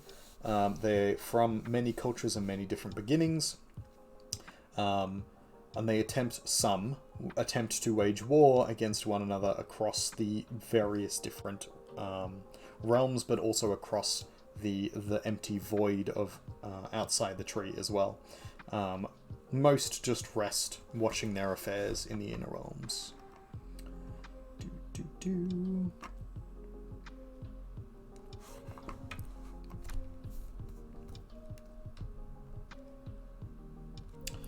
The Central Lands is full of bigotry and misunderstanding, war and conflict. Most people have aspects of good in them, though potentially selfish in nature or tribal in nature. Most of them are just trying to get by. Most of them are just trying to exist and survive. Racism is obviously an issue in quite a few cultures. Bigotry, and just sort of general poor attitude to the different. But generally, most individuals in the societies are there for other people and help other people. They tend to be good-natured most of the time. The realms are run by various different kings and lords and rulers. These kings and lords and rulers all have their own values and cultural expectations. They have a tendency to be tribal and selfish in nature. They will seek the betterment of their own community before others. But they tend not to engage in like useless wars. They tend to engage in things that are for the betterment of their realm or their people or themselves, more than anything else. They're not trying to be destructive just for destructive's sake. There are very few who engage in such behaviors, though they do exist.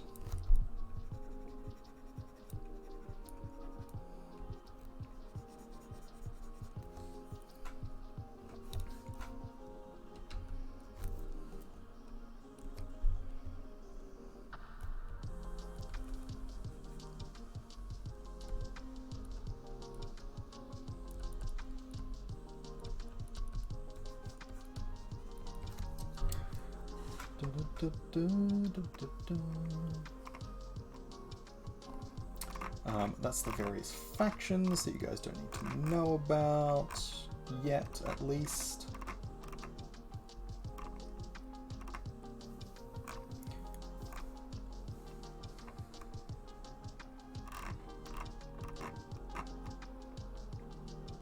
Oh, social codes of mainline societies. This is an important one.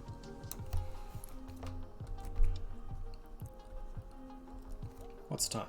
11:30. Cool. Bags of time.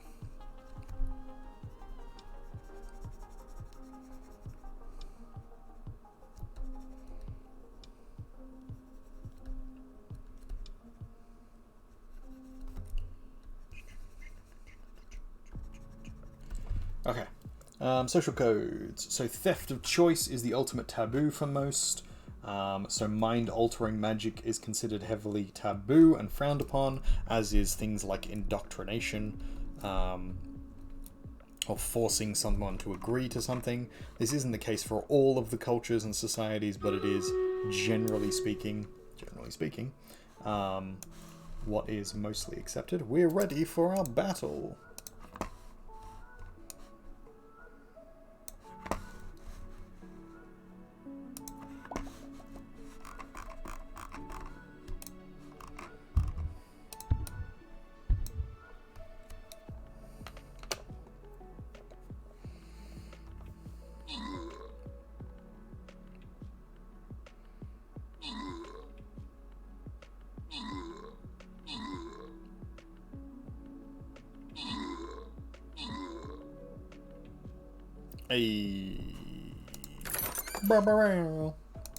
Hype in the chat.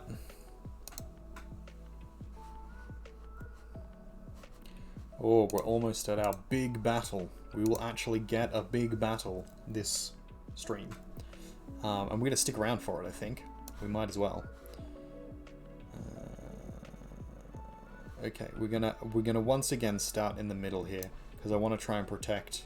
Is this Thor? Thor! Statue of Thor, god of thunder and strength. He is the hero of gods, wields the magical hammer Mjolnir to battle giants and monsters. All melee units gain 30% damage resistance.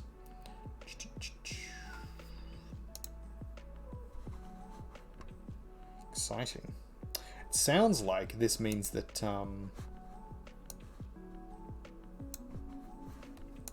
that all units gain, even the enemy, which would be interesting. Okay, where were we? Yeah. So theft of choice is the ultimate taboo, and the reason why this is the ultimate taboo is because it actually links into a lot of things. So, for example, an example of theft of choice would be murdering someone. They don't get to choose if they're alive anymore. Another example of theft of choice would be to sexually assault someone. That would be taking away their choice to engage in a sexual activity. So theft of choice isn't just like stopping someone from being able to choose between, one thing and another.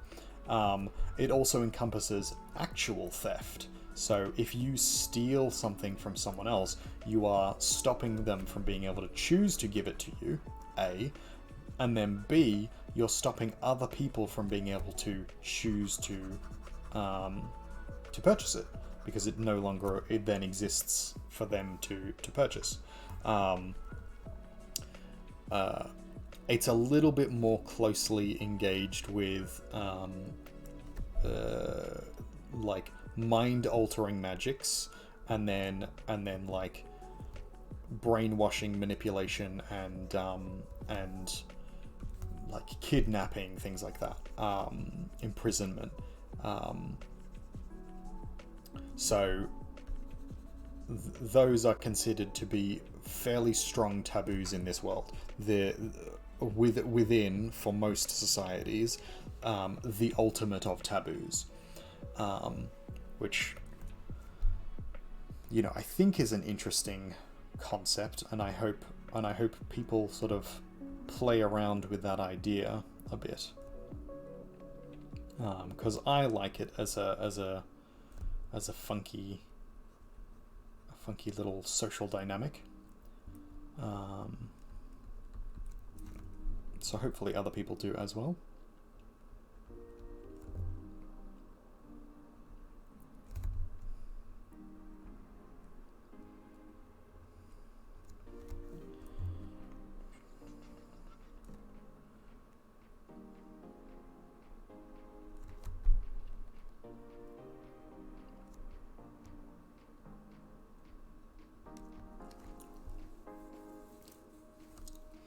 Okay, next one. Honoring gods, even gods outside of one's own cultural background, is seen as a social good. So this is honoring like shrines and temples and people's prayers and things like that. You'll often find, not everywhere, but in a lot of places of worship, there will be spaces set out for various gods, or for gods not associated with the culture, or facilities available for those who worship like other entities and things. The idea being that it's more important that people have the ability to worship than it is that they're worshipping the specific thing that you worship. Which, again, I think is an interesting dynamic. I hope is something that people find interesting as a mechanic.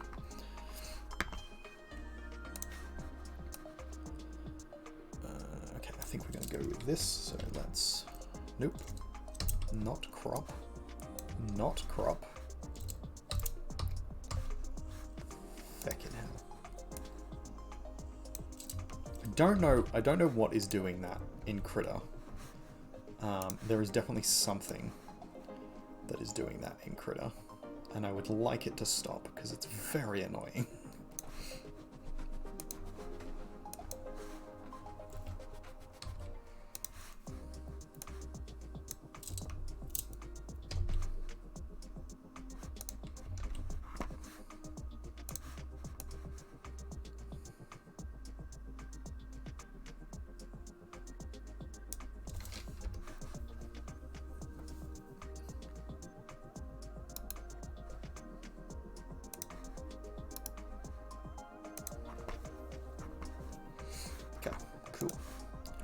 Julio. So this is plus to physicality, P, and a negative to mentality.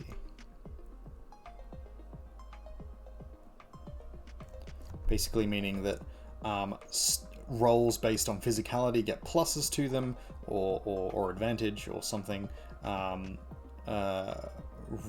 Rolls with mentality get a negative to them, or are made with disadvantage.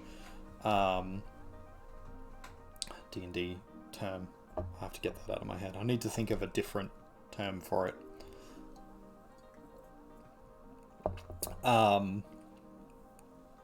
But that you are to the detriment to use mentality things. You are to the benefit to use physicality based things. And then when attacks come in, if it's a physical based attack based on your physicality, you take half as much damage. If it's a mentality stat that's attacking you, then you take double the amount of damage because you are weaker in that as a thing.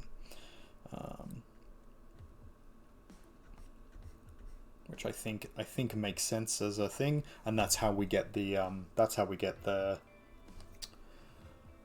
kind of circular rock paper scissors-esque thing out of it. All right, let's color in all of this.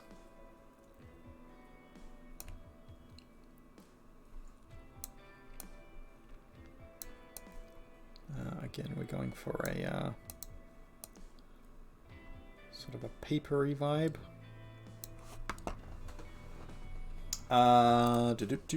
Next one is the honoring and recognition of status is important. Hierarchy is important to social cohesion. While decisions and actions may be critiqued, an individual is to be respected throughout. So this is the sort of the concept that that within a society, the rulers or the authority in the situation is to be respected, even if they're being critiqued. That regardless of the situation. Yes, that's all still working. Very good. Just making sure nothing's crashed. Nope, we're all good. That regardless of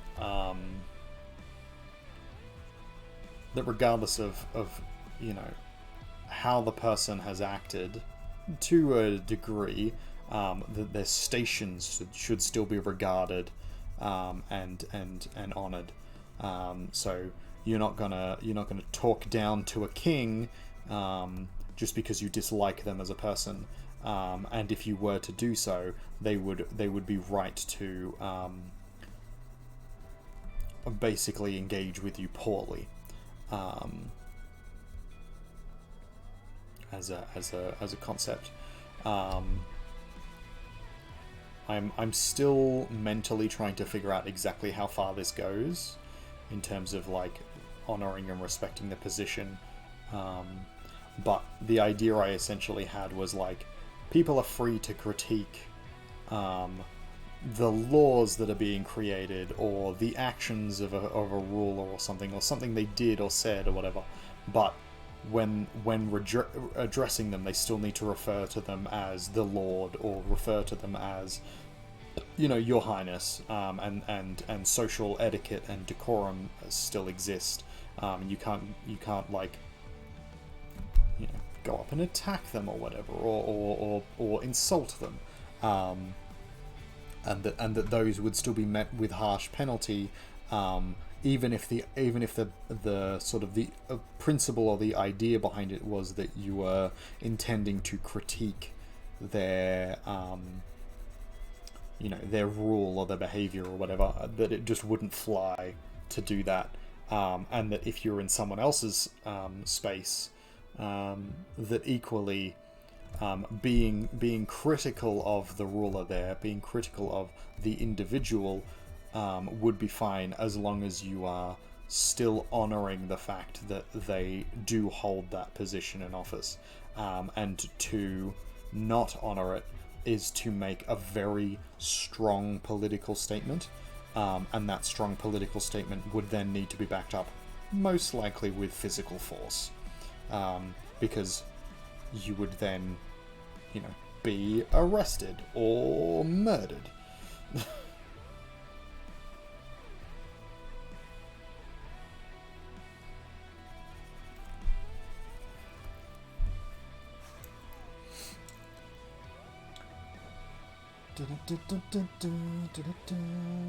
Standardization of gold is the norm. Haggling over gold value from foreign places is frowned upon, but happens in isolated communities. This one's pretty self-explanatory.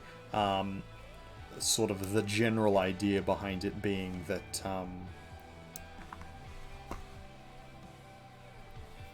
that like you can, if you want to, haggle, but most people are going to be pretty upset, essentially, about it. That, like, it would be a shitty thing to do to try and go, oh, well, your gold's not worth the same as my gold. And that you would rightfully be criticized for doing that.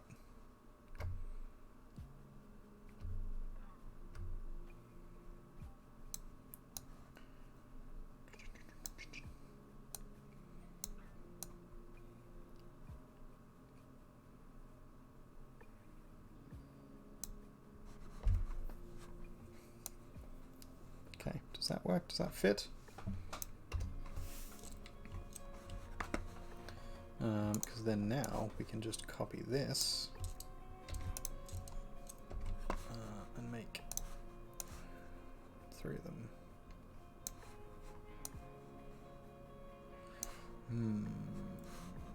Okay, it needs to be a little smaller.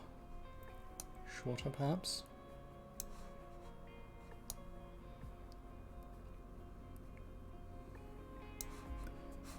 And then the same with this one. We actually want them to be like roughly the same size.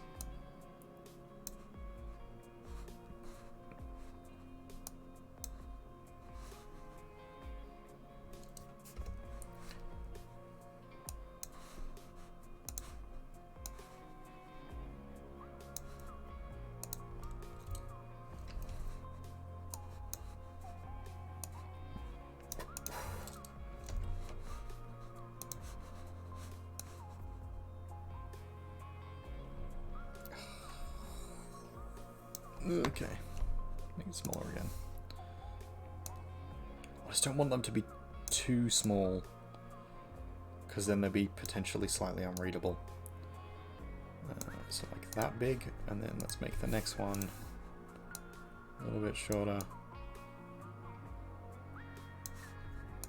And then this one a little bit shorter again. Is that sort of approximately equal? Yeah, and then make the staff smaller, because it doesn't actually, none of these really need to be this big is actually the answer.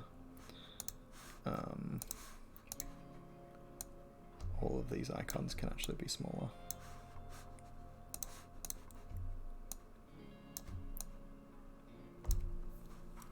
Cool. Let's just merge these together.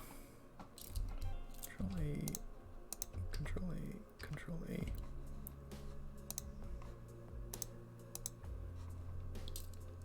That one can go down that one, and then those 3 can go down there with all of it. Cool. And then let's color them in. We want it to be the same color as this. Done.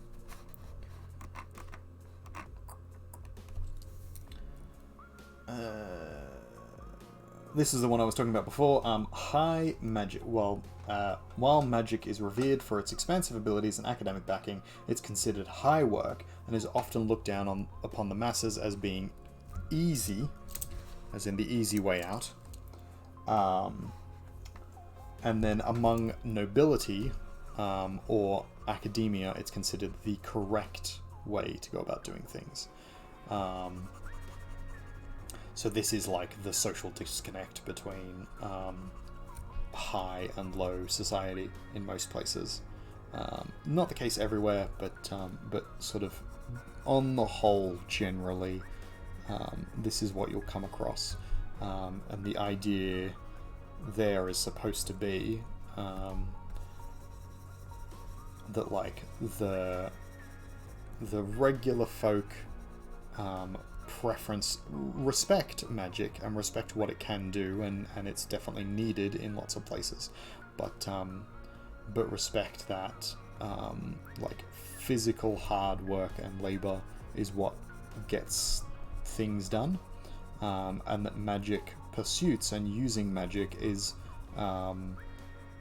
like an unnecessary drain on an individual and on a community. It takes too long to set up, and then it's not always consistent, and like all of these things essentially, they're just like it's not worth the trouble, more or less.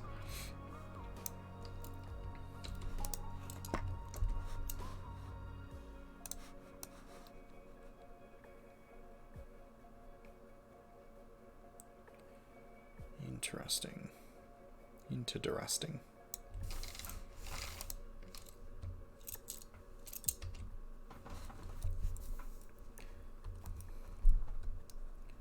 So these aren't the same size, but that's all right. We'll put them together and make them, and we'll see what happens afterwards. See which one we like the best, because we're going to have to change some of the things in here anyway. But this is sort of the approximation of what we want out of this. Sharing food and social eating is important. Social and cultural conventions around food prep and exchange vary wildly, but are expected to be closely followed as possible.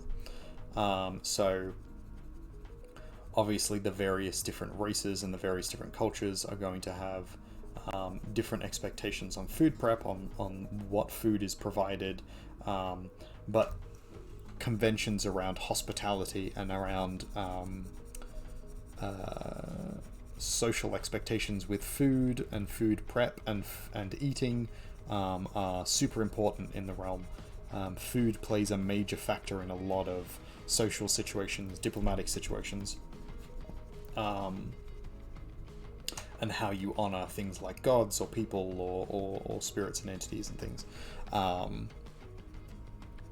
So, for example, there are certain cultures in the Central Lands that specifically won't let you eat with a stranger, won't let you prepare food with a stranger, and these are like secluded cultures that are very secretive and worried about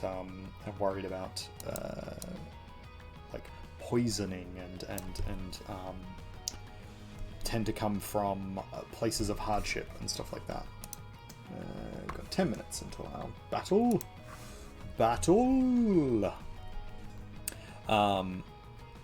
And that sort of continues on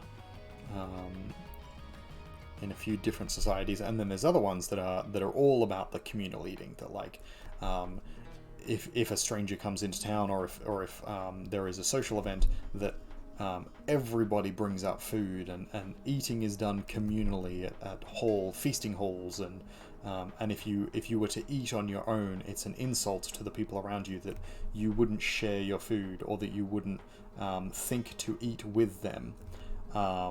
It's a common thing in quite a few of the cultures, that sort of social eating is very important. That you would eat with the important members of your family, or you'd eat with traders and things who come to visit, and by doing so you ingratiate yourself to them. and being able to share food and share things together is what brings the society together as a kind of cultural cohesion metric. It's also a way of showing off status and showing off your moral standing or whatever, that you can provide food for others, that you can provide things for others, and that they would benefit from that as a thing socially.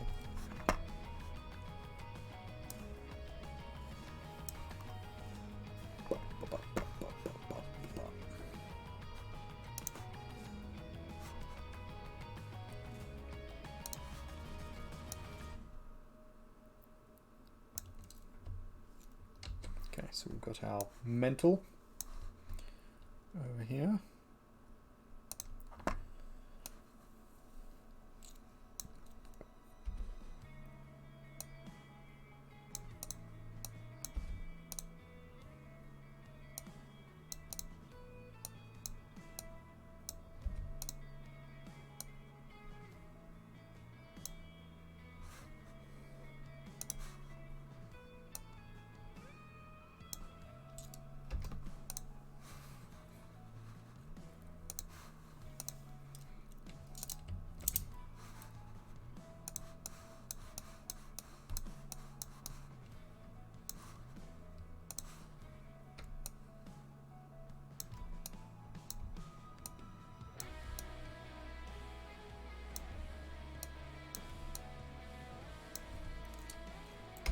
Okay, so that's plus to mentality, which is a negative to Hakanum.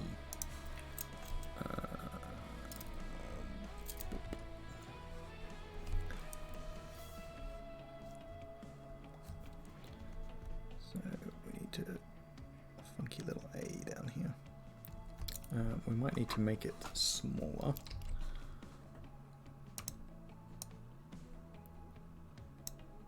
Six. Let's try 6.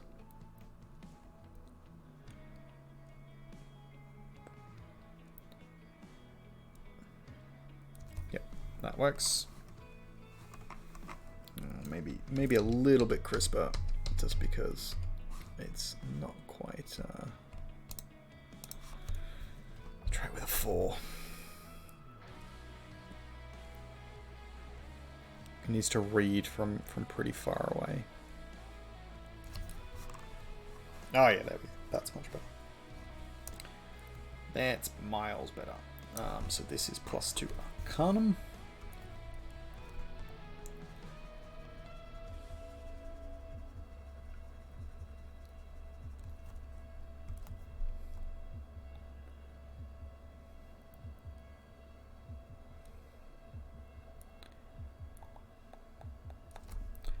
And a negative 2 Cunning.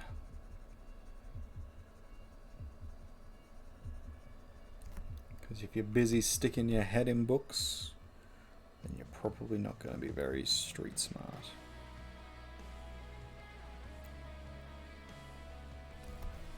Is essentially the argument. I don't know if it works, but that's essentially the argument. Next one. There's a strong focus on reciprocity. While not all interactions and trades need to be equal, they must always be returned. So this is the idea that, like, a fair go between individuals is to make sure that, you know, everybody is catered to at all points in time, and that if someone provides for you, you would provide back for them. Which, you know, I think makes sense.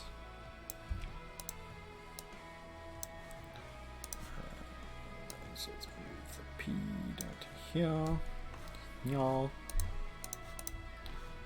Cool. Cool. Let's get the color from this.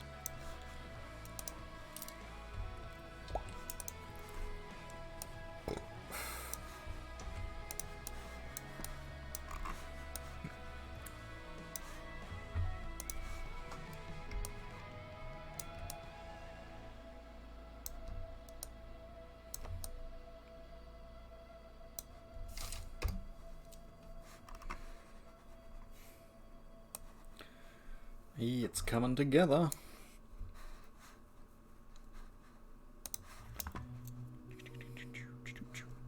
Let's do the cunning next.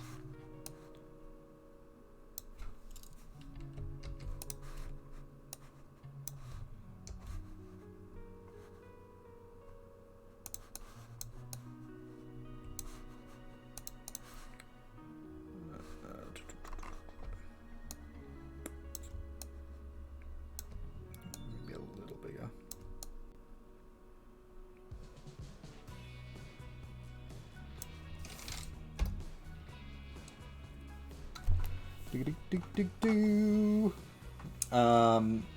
So we've already discussed this one, but gods are reached via physical ascendance or descendance through moving one along the world tree towards the root or branches the entity is on. So we already knew that one. Offerings are left for spirits, ancestors, or fae who assist in the everyday tasks and life of people. So this is smaller entities.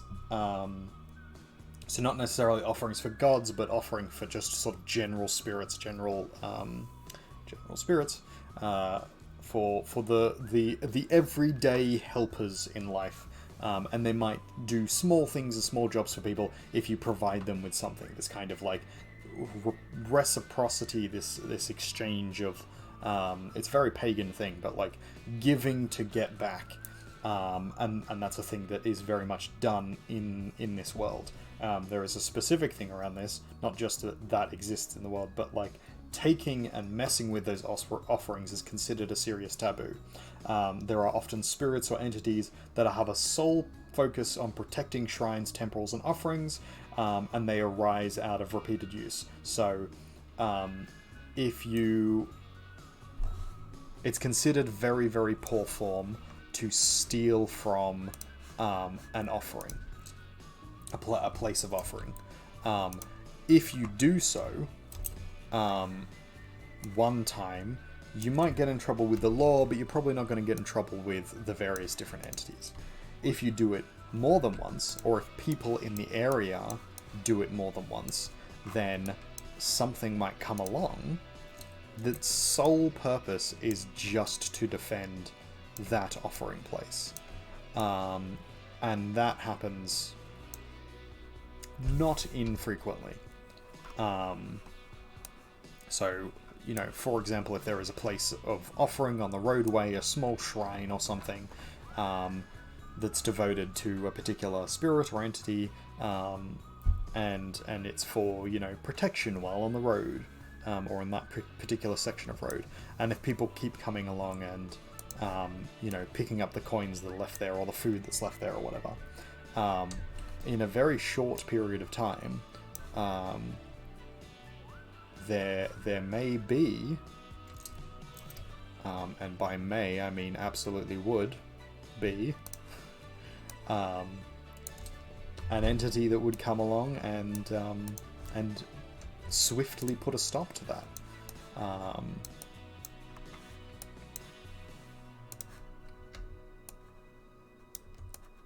And there would be many who would agree with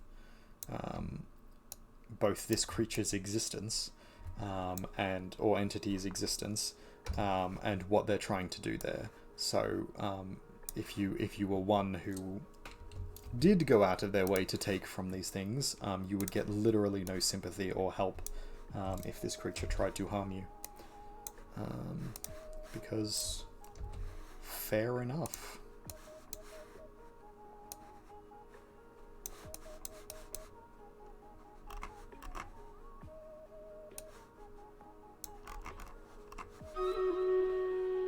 The battle is about to begin.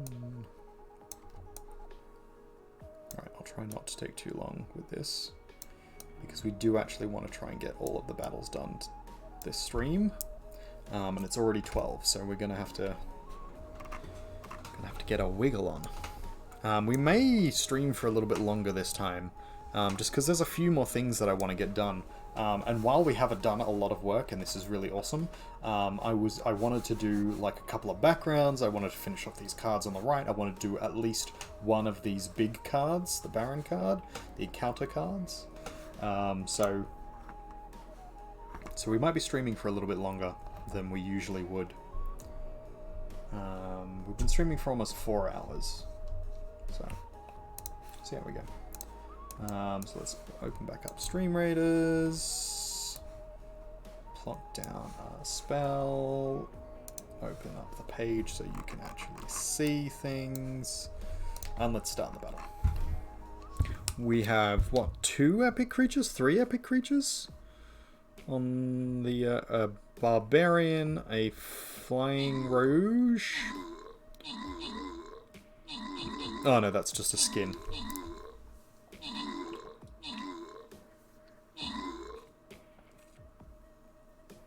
Oh no, no one was defending Tor. It's alright, we're doing pretty well, we're not going to lose. Hey, nice work, everyone.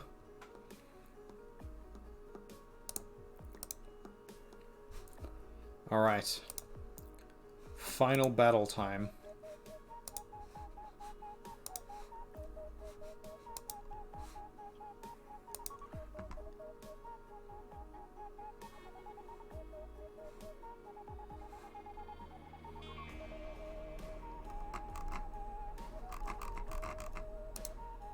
Is this Odin? It is. Supports all units gaining 50% damage resistance. Awesome. Odin, the god of wisdom and magic, he gave his eye in order to learn the secrets of the runes. He rules over all the gods from the halls of Raidhalla. I don't believe he gave his eye for the secrets of the runes.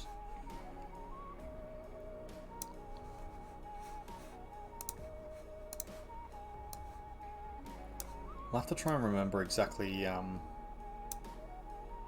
exactly what it was in the sagas, but I believe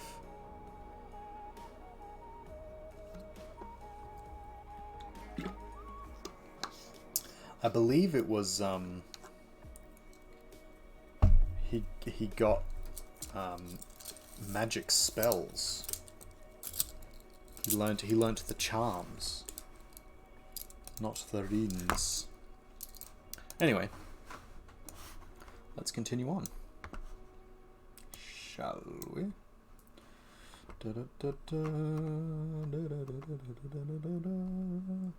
Ah, Bastards and Foundlings.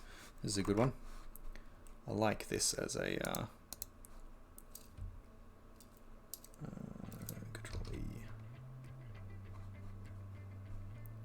yeah, I like this one as a concept. I think this is a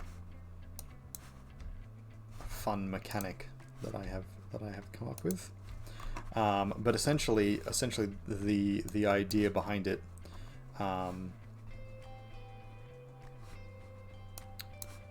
is that people who are born without a family name, because family names are very important in the various cultures and societies. The name that you have is often an indicator of some kind of status, whether it be from a lineage, some kind of bloodline or familial place that you come from, or via deed. So if you belong to a particular organization, or if you've done something particularly noteworthy, then you can have a name that reflects that, and people often do have various names based on you know, where they're from or who they're from, and they will change that name either based on what it is they're trying to prove, or they will pick what they think is the most highest honor or the most impressive thing and stick to that. So if they think their bloodline is the most impressive thing about them, or the most important thing about them, then they'll be a, you know, of his name, something, some son of or whatever.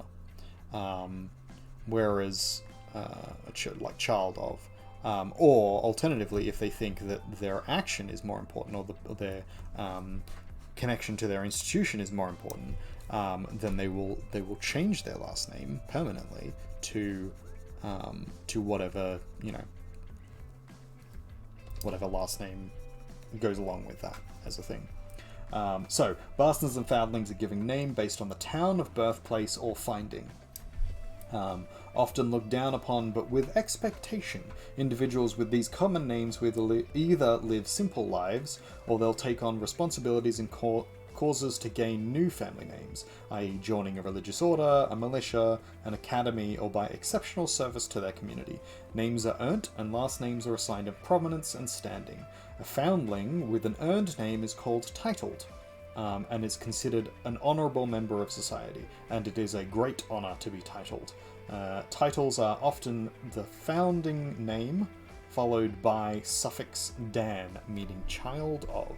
So, for example, if you are from, like, Harkin, and you are Sally Harkin, for example, you're a foundling.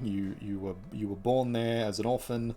Your parents are either unknown or they're dead, and your lineage is broken. Then you are Sally Harkin, Sally of Harkin, or Sally that lives in Harkin. And then if Sally happens to provide great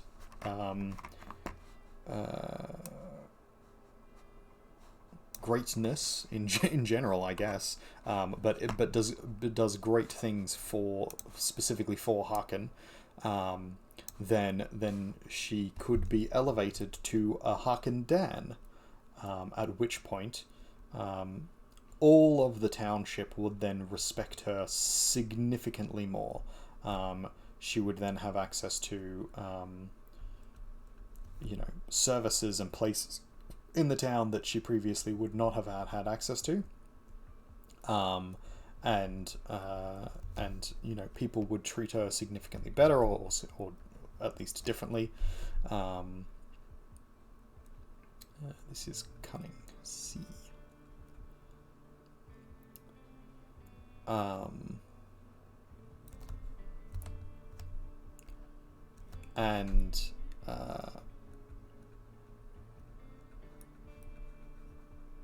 Would basically treat her differently and consider her to be a significantly more honourable person.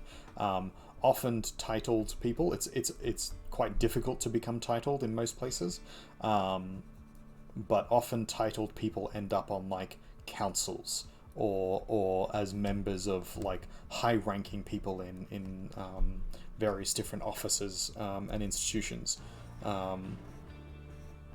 So it's a very big and important thing to do and be a titled. To be a titled.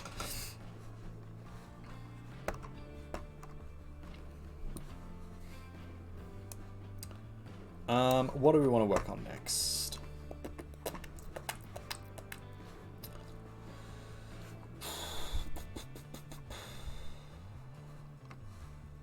I think we have done really good work here. Let's work on this deck over here, just because I think it's an interesting little thing, and we can try and make it nicer. I'm gonna do a little cheatsy here, and use. It's not that cheatsy, but.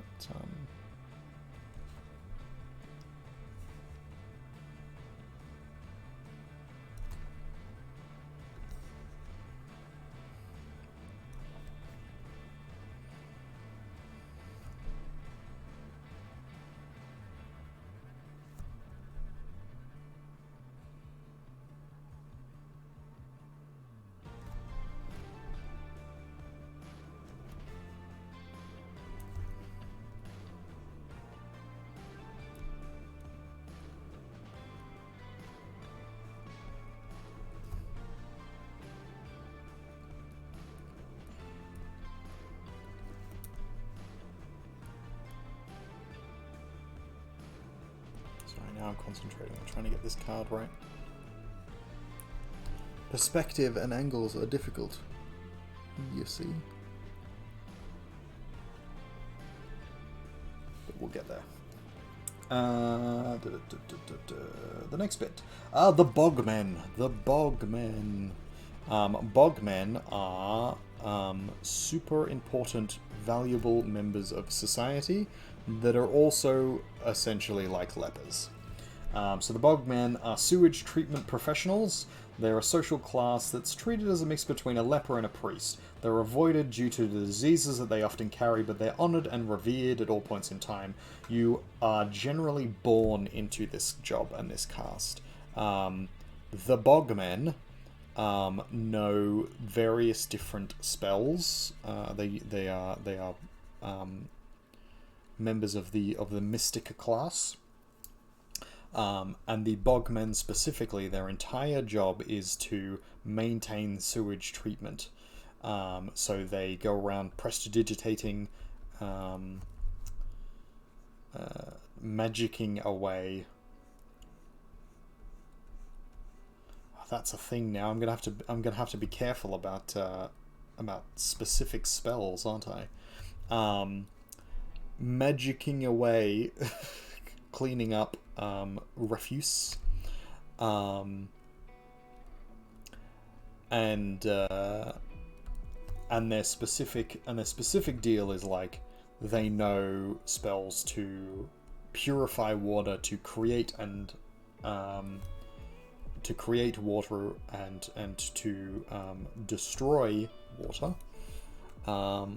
They also know how to cure diseases and poisons, and they are like hyper immune to a whole bunch of various different awful things that can happen to them. Not erase. We want.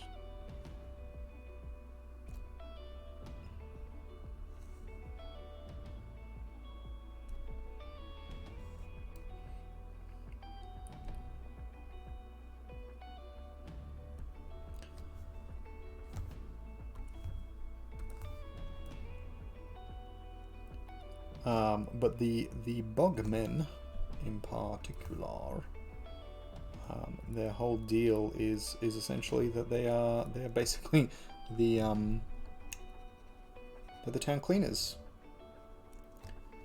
and they go through and they provide a very important service to their community, and though they are avoided like the plague, because they stink often, and they're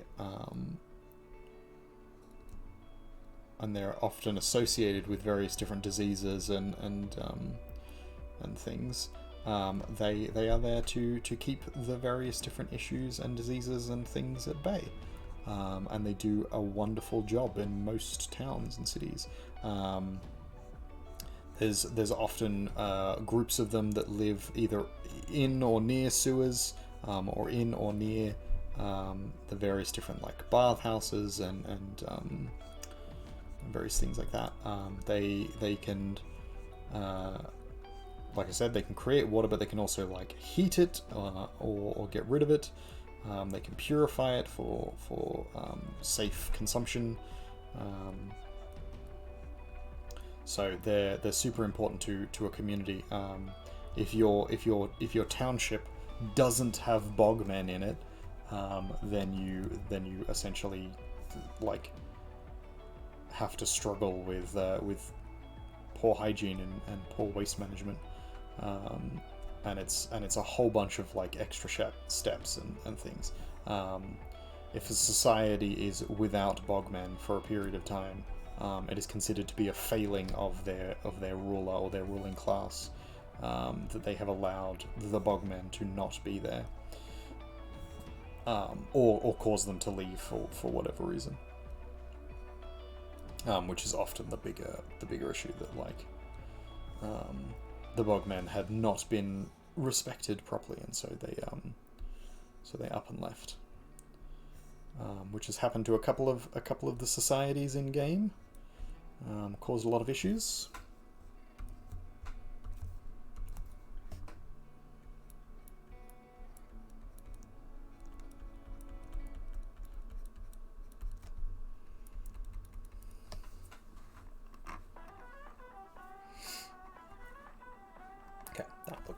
pretty half decent. Similarly to, but slightly different, druids are highly regarded in the agrarian societies, so that's much of the societies, because most of them are agrarian-based in this fantasy setting. Their magic makes tending crops and livestock more manageable and turns hard, unforgiving lives into fulfilling, prosperous ones. Often, dedicants are gifted to the circle and must complete initiations before becoming a member. So, rather than being born into being a druid, people are often gifted at birth into a druid circle, or people will decide or choose to become a druid later in life. It's a little bit more difficult because it tends to be people who have aptitude for nature magic, for mystica, that are required. But most people can learn some aspect of druidic powers. The basic spells and the basic nature craft is pretty simple for most people to learn, and then it's the specifics of like how adept you are at doing it determines like how far you go as an initiate, whether or not you stay in your town and assist your small town, or whether or not you become one of the traveling druids. And the traveling druids essentially go from town to town, from agrarian town to agrarian town, providing material benefits of like the growth of crops, or the healing of animals, or tending of land and things like that, that could not otherwise be done by natural means, or would be much more difficult to do by natural means. So this is a thing that's highly respected in the various different agrarian communities. Not really seen as important to the academics and to the higher folk, in quotes. But it is definitely a thing that... am I on the wrong layer? I am on the wrong layer. Oops. Yep, I was.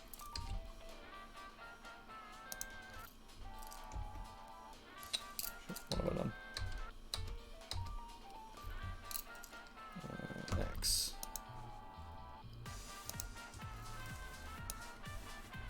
Come on. Come on, artist. There we go. Done.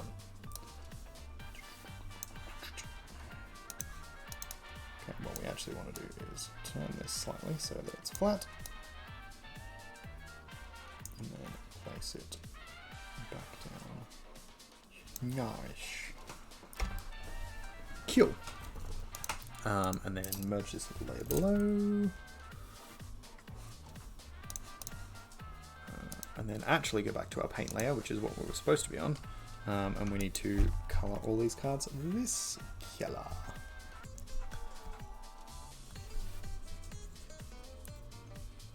Let's just do all of it first. Just so that we can actually see what's going on. What needs fixing up. Cool, cool, cool, cool, cool.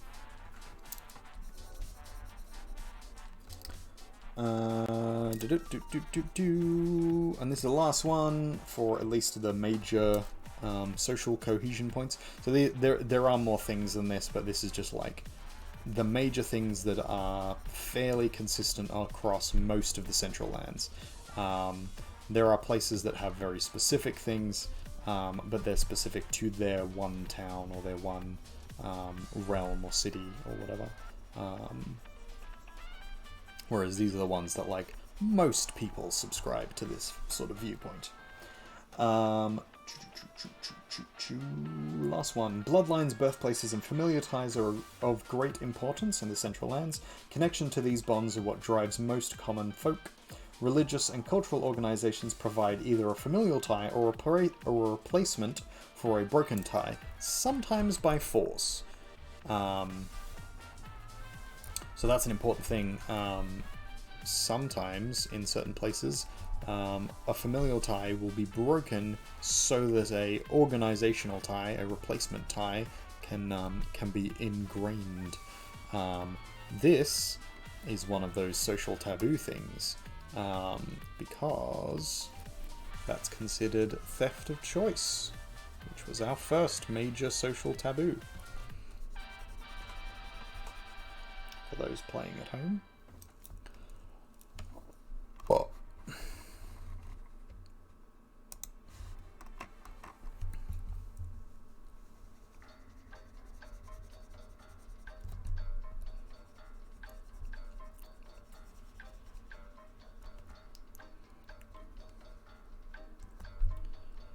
alright, let's see if I can pull this off. So we actually need this to be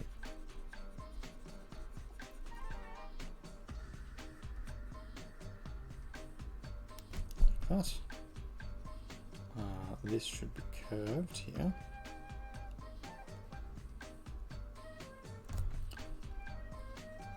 This should be like that. And then the same here, just sort of more or less. Gold the whole way across. Same with this. Gold all the way down.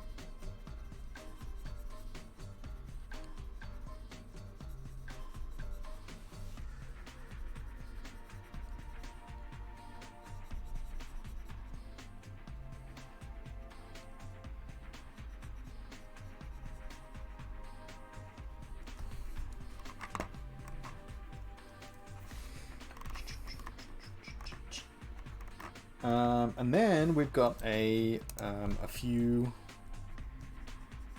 holidays. The holidays may change names slightly, just because some of them are fairly obviously influenced by things, but I kind of like the influence of it, so I don't know, it might change, it might not. But fans of Critical Role will instantly recognize where a couple of these come from. The rest of them probably not so much, because they're actually, though all of these are actually influenced by or inspired by. Hey, Cognitive Bard. Bow, bow, bow. I will save the work. Thank you very much. You can see the art. It's right there. Don't be ridiculous. You actually got to raid into me. You're playing some Overwatch. Oh, let's do a stretch. Ugh. Oh, and I've got to do a shot as well while I just finish my drink. Alright, I'm going to go refill my drink. And Sea of Thieves. Exciting. Nice work. Well, you've missed all of the interesting chats, so you're going to have to check them out on the VOD. We did philosophical chats for ages, and now we've just been talking about our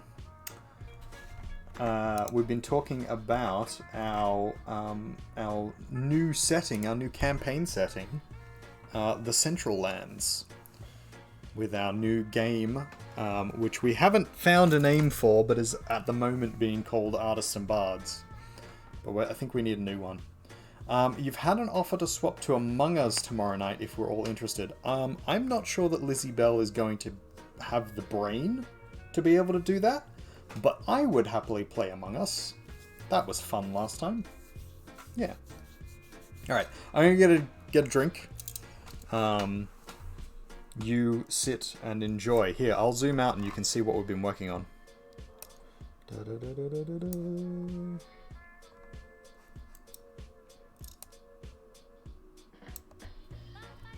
There you go. Right, we'll be right back.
Hey, I'm back.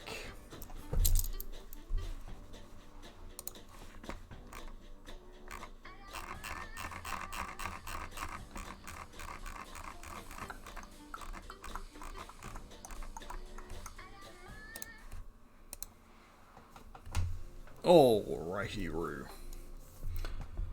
Skull.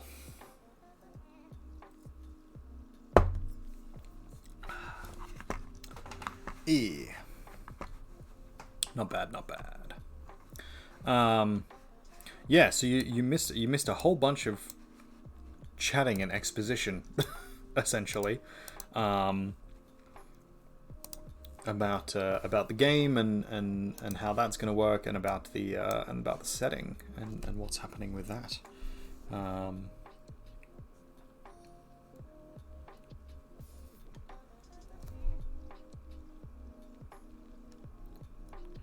But that's probably fine. You can watch on the VOD, I guess, if you're really interested. There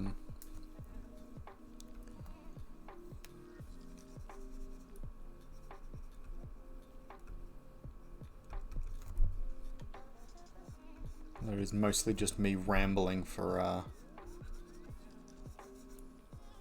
literally hours. If you need to go and do your stream stuff, if you need to post stream, you know, get a drink, wash your face, self-care, all that kind of thing, as Streamlabs has just said, go and do so. Self-care is important. Make sure you have something to eat, something to drink. Make sure you rest if you need to. We've got 2 minutes before the final battle of tonight's stream. And then after that is finished, we're probably going to do a tiny bit more on this, and then we're probably going to raid out somewhere else. But we'll see how much more we can be bothered doing, given that it's already 12:30.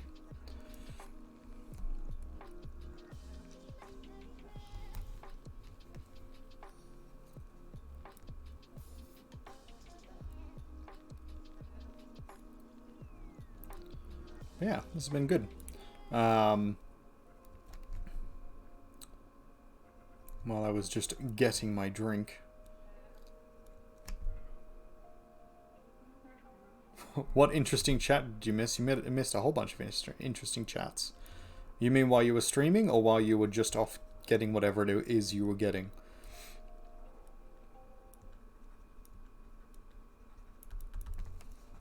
Because those are two very different questions.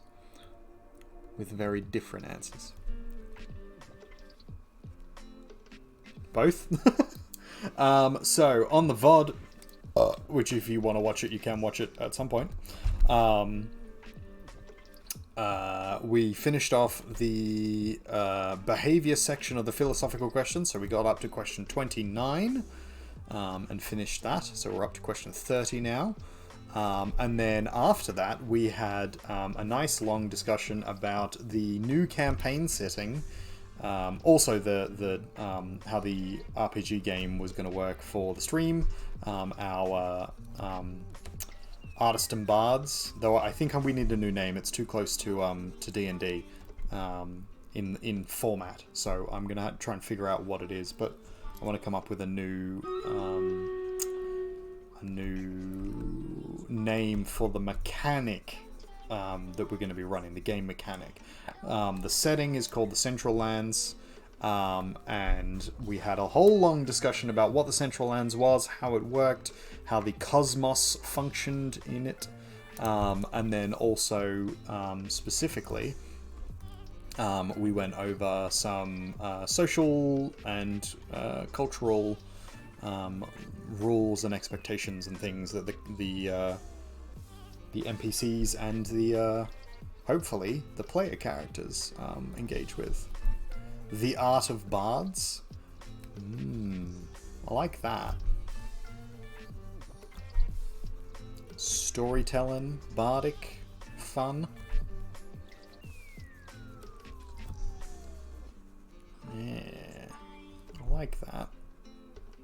We'll have to see if there's a better one, but that's in the running for sure. I think that's currently top of the list. I did like Artist and Bards. I thought that was very fun and very us. The problem is that it's very close to Dungeons and Dragons, and hopefully we're not getting in trouble for using this, or at least I'm not. I don't know how much you're actually going to want to use it, but here's the thing. Don't think you will. I think you'll just play it on my channel, probably. We're both artists and we're both bards. Yes, we are. Alright, let's bring up.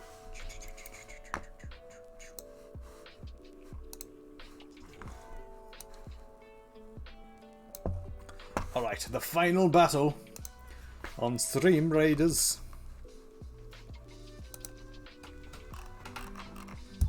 Where's the big boss? There's the big boy. Up the top there. Or is this the big boy? Oh no, there's two of them. I don't know if we are going to... Oh no, maybe we are. There's a fucking mortar over here. Artillery. Oh, epic kill. Got a corpse. Jotun. Killed a fire Jotun.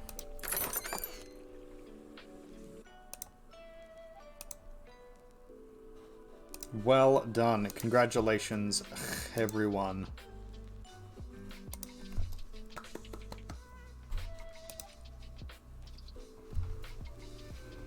What kind of dice system are we using for my TTRPG? That is a good question. I like the idea of using like multiple D6s. Because I think that comes up with an interesting mechanic, but I don't think that it's very easy to do that in Twitch. So instead, we're probably just gonna go with we're either gonna go with a D12, or we're going to go with a D20.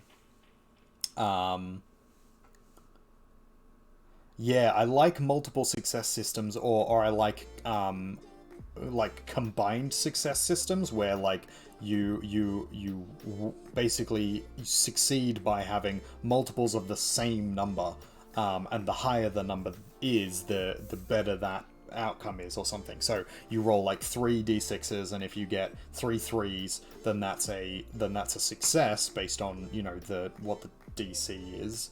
And then because they're 3s, it's like middle-ish of the road a success.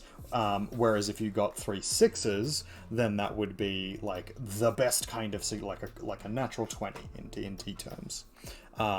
And if you only like if they're all random numbers, and then, you know, then it's a failure, but like how much of a failure is based on what the value of the dice is. So I that's a fun system, and I really like that, but I don't think that that's really applicable in a Twitch based system. So instead, it's probably going to be a simplified version with either D12s or D20s or a D100. Any of those.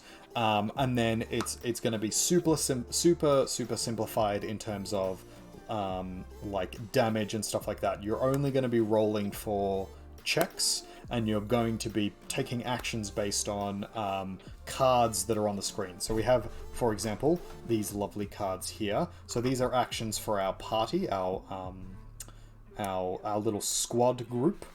And then we have our main character over on the left here. So when someone redeems playing this TTRPG on the channel, the person who redeems it gets to play the main character, and then the rest of the chat gets control over the other 3 members of the squad. They get to vote on which card they use, which is their action, and then the main character gets to decide what they want to do, which can either be one of those cards or an action of their own. And then basically that's how we go. So we go back and forth of like the encounter, which is the big card in the middle, does their thing, whether it's a social thing or a combat thing or whatever, and then the 2 groups, that is the main character and then the squad, get to both have their actions. So chat gets to do something, the individual who redeemed it gets to do something, and then we sort of do back and forths. D10s are the most common die used for multiple success systems, from your recollection, but you could be wrong. D10s are cool as well. I like D10s, but a D10 is not a super common dice for people to have, I find. Like, lots of people have D10s, but like they either have a whole bunch of D6s, or they from various different games, or they have a D20. If they play a lot of like a lot of different role-playing games, and they might have a bunch of different dice. A D100 is nice just because it's simple, it's big, and it's easy to use in the nice round numbers, and it's easy to use on the Twitch system, because all you have to do is make a random number generator out of 100. Which, for example, we have our vibe check. The vibe is 40.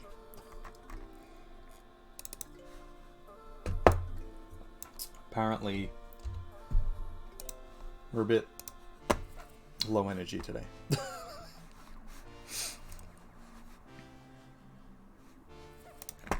I should close out from Stream Raiders so people know that we're done with that. There we go. Very good.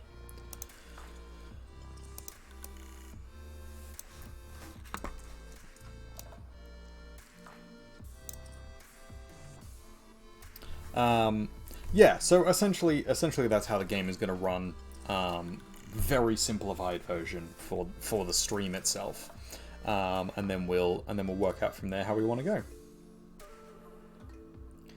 Do you love the idea of making a new TTRPG? Sounds like a cool idea. Yeah, for sure. So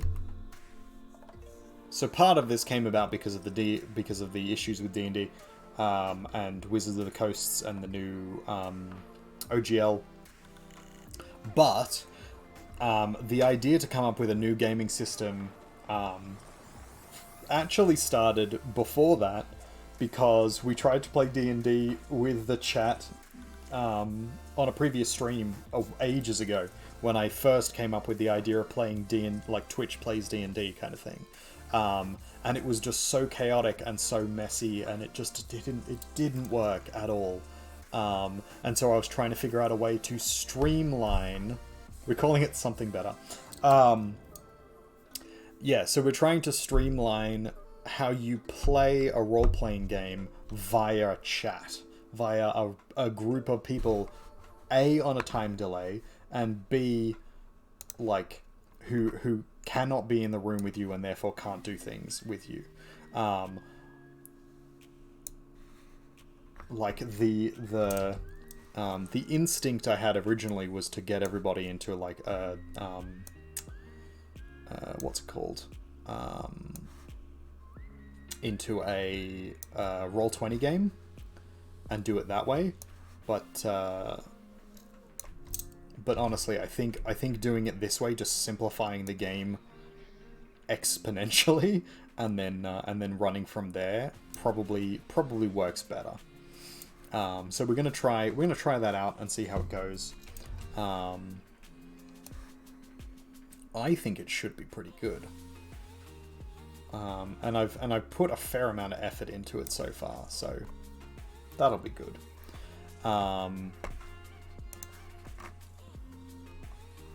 But we'll play test it a little bit first and see how it goes. Depending on the mechanics, it might be a good place to start for a name.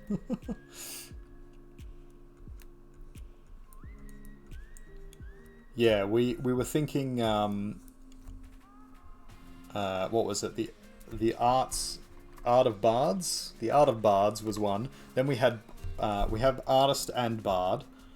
Or Art and Bard was another one, though that was too close to D&D to sort of be one. But I liked the idea of Art and Bard being a thing together, mainly because, you know, I'm an artist and it's going to be on my channel. and then sort of the bardic storytelling and the links into our bardy man himself.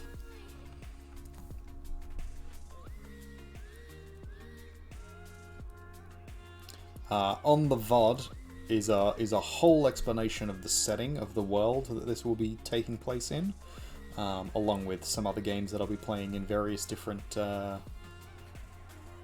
systems. Artist story. I don't dislike that. That's not bad.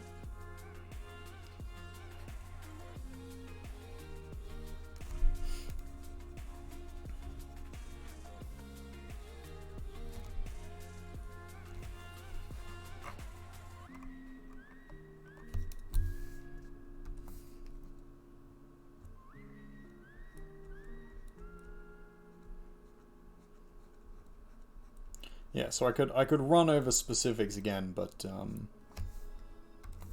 it is all there on the VOD if you'd rather just listen to that. It is, however, at the moment 5 hours worth of content now. So, though not all of that is just the setting and the mechanics. I did also have a philosophical discussion at the start of the stream. There is the merch store, ladies and gentlemen. I am currently wearing one of the merch items. Check out this lovely shirt. Oh, beautiful. An angel. Yeah, go and check out my merch store. I've got merchants shit.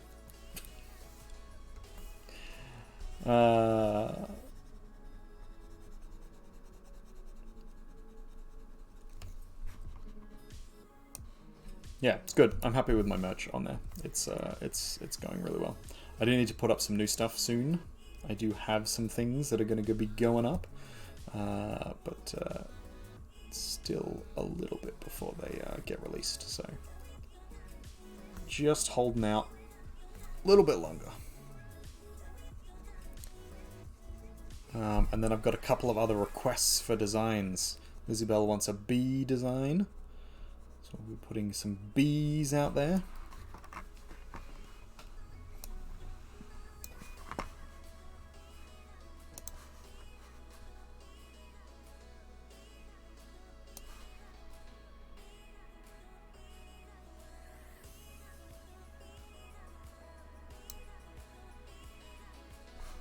Oh, that was a race. Derp.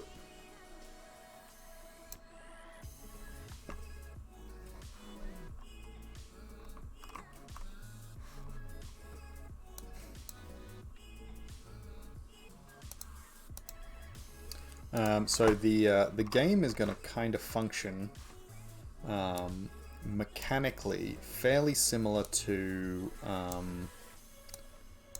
I was thinking about this before, and I thought it was kind of ridiculous that I'd come up with it, but I entirely didn't think about it ahead of time, and then was like, oh shit, I've essentially just remade Pokemon. So the attacks that the characters do is going to be set based on like their level, essentially. So they do the same amount of damage each time, and then for every attack that they do, just to simplify things, and then how they attack is based on their category. So there's 4 categories at the moment, just to keep it simple. There is physicality, which is all of your like physical fighty based moves, basically. Then you have mentality, which is all of your like sort of tinkery, knowledge based, and then like psychic based attacks. Then you have Arcanus or Mystica, which is all of your like magic, both your arcane and nature or divine based magic, also kind of lumped into the one category. And then the last category is cunning, and cunning is all about your like sneaky, dexterous, roguey, bardic type. It's all of the kind of street style or trickstery based attacks, and they essentially work in a Pokemon-esque system in which there is neutral interaction, in which you do the same amount of damage regardless, either to or from, and then you have double and halved damage. So if you think of it like a circle, you have physicality. Physicality is beaten by mentality. So if you are a physical-based creature and you're attacking a mental-based creature, you do half damage, and then the other way around, it would be double damage. So if you're a mental-based creature and you're attacking a physical-based creature, you do double damage. Mentality is beat by Arcanus. The idea being that like you are messing with the mind and taking over the mind and all of that kind of stuff. And then oh, did I not finish cleaning off that corner? Let's just do that quickly. And then cunning beats Arcanus, and physicality beats cunning, which makes a perfect circle. If we continue on with the game and it's interesting, we might spread it out into 8 categories, where physicality would be broken down into probably strength and then dexterous builds of physicality. The magic Arcanus would be Arcanus and then Mystica, the two sort of separations, where Arcanus being the sort of learned magic that anybody could do but takes time and learning and effort, and then the Mystica, which is kind of the woo-woo side of magic, or the divine and the nature-based and all the, you know, weird shit, essentially.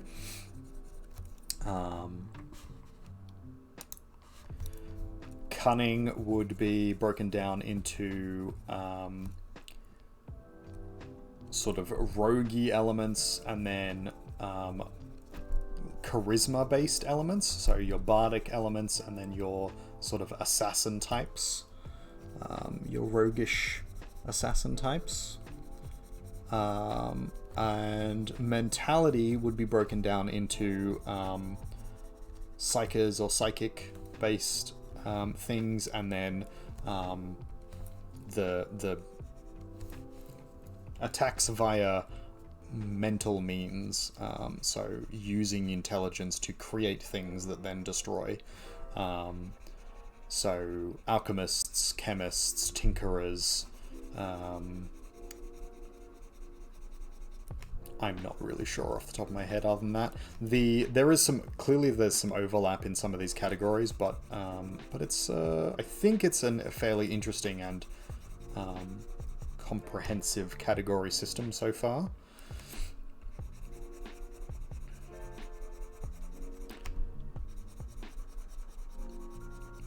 I'll have to make it significantly more developed for actual role play, like in person or via the internet that isn't just in Twitch. I'm making it super simple because in Twitch otherwise it's going to be pure chaos. But if we can develop the system in Twitch first and then build it out from there and make it into something bigger and better, it would be very fun to make a fully fleshed out system that had those same beginnings and then became something a lot more concrete. So, you know, having rolls for damage and having you know, various different things like a resistance to particular types of damage, rather than it just being, you know, halved or whatever, having it, you know, be more affected or less affected in certain ways by the various different class categories.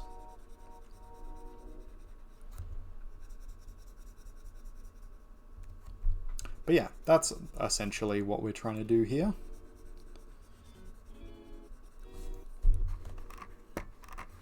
Which I think is interesting.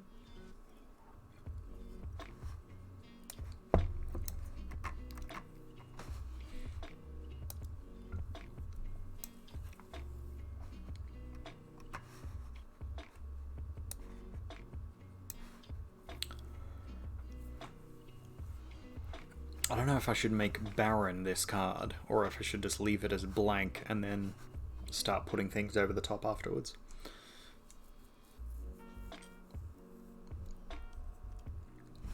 I guess I could technically do both, do it on 2 different layers. Alright, we'll start on another layer first. What time is it? Oh, it's almost 1 o'clock. We're probably going to have to raid out shortly. Because I do have more tiling to do tomorrow, unfortunately.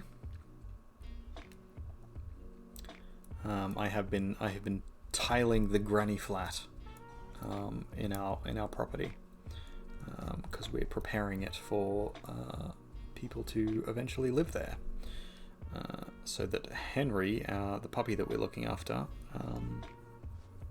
has a home to go to, essentially.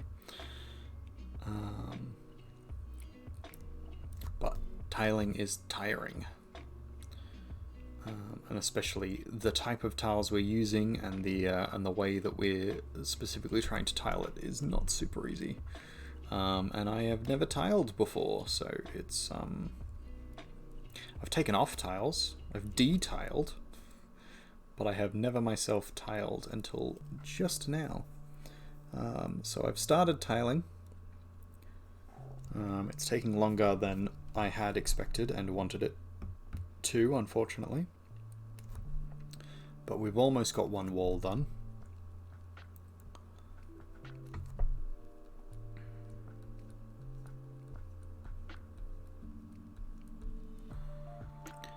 I just didn't plan it out very well today.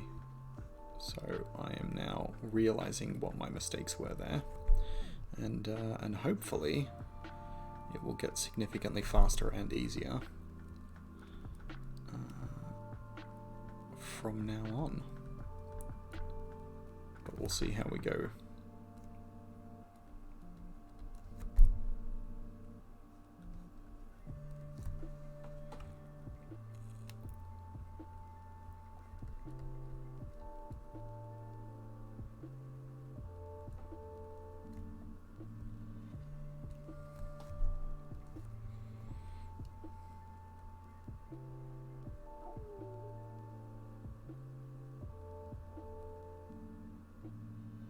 I hope this guy comes across like a bit of a bastard, because that's sort of what I was going for.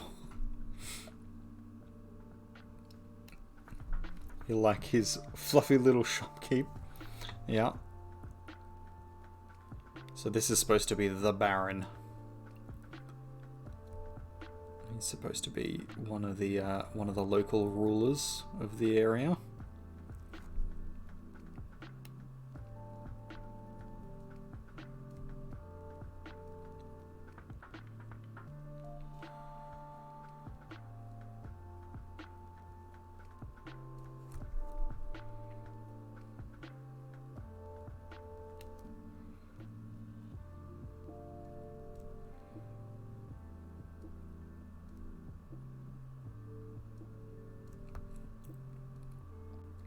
So this is going to be one of the encounters cards. It'll probably be one of the first encounter cards. I don't know if it'll be the first one that gets drawn, because it'll be random, but the idea behind it is going to be that it's going to be at least at the start of the deck. And then the general idea behind it, is that this character can either be an antagonist to the party, in the sense of, you know, being someone who is in control of the law and control of the you know, the trade and goings on of the town, or he can be a provider of employment. So that's sort of generally the gist of this character. He is supposed to be a fairly unscrupulous sort, someone who is often known for filling his own pockets, or belly in this case.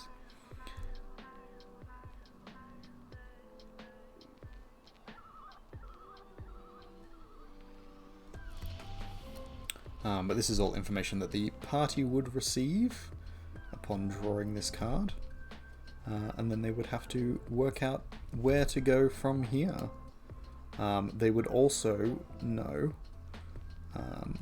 from dealing with this character, that his base stats would be mentality based.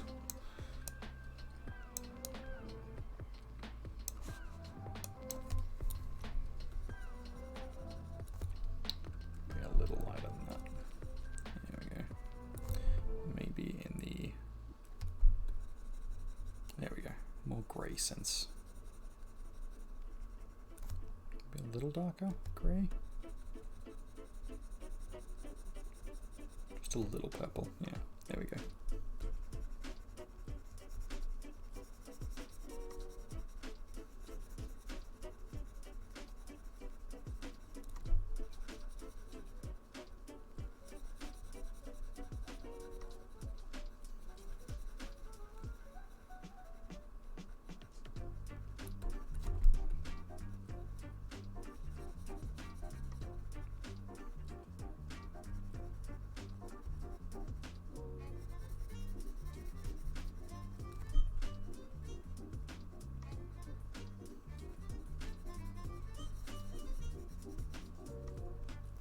So the plan then is Among Us for tomorrow. Is that the idea? Going with Among Us.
Probably going to bug people so much that this isn't centered. But I think I'm going to leave it like that, because I think it's funny.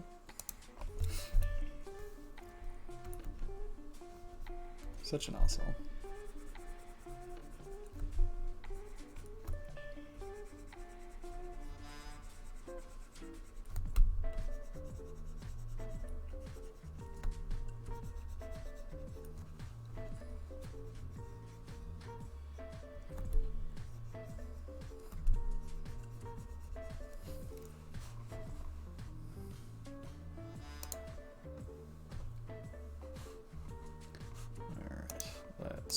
Finish off.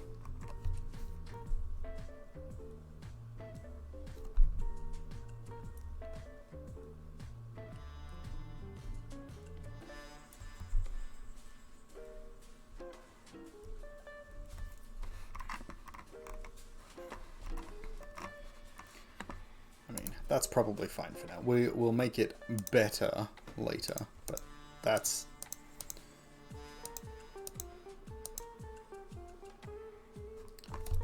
Alright, no, we'll fix it.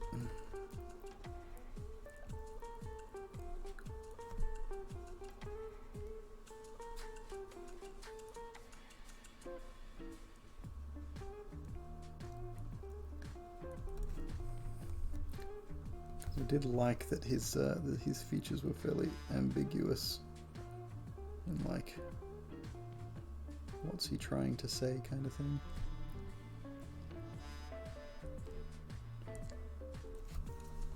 Like, he could be amused, he could be annoyed, you don't know. I like that as a vibe. For this character, at least.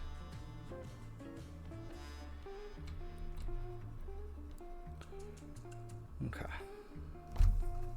Cool. So we'll get rid of that, and then we'll color the background here. We're just going to do it straight white. Because the idea is that this is going to be filled in with something anyway at some point. So it really doesn't matter.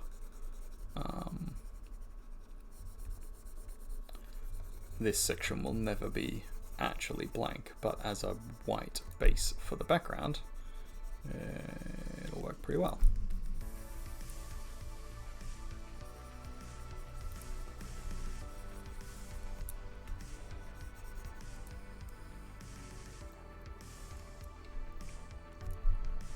Which actually does make me think, I can probably save on doing a whole lot of work by having this card be in here without having anything else behind it.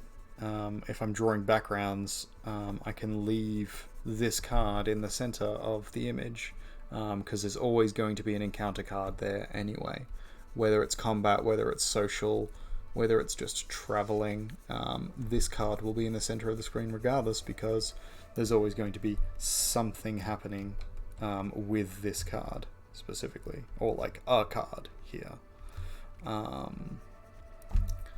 That works as a pretty solid dynamic, and then all we have to do is like chuck the thing over the top and be like, yeah, so the Baron turns up, for example.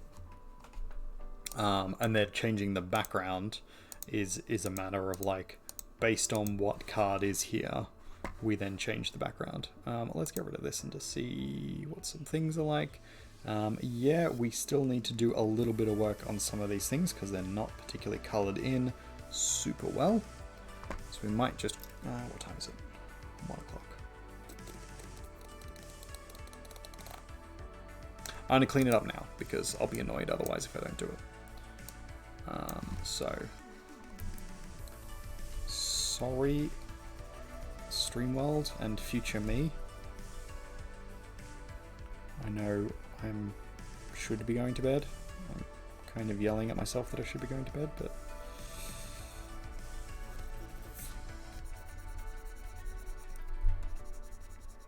this is always a problem I've noticed. Lizzie Bell's been pretty good about like telling me I'm not supposed to just stay up and do art all night. But I've noticed it's definitely a problem I have. I will just make art until morning. There have been very regularly, semi-regularly times that I have gone to bed as the sun was going up because I had been busy making an artwork. Like some idea had come to me and I was like, well, fuck, I've got to finish this now. And often I don't even then finish it. I just like, I get a decent amount done, but like, don't finish it. So recently I've been staying up until like 3-4 a.m. most nights finishing this one, the Fate Gods, which is progressing very, very well, mind. But like, that's a lot to be working on, and staying up that late to do so is not good. I should not be doing that. But I do, because I'm an idiot.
So just trying to clean up all the little white patches, all the bits where I didn't quite make the seam, because apparently colouring in the lines is too difficult for me.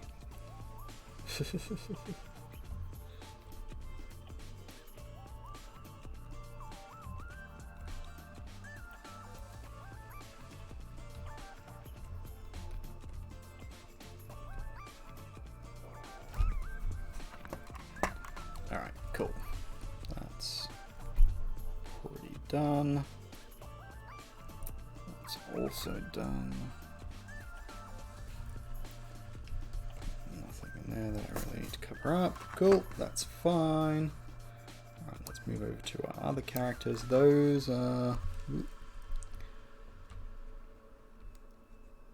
yeah, not quite. Almost, almost. Just not quite. Yep, that's fine, that's fine. This could do with a bit of that. Done. This could do with a bit of this. It doesn't help that I use this particular brush, honestly. But I just like it so much.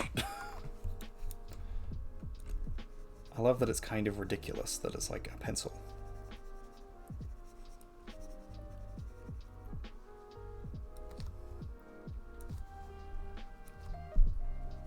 These are, for those who missed it earlier on in the stream, these are the designs and alternative designs for the various different class categories. So we have physicality on the left, we have the lovely resistance fist, and then a biff, like a big kabang, and then we have mentality, and then mentality as a book, and then we have Arcanus and an alternative for Arcanus, and then we have our cunning, and then our more like bardic cunning down the bottom.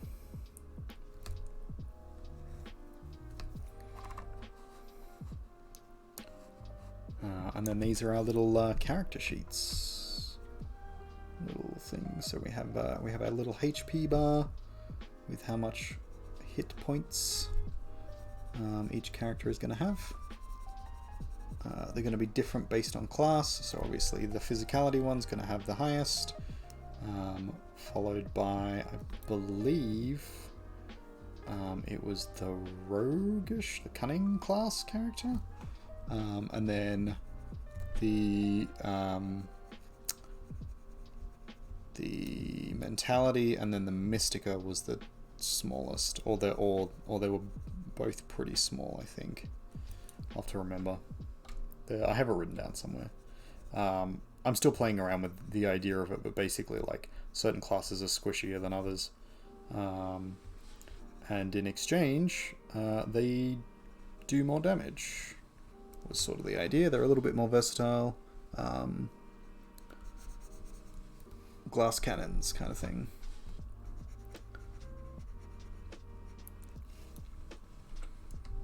So, for example, the physicality class does the least amount of damage, but has the most hit points, which I thought seemed reasonable.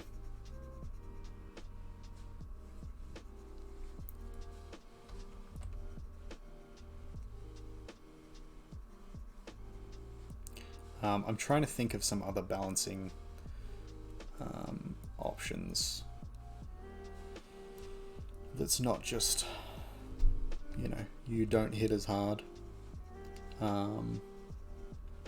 Happy to keep you don't hit as hard as the thing, but there is an aspect of it that's like, shouldn't the physical creature hit hard? But I guess like the idea is sort of physical damage is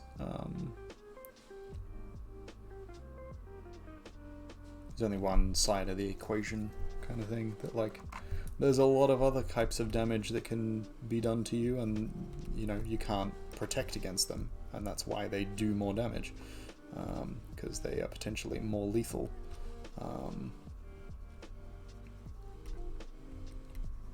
So like magical damage, for example, just blows past your physicality. You can't protect against it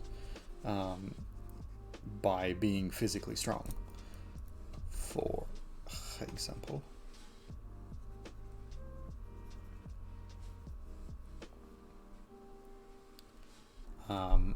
And using your brains to figure out the weak points of the physicality and attack against it was sort of the idea as to why mentality beats physicality.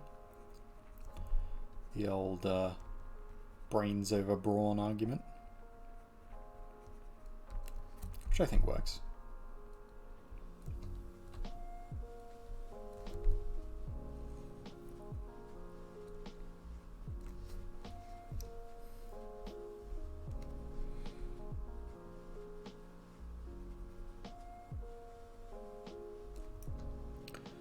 My plan is to animate these funky little characters.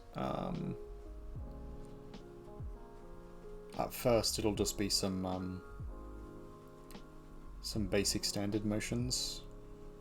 So just like wiggling the staff around, playing with the potion bottle, that kind of stuff.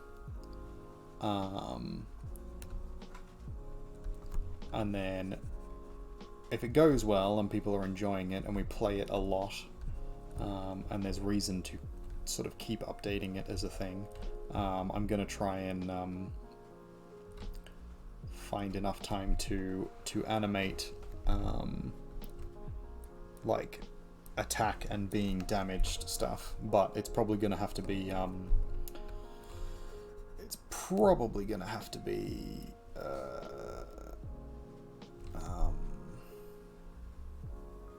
when I have a stream deck set up, so that I can quickly swap between the various different elements to make the animations make sense for like when they're attacked and when they're attacking or when they're doing particular things.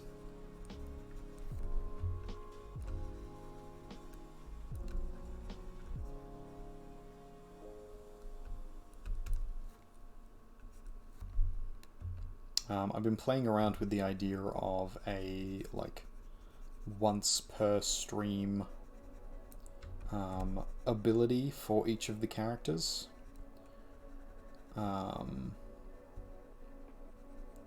Just to make the game a little bit more potent and to make it seem like there's a little bit more option, rather than just, you know, whatever the cards draw kind of thing.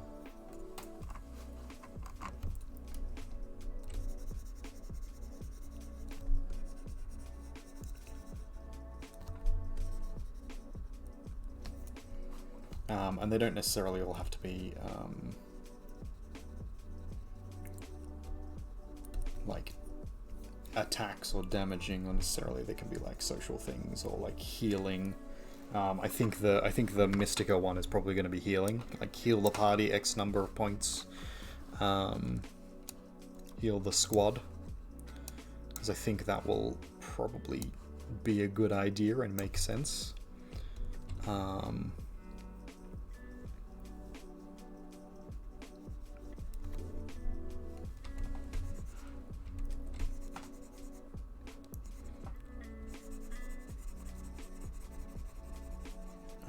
Rather than the heal card, which will be for like one individual with like one set of hit points or something, like heal one hit point, or you know, whatever it ends up being, we'll figure it out.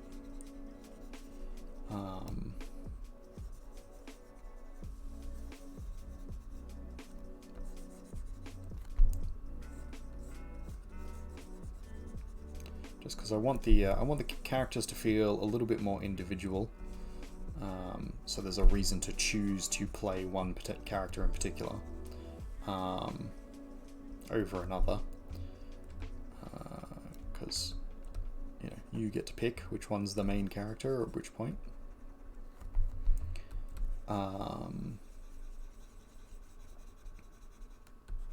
Well, if you do the redemption, that is. And then also, like, have a bit of strategy as well in between, like, the various different classes. Because at the moment there's only the 4, but these are great. Thank you. Yeah, there's I should go to sleep soon. I should. I am just finishing these little things and then I'm done. Oh, have you seen the gods yet, Cog? This is where the real fake gods are up to.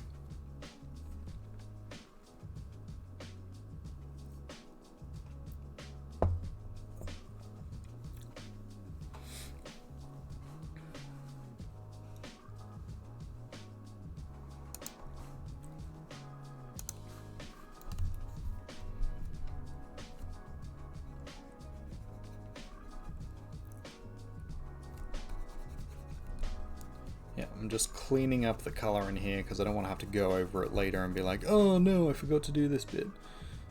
So I'm just going to make sure that there is consistent color across all of this, and then we're going to raid out to someone else. I'll figure out how I'm going to raid into.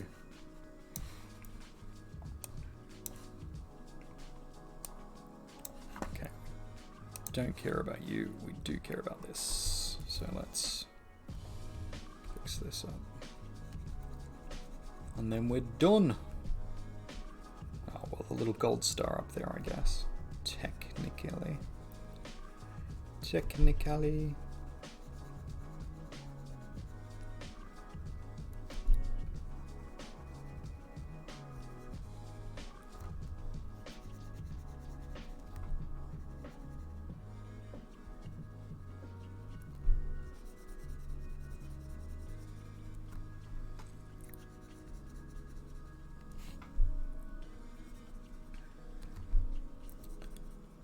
I'm gonna be so tired tomorrow. I just know it. Be my own fault though. So I will have no one to blame but myself.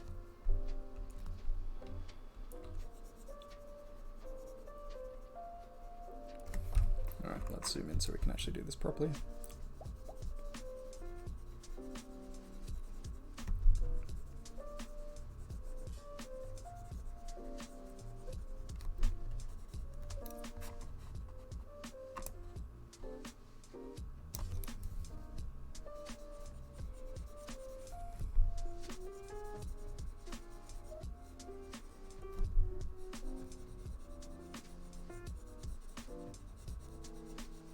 Oh, yep, my eyes are starting to go. I'm definitely getting tired. It is time to finish. Let's just save this quickly in case I do something stupid.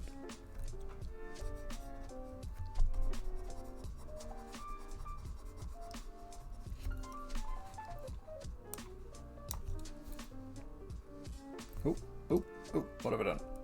There we go.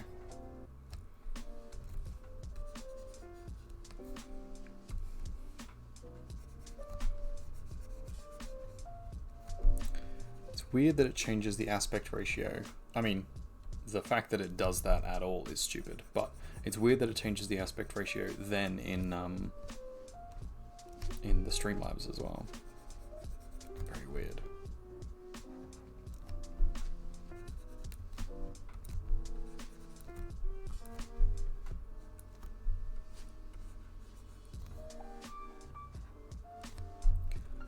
Oh, we're so close to the finish line. We're almost there. We can almost go to bed.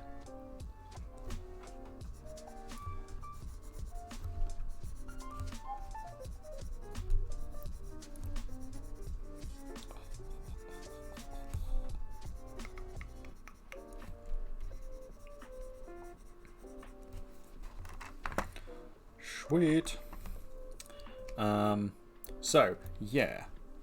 Peeps. If you enjoyed hearing about our funky little game that we're playing or the setting that we're playing in, do let us know on the Discord or on the About Me section down there. There's a little suggestion box. If you have any ideas or things that you think I should add or change or whatever, I can't guarantee that I will, but certainly ideas that I can consider.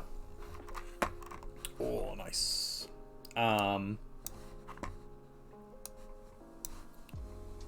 Cool, okay, so yes, that's done, and then we merge with this layer. Yes, this layer.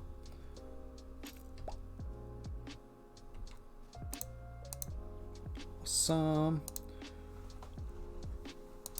And that's our drawn layer. There's our funky little dude, and there's our various icons. Cool. All right, let's save this one more time. Oh, and then we'll get ready to raid into someone.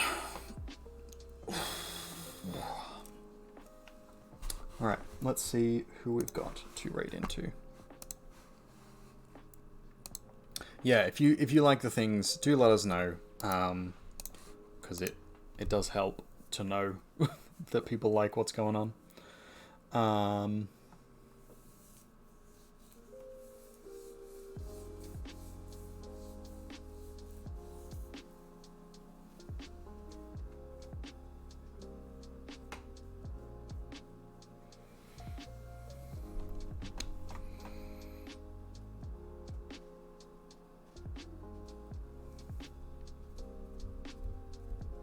Buttery smooth. Yeah, it's been a while. It's been a while since we've raided into Buttery.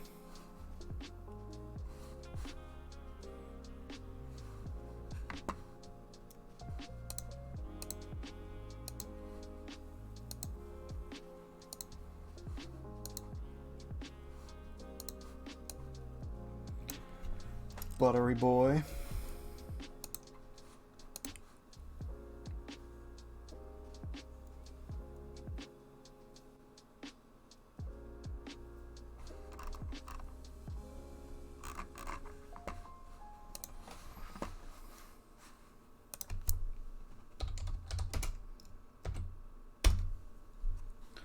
There we go. So we're going to be back tomorrow. I think it's going to be Among Us, supposedly. If not, it'll be some Red Dead or some GTA or something, or failing that, I don't know. We'll figure something out. If you are subscribed to me, you can copy my little raidy do there. If you have enjoyed watching us, feel free to follow and or subscribe. And we will catch you next time. Yeah, if there's anything that you want to see, anything that you would like us to play, anything that you want me to draw on the channel, please feel free to chuck that into the Discord or chuck it into my suggestion box down below, just so that I know what's going on and that you're engaged with the channel and all that kind of fun stuff. And we'll see you tomorrow. Cool. Thanks, guys. See ya.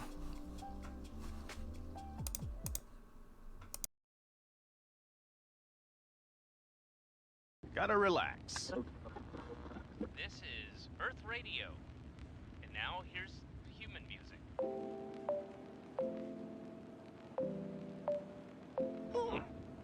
Human music. I like it.